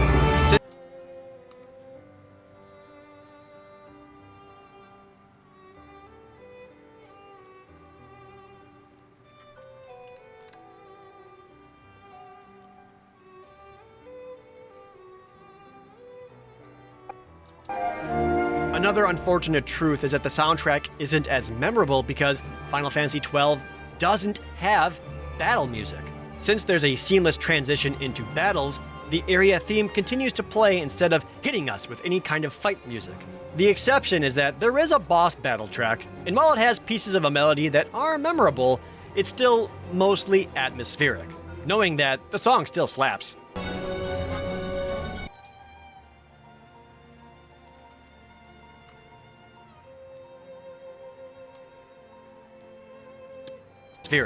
Knowing that the song still slaps.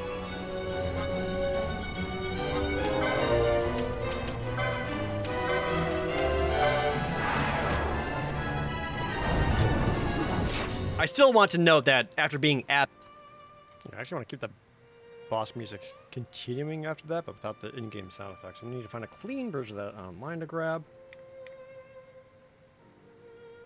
Which shouldn't be too hard.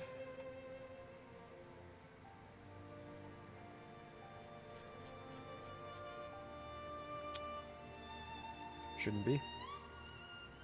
There it is. Right?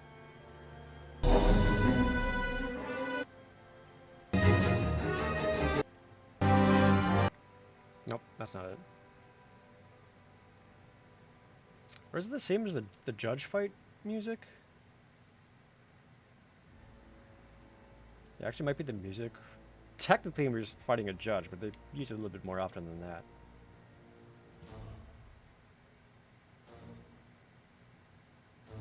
Wait, this one?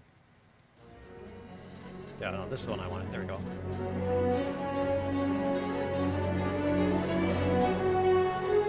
This song's good.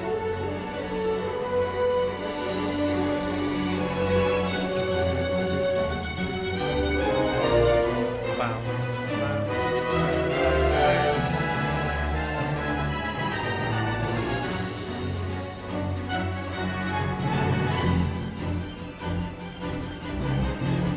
Alright, shut up.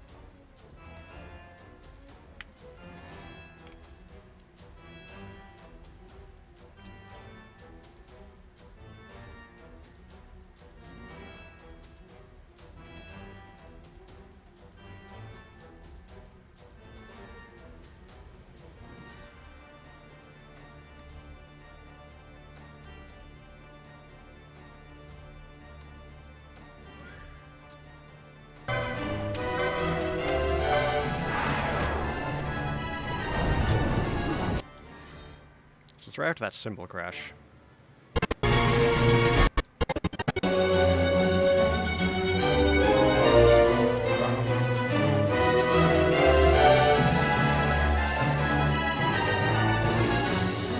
Cymbal crash, and that's where we continue the music. So it should be something around here, right? I still want to note that after being probably a bit shorter.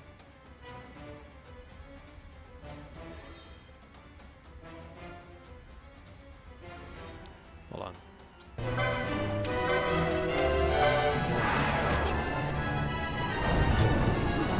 What's the tempo in this song? Holy shit.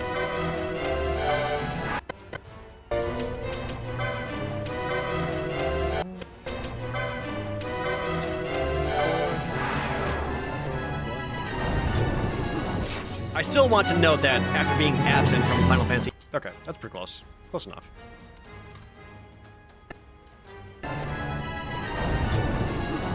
I still want to note that after being absent from Final Fantasy X and 11, the victory music returns in full, fittingly as the party strikes up a pose after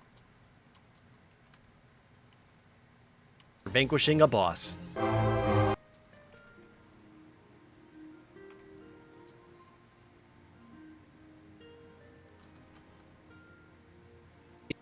Strikes up a pose after vanquishing a boss. Yeah, that can be louder. Let's bring that up a bit.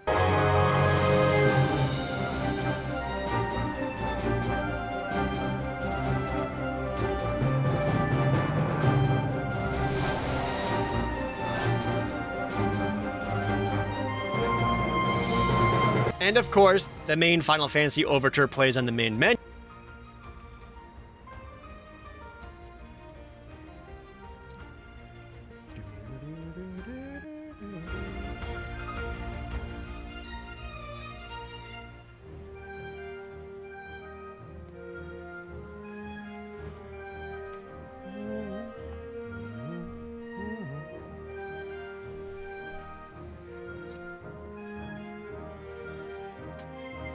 That's why I actually use the narration. My true motive, to bring the various counter-imperial forces scattered throughout Ivalice together in unified resistance. Yeah. I'm gonna use there. Chapters as narration furthers the plot. To be perfectly honest, this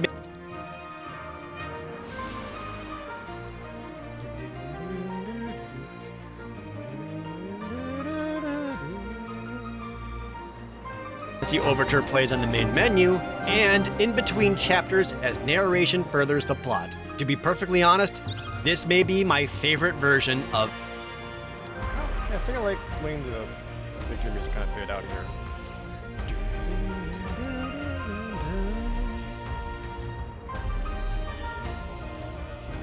This is a good version of Skyward Sword music.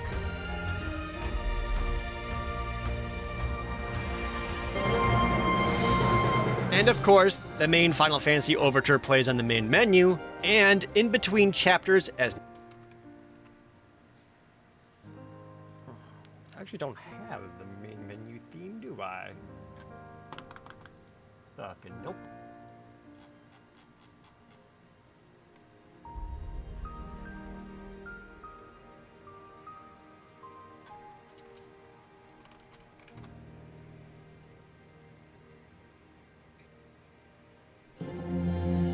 There it is.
My true motive, to bring the various counter...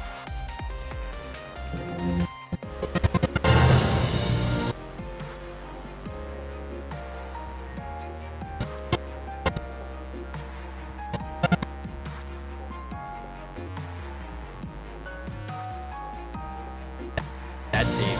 My true motive, to bring... This happens like right around here, so this needs to be closer like this. As narration furthers the plot. To be perfectly honest, this may be my favorite version of that theme. My true motive, to bring the various... Yeah, closer to that. This needs to be way quieter.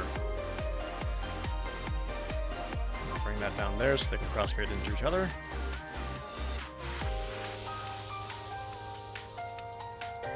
and in... Shut up for a second.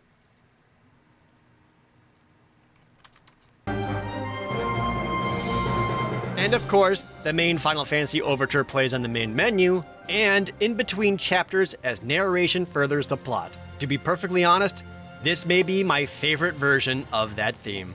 My true motive, to bring the various counter-Imperial forces scattered throughout Ivalice together in unified resistance. There. Good. Nailed it. I think pretty much should export now. The video's done.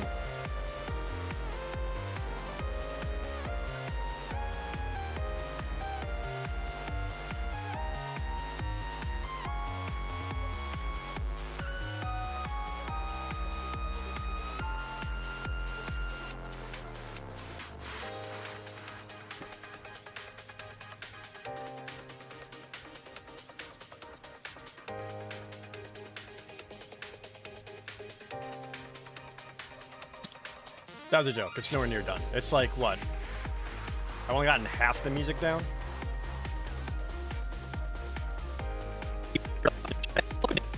I remember what I said at this part.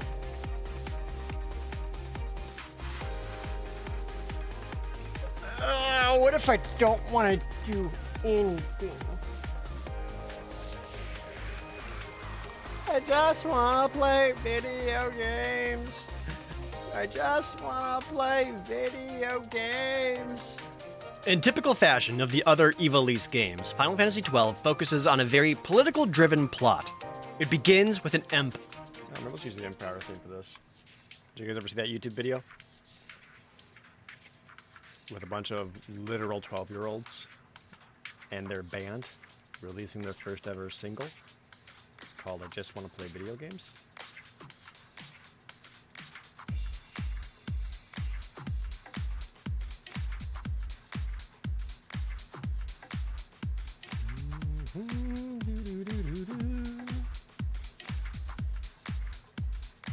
Alright, Empire theme, where you at?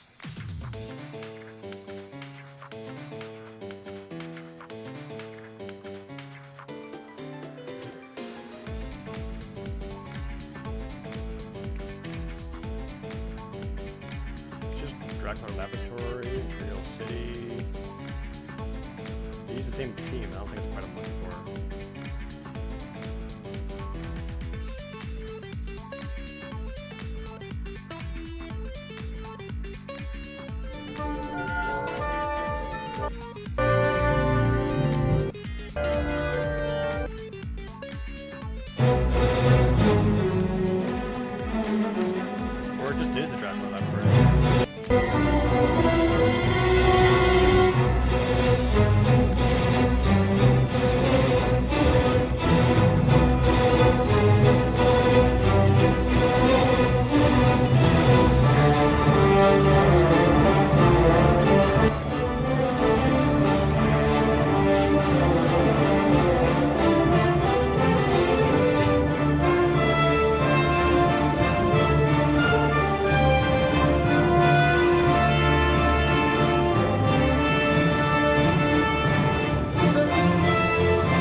I like it. I guess that is just the Dracula Laboratory.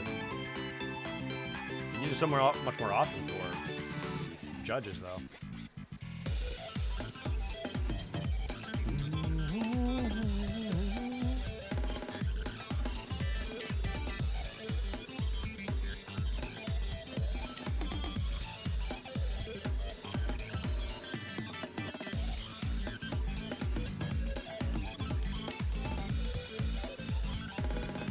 I guess the official theme is the Arcadian Empire, parentheses, Dracula Laboratory. So, yeah, it's the same song. Okay. Whatever.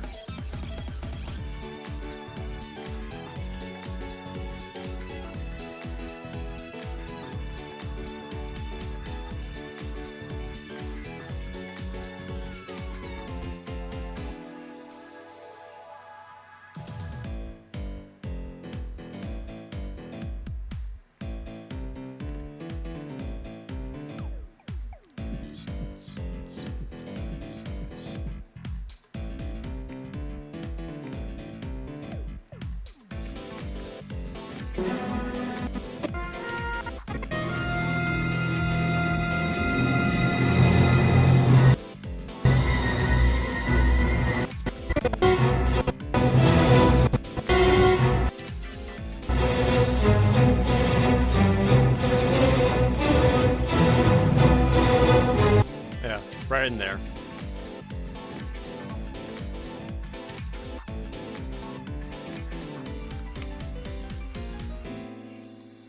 In typical fashion of the other Ivalice games, Final Fantasy XII focuses on a very political-driven plot. It begins with an empire taking over nearby territories. There's intrigue about who's an ally and who isn't, plenty of infighting, and a small group of people from all places doing their best to bring peace. This is why we follow the party of heroes that we do. They're trying to stop war and set things right. Vaughn is a street urchin whose only family was killed in the war 2 years earlier. Penelo is his childhood friend and follows him wherever he goes. Balthier is a sky pirate who claims to be after riches and glory, but he shrouds a deeper connection to the war than he leads on. Fran is a Viera, a bunny girl, that is a loyal companion to Balthier. But let's get her on. I think I already used this scene. Out of the way for a second. Look at how sexy Balthier is. Damn, hottest Final Fantasy guy right here. Bosch is a disgraced knight of Dalmasca who swears his sword to protecting Princess Ashe, the rightful heir to the kingdom of Dalmasca, who must let the world believe she is dead while she acts in secret to free her people. Their opposition lies primarily in the Empire of Arcadia. They siege tirelessly to take over as many territories as possible. At the center of it all is the Emperor himself and his 2 surviving sons. The young Larsa, whose compassionate heart is betrayed by his naivety, and his older brother Vayne, whose glorious hair and soft-spoken demeanor hides his ambition and sinister ways. The laws of the Empire are enforced by the judges, essentially elite knights that carry out the will and orders of their lords. This is all to set the stage of the conflict, Ashe and her companions trying to restore her to power, while Vayne makes power grabs among the conflicting leaders of the Empire. Yeah, that all works there.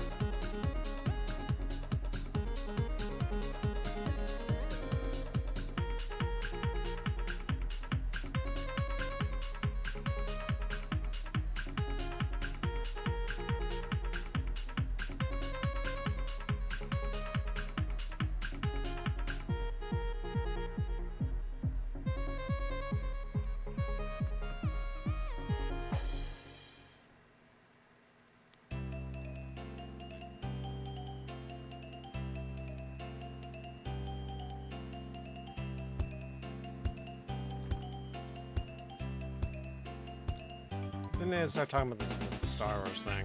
This is the most widespread, misinformed, ignorant opinion of Final Fantasy XII, and wouldn't you know it, it's repeated over and over again by thousands of people who have never played Final Fantasy XII.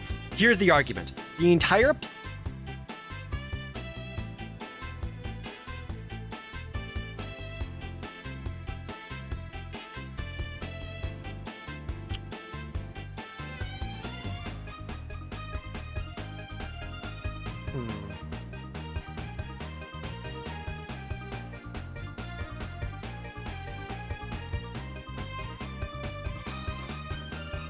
How do I...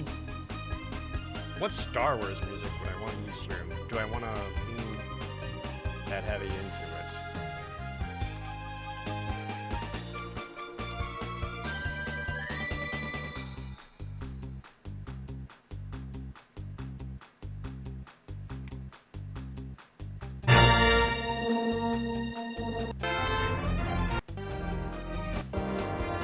Hell yeah.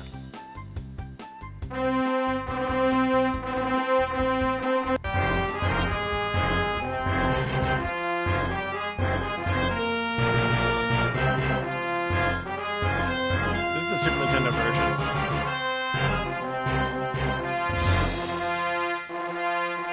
Now I can't use the Lego Star Wars or even like Shadows of the Empire because that is the actual music and that will get copyright claimed to shit.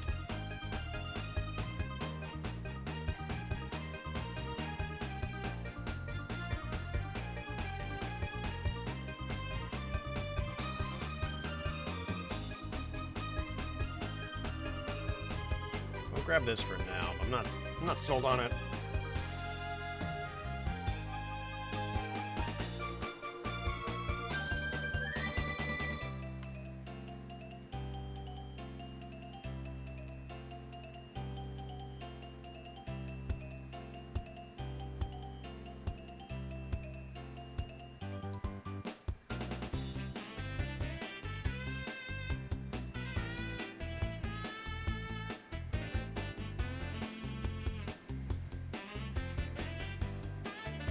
Saw an entire channel disappear over a 2-second soundbite?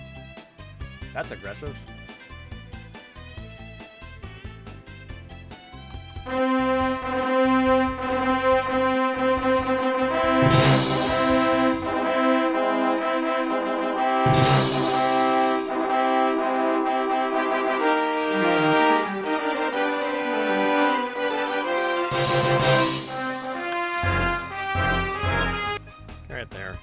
God, that sounds like ass.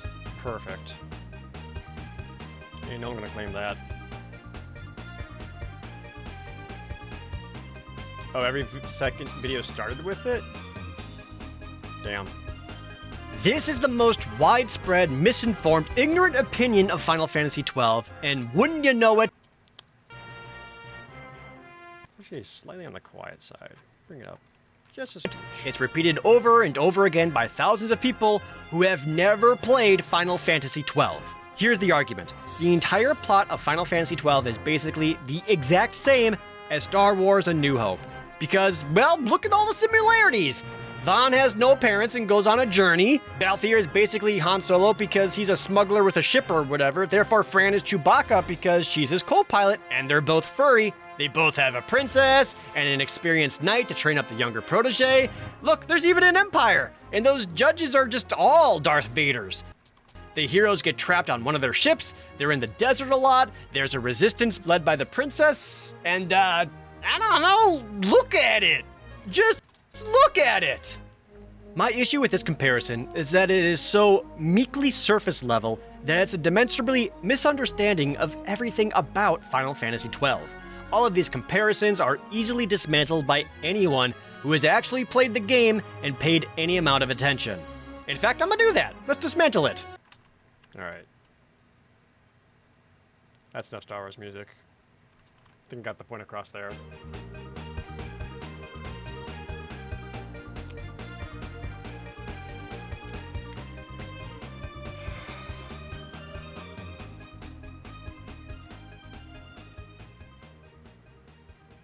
The real question is,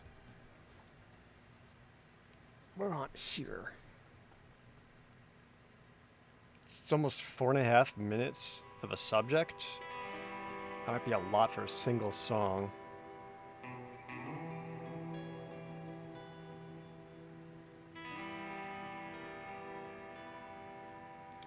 Could use another Final Fantasy XII song because it's the least repetitive. But what would be fitting of the mood?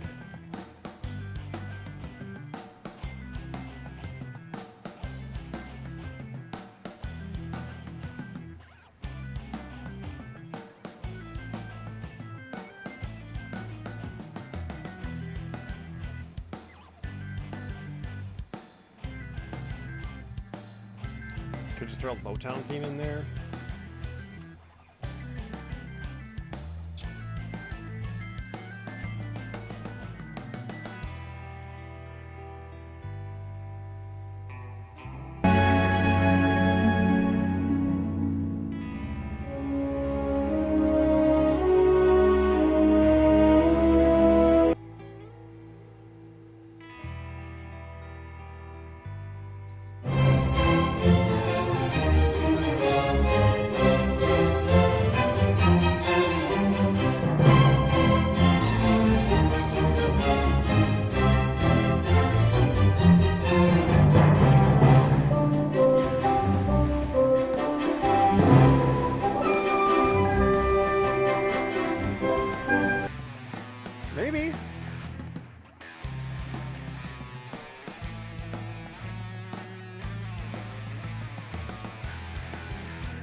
Vaughn is not Luke Skywalker. The main purpose of Luke was the hero's journey. A youth gets forcibly ousted from his life, learns the way of the world while gaining strength, is taught by a mentor, and finally vanquishes whatever evil so that he can go back home. Vaughn does none of these things. He starts primarily motivated by revenge, wanting to hurt someone for the death of his older brother Rex, specifically the Empire and Bosch, whom he blames directly. He does not get empowered from his journey, and he doesn't get any kind of training or mentorship. Vaughn isn't even the main character. The plot is hardly about him. He does establish his own reasons for going with the party, but it has nothing to do with the hero's journey or anything similar. Related to that, Bosch is not Obi-Wan. The only similarity between them is that they're both experienced warriors. The main difference here is that Bosch doesn't give a shit about Vaughn, or the supposed Luke in this instance. If I just had a single shot of Bosch looking at someone just saying, "Hello there," I would absolutely put it in right there. But alas. At no point does he offer him guidance, give him training, or demonstrate to him how to better his world or his self. In fact, Bosch doesn't do this with anyone. He doesn't give any kind of wisdom or direction to anyone in the party. He's here for a reason and one reason only: to protect Ash and help her goal. Ash is not Princess Leia. Their similarities begin and end at being a princess and a leader of a resistance group. Ash is far more jaded, angry, and filled with vengeance. She seeks power more and more to achieve her goals, and her story is more about how dangerously close she is to becoming the very thing she is swearing to destroy. Her headstrong conviction in this causes uncertainty in her companions and in herself. Balthier is not Han Solo, but I will concede that they are the most similar, especially in the personality department. Unlike Han Solo, though, Balthier doesn't help the party because he's the scoundrel with a heart of gold archetype. Everything Balthier does is because he has a much more direct, personal connection to whatever it is he's doing. Yeah, he's doing the right thing, but that's because of what he personally knows and not strictly because he wants to help someone in need. And Fran is not Chewbacca. Again, their similarities are just the furry co-pilot. Fran actually gives more of the wise mentor role. Thanks to her race living for hundreds of years and being so much more attuned to the mist and magic of their world, Fran is able to explain the workings of different mysteries. If there's a... You know what I just decided? I was going to have like the comparison pictures slide in anytime I bring it up. I thought about using stills of the movie characters, but then I decided, no, you know what I'm going to use? I'm going to use like that polygonal like 1998 PC game of the different characters, like where they just look like shit. Like I'm gonna pull out like Terrace Kasi Han Solo, just like a really crappy like model, and just there, because that's funnier to me.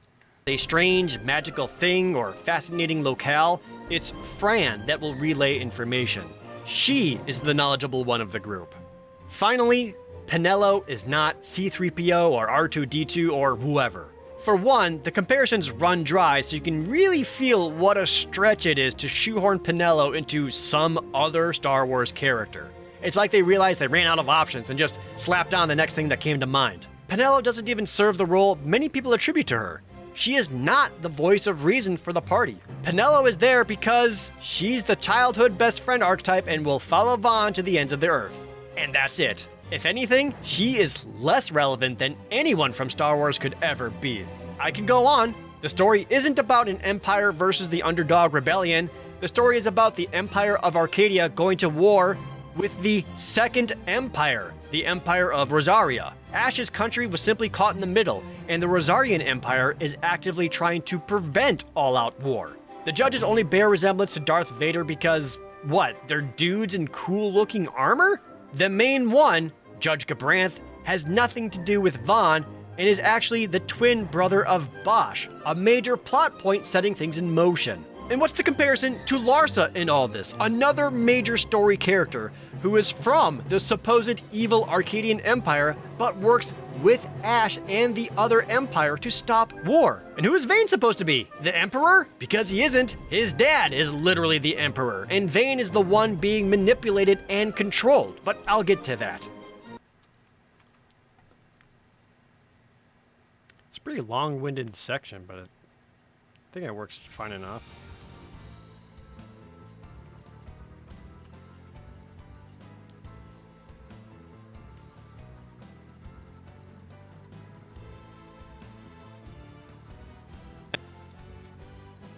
I mean, like the early seasons, obviously. That same kind of political intrigue.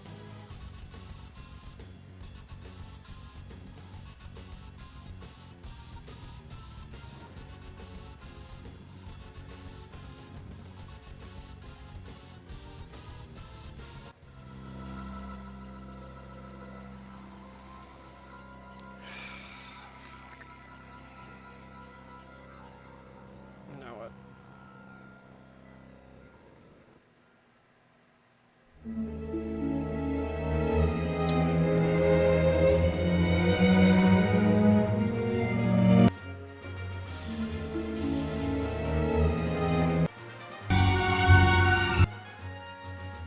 That actually kind of works right there. Use the Namyense Sensi.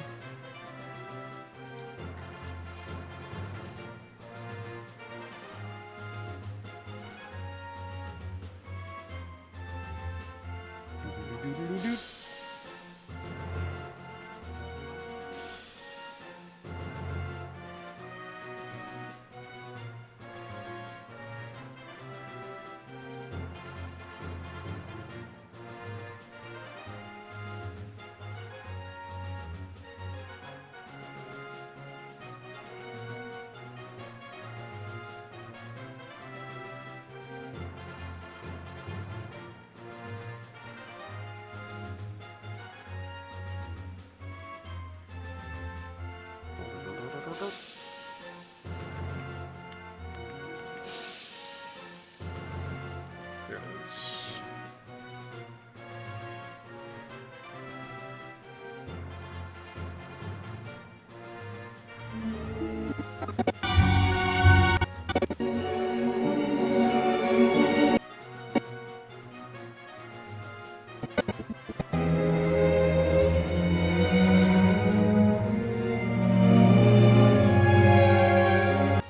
Probably just start this right at the beginning of the song. Well, close to it. Gotta leave room to crossfade.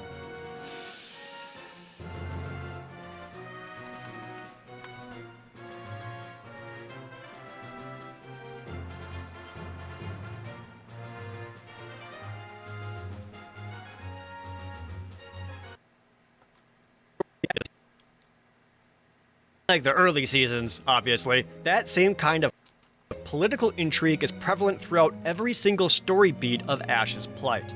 There are many pieces at play at all times. Everyone is trying to make moves that will directly benefit themselves on all sides. Keeping up with all of it is sometimes difficult, but is fascinating to watch play out. There are allies to the heroes that ostensibly betray them, but have actually set them up to prevail. Many times the narrative switches to the heads of the Empire bickering and outright stating their distrust of Vayne. Knowing Stairs, they're probably inspired by Star Wars. They were inspired by Star Wars Episode 1 for Final Fantasy X. That's it. Even the judges realize not all is right, with some swearing fealty to whatever their command is, and some, like Gabranth, choosing to be the protector of the best potential future of their empire, Larsa. He even meets up with Ash and the figurehead of the other empire to meet with a religious leader to discuss avenues of peace. This all comes with a price, though. It's a struggle to follow along. I already talked about how much I love the aesthetic of everything, and that extends to the dialogue and words spoken as well. There's a certain flair that comes with every sentence, like it was romanticized in a literal sense. Words, intent, and meaning are not spoken directly and clearly. There are layers underneath layers of every single line of dialogue. So much of the story is told through subtext, the spaces between the lines, that just reading along will leave you confused and lost. There are so many fantastic scenes that when they end, you can say to yourself, "Holy crap, that was an awesome scene!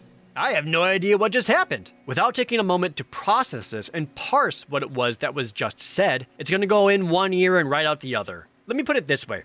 Remember in middle school when they made us all read plays by William Shakespeare, but in the sidebar of the textbook was italicized words explaining all the weird-ass sentences right next to it? Final Fantasy XII requires you to keep your mindset in that sidebar. You need to translate and understand each word. Here, I'll even give it a shot. This is one of the best scenes in the entire game. I'll show it to you how it's presented, and then we'll watch it again, only with my interpretations. Your words may convince a child such as this, but they weigh far too lightly on the scales for my taste. Our paths will remain separate. Do you not think Amalia worth saving? I hold men's lives in my hands. I must see foes in every shadow. The night we moved against Vayne, he knew. I will not chance such disadvantage again. I must treat you as I would Ondor, as I would treat any abettor of the Empire. Then what will you do? Hold me here in chains?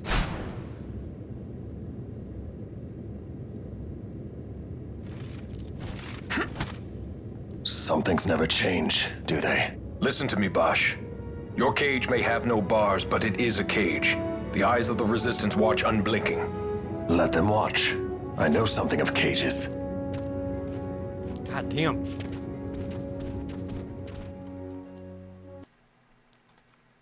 It's a really fucking good scene. But again, you could watch it and be like, I don't know what happened.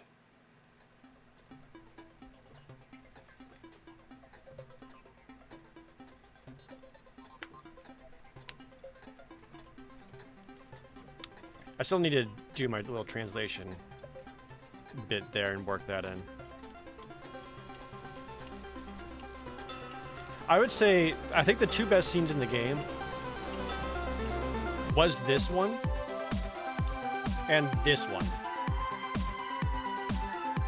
where they basically tell Gabranth to kill Drace.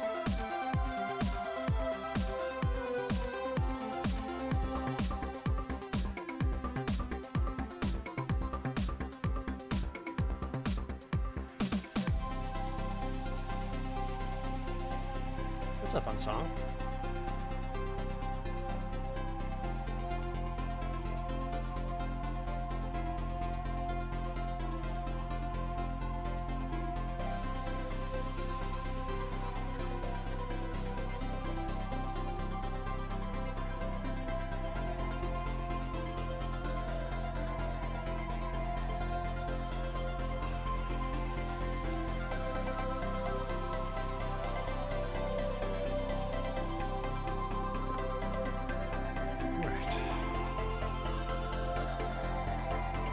If you are able to do this for Let's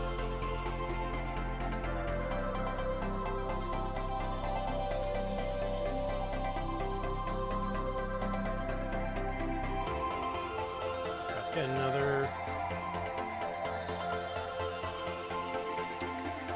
Great Ball tune.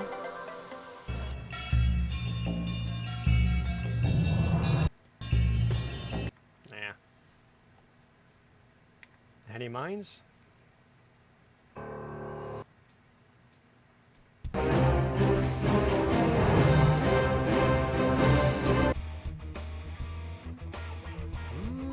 Maybe. I think I actually might be able to fit this in better in a different later part of the video.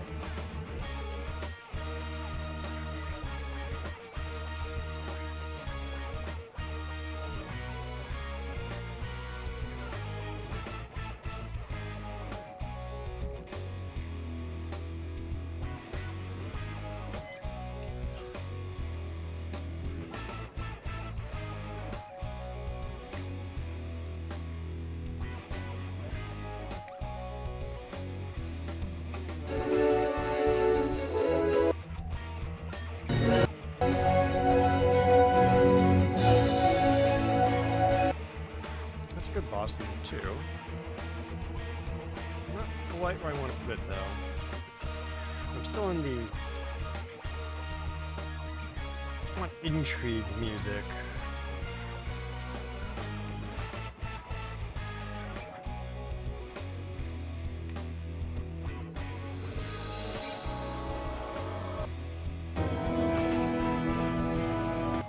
Possibly.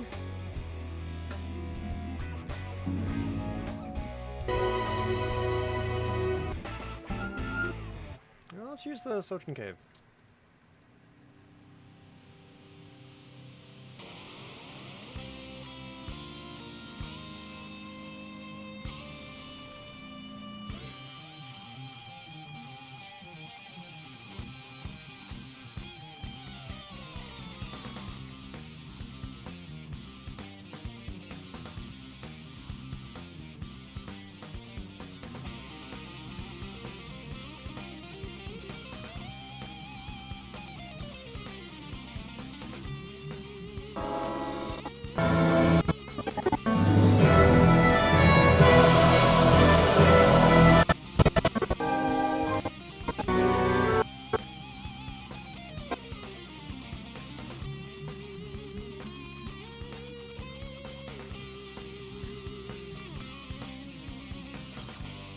If you are able to do this for every single scene, then you are in for a fascinating plot. And if you aren't able to, that's okay and perfectly understandable. Some people resonate better with front-loaded information that can be easily digested. It isn't a fault of anyone, nor is one way necessarily better than the other. It's just a different means of storytelling. I myself love this kind of stuff. I love examining each character and figuring out the why and not just the what. While I am one person that likes it, there will be 10 that don't.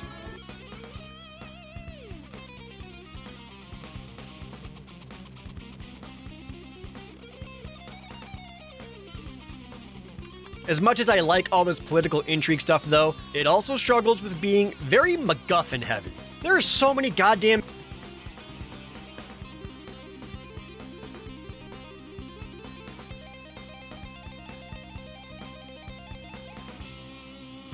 Shit, what'd I say? Yeah, I was gonna use the boss theme, other boss theme for, I think it might work better here.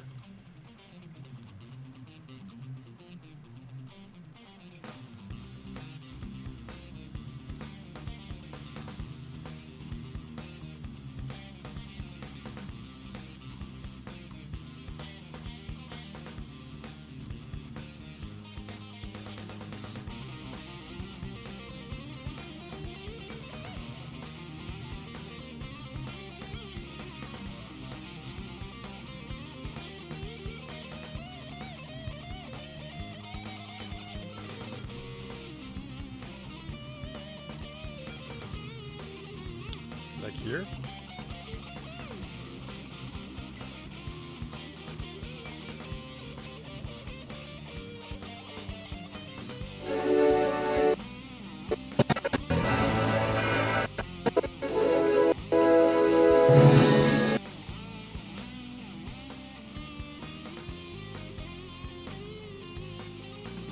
Let's see if this can...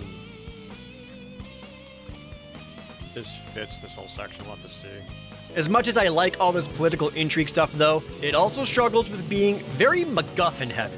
There are so many goddamn important magical things that someone or another wants and Ash has to get to it first. The Dawn Shard Crystal is important because Ash needs it to prove her heritage and because it makes stuff blow up. But also, the Dusk Shard negates all that, but there's also a Midlight Shard Crystal, and there's also manufactured nethicite made from a lab, which is why Ash needs the Sword of Kings to shatter them all, and blah blah blah blah.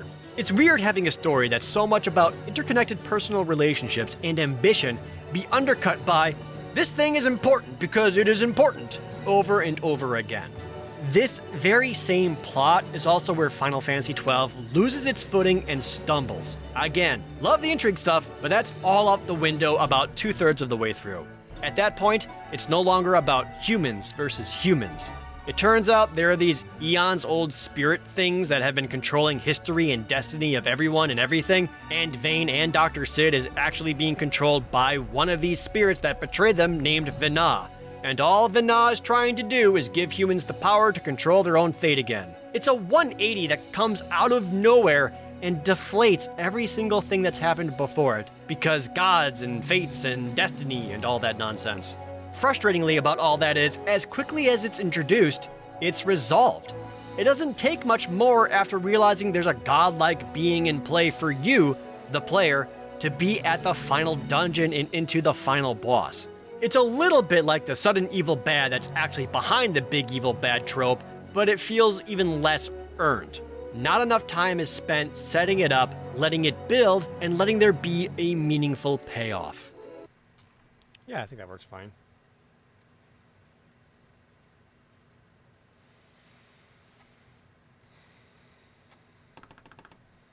You know what? I'll say it. I like Vaughn. He gets... Now what?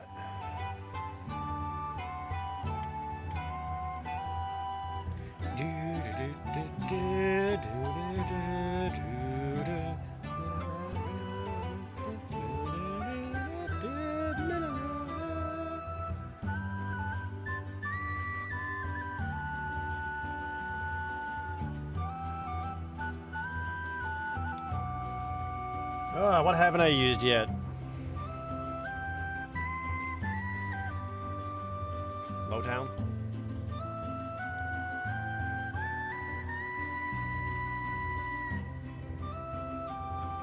Or Nalbina.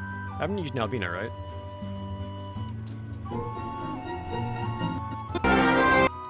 Yeah, let's get Nalbina in here.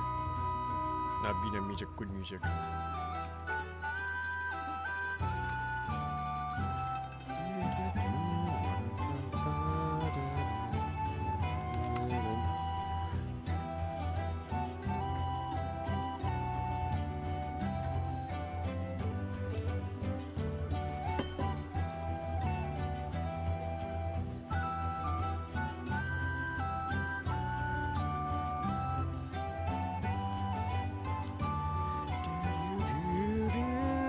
Main story and writer Final Fantasy 12 veiled halfway through. It was like, I don't know if it was the writer, but it was like one of the head directors or something had to be replaced or something or another. I forget exactly what, but yeah, there was like a pretty major like leadership change throughout development. Ooh, Gothic Necklord.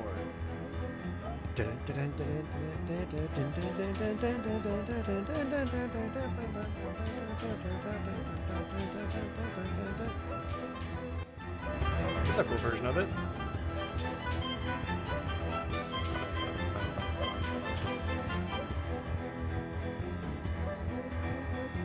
I'll just put Gothic Necklord in there, see if anyone notices.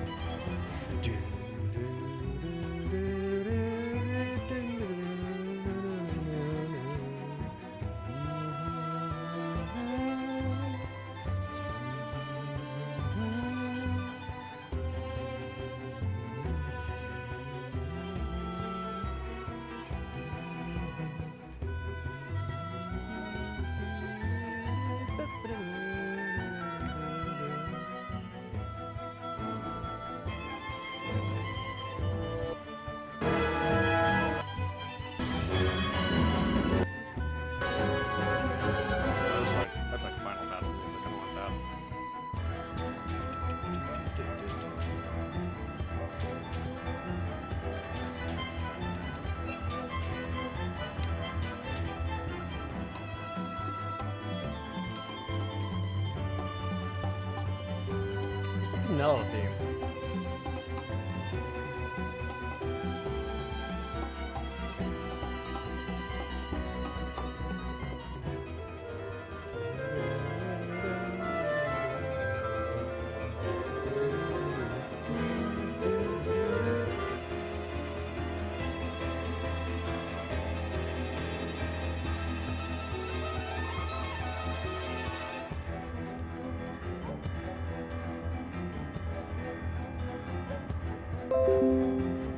Sorry.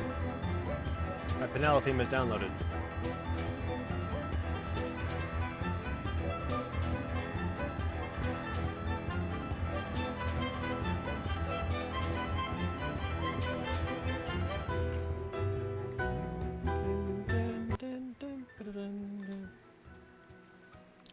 You know what? I'll say it. I like Vaughn. He gets unfairly mislabeled by almost everybody ever. He's frequently shit on by fans because of how uncool he is and how annoying he is. Which again, like the Star Wars comparison, did they even play the game? Vaughn is never obnoxious or annoying or whiny or anything. The only thing he's ever done wrong is that he isn't a cool character like Bosch or Balth. Another little pop there? Wrong is that he isn't a cool character. Fuck.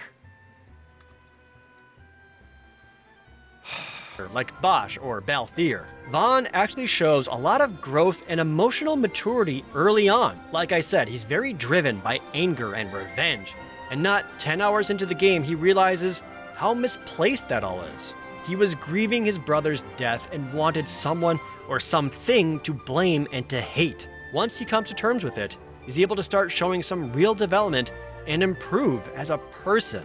This is exemplified right before the final dungeon, in which Balthier offers Vaughn his airship should something happen. Vaughn's response to this isn't, "Sweet, my dream come true." It's, "Wait, what? What do you mean? No, everything's gonna be fine." Vaughn's inexperience also works in two ways. It allows people to explain things to him, and therefore the player, and his lack of knowledge also helps keep the rest of the party grounded in reality. Very well. Then the path set before us is clear. We'll use the Dawn Shard to fight them. You even know how to use it? Aside from this, though, he doesn't have much direct impact. I was missing one frame. Look there, you piece of shit, you little slut. I saw you. Get closed. Got him.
Do you want to keep the same song going after is the real question.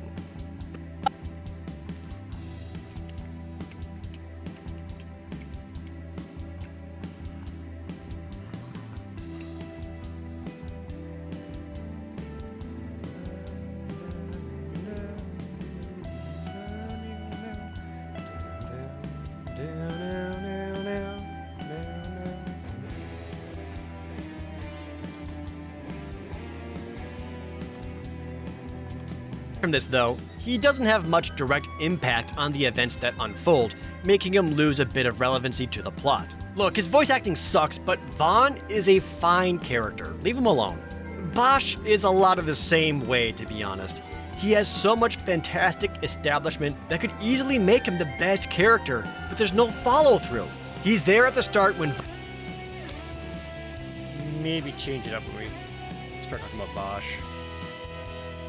Maybe.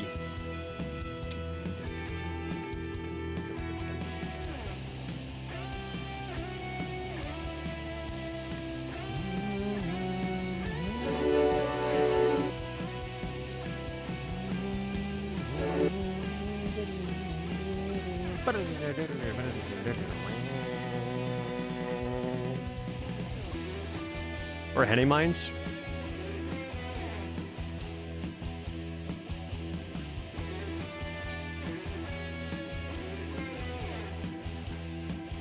Where's the Henny Mines? Downloaded it, didn't I?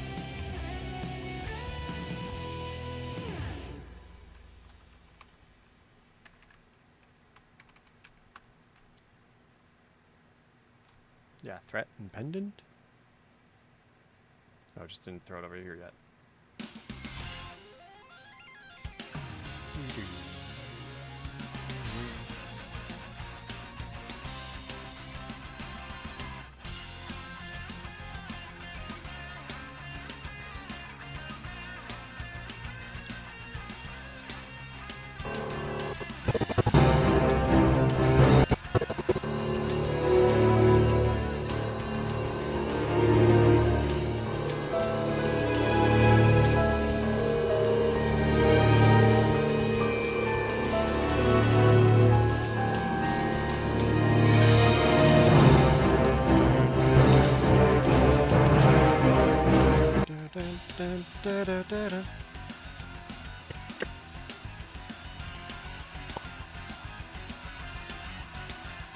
alone. Bosch is a lot of the same way, to be honest. He has so much.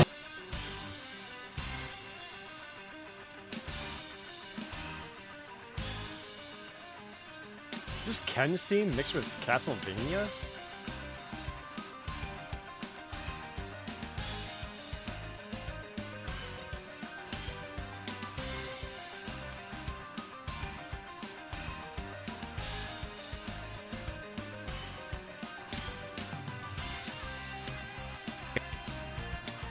Character. Leave him alone. Bosch is a lot of the same way, to be honest. He has so much fantastic establishment that could easily make him the best character, but there's no follow-through.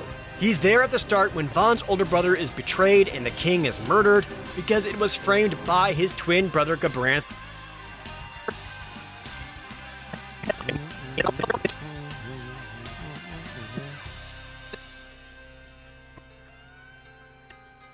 Because it was framed by his twin brother Gabranth, who is now a judge for the Empire. Locked away for a couple of years, knowing the truth, Bosch has direct personal reasoning for wanting to fight back against the Empire and to help Ash. And unfortunately, he doesn't really do anything. He's just as much along for the ride as Vaughn is, staying by Ash's side at all times with minimal input. He doesn't really get an end to any kind of arc or plot point. Everything about him just fizzles out. The same goes for Balthier, even though I love him, who is an ex-judge, already giving him connection for seeing the brutal ways of the Empire. More importantly, the Empire's lead scientist making all this dangerous manufactured magical stones and weapons of mass destruction is Sid, Balthier's father, who he already knows is dangerous because of his desire and ambition for more magical sciencey stuff. There just isn't much follow-through on this, with no clear conclusion to Balthier's development arc, even though he gets some of the best scenes, like here. Leave him alone!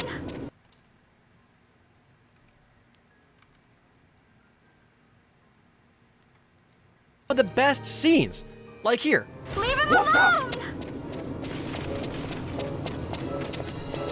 Hold on to this for me, would you? Just until I bring Vaughn back. He isn't being charming and witty to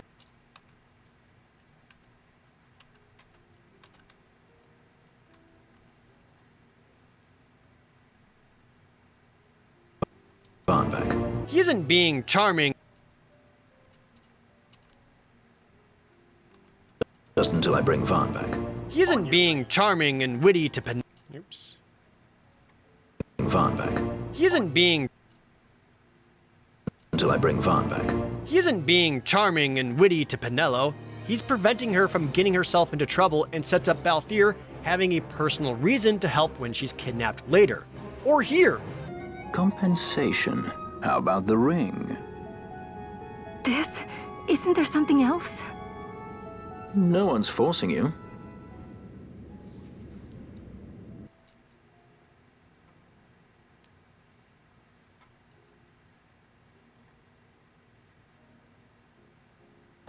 Or here. Compensation. How about the ring? This? Isn't there something else? No one's forcing you.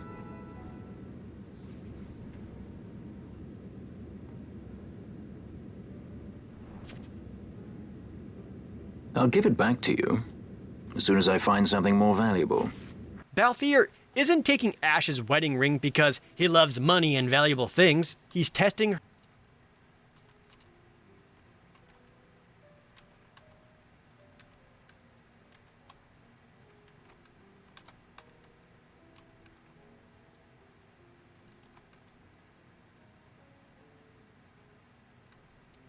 He loves money and valuable things. He's testing her resolve to see if she's truly willing to do whatever it takes, confirming his decision to go with her.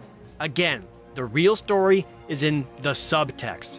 Plus, let's face it, Balthier is super hot and is... Plus, let's face it, Balthier is super hot and his confidence is super sexy, and he isn't just quippy, he cuts through everyone's bullshit. Well, at least your sword is to the point. He isn't just quippy, he cuts through everyone's bullshit. Well, at least your sword is to the point.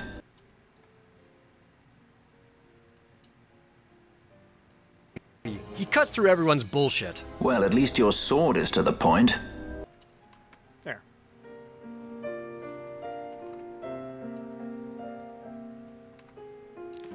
Sanctuary of Zeta? Someone out there's a Final Fantasy XI fan.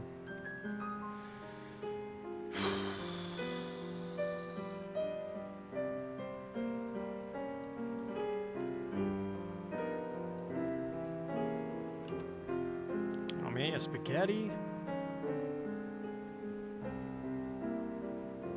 I had ravioli. It's like spaghetti, but with surprises on the inside.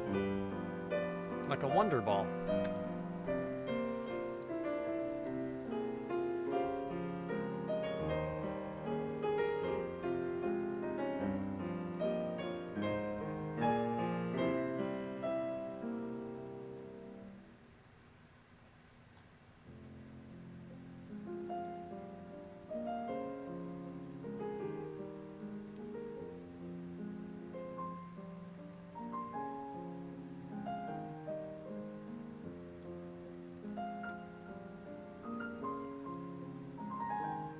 God damn it.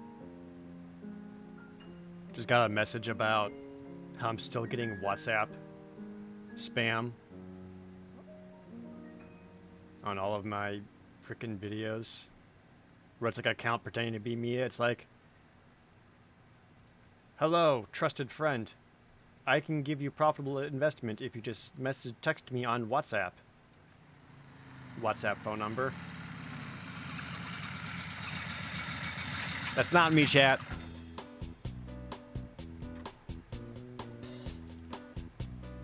I do not use WhatsApp.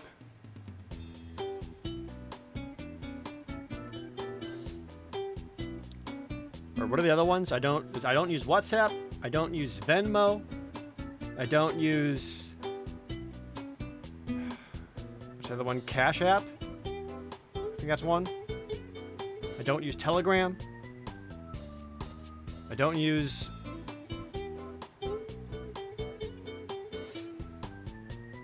I swear there's another one. Signal? I've never even heard of Signal. I'm definitely not on Signal.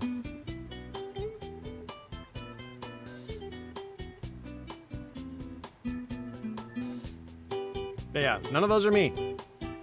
Don't click those shitty links. Zelle? No, don't use Zelle.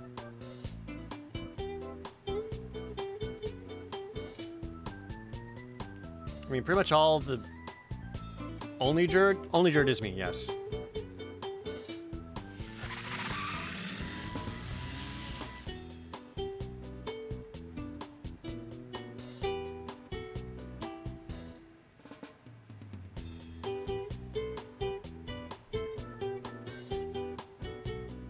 Now, pretty much all the the actual sites I use, I have linked, which was pretty much Twitter, Twitch, YouTube, Instagram, and I have a TikTok. And I'm at some point maybe I'll actually have a better idea of how to freaking use TikTok, but I guess I'm too boomer.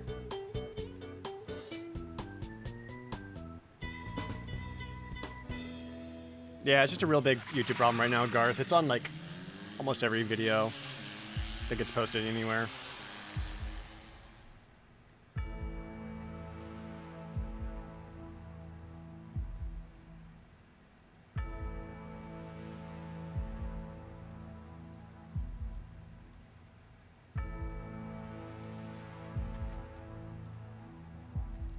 Alright, it's getting to be about 6 p.m., which is usually around my cutoff time, because that's usually where I start getting ready to eat some dinner.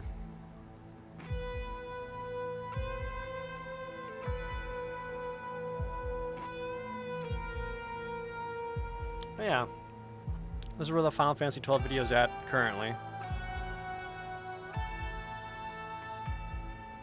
Definitely have a lot of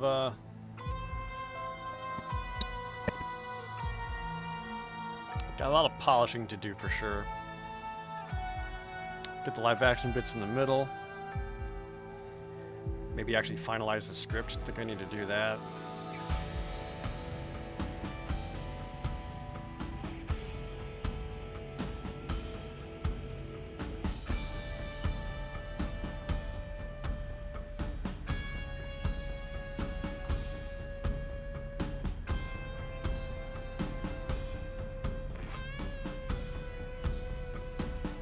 Special editing only jerk session, basically.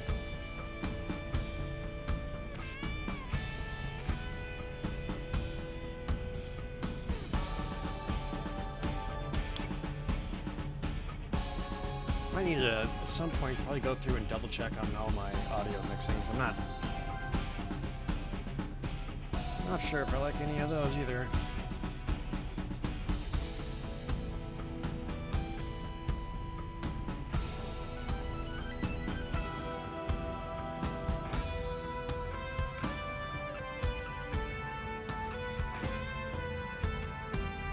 Well, if I can make progress on it, maybe by this weekend I can get back to playing games on stream instead of just editing and working on stream. We'll have to see. It depends on when I get around to filming the live action bit. Whenever that will be. We'll have to see. Alright. I'm gonna wrap up there, chat. Definitely have more I want to do, but there's a lot of it that I'm gonna have to do like off stream. Like I got a couple voice lines I need to redo and the like.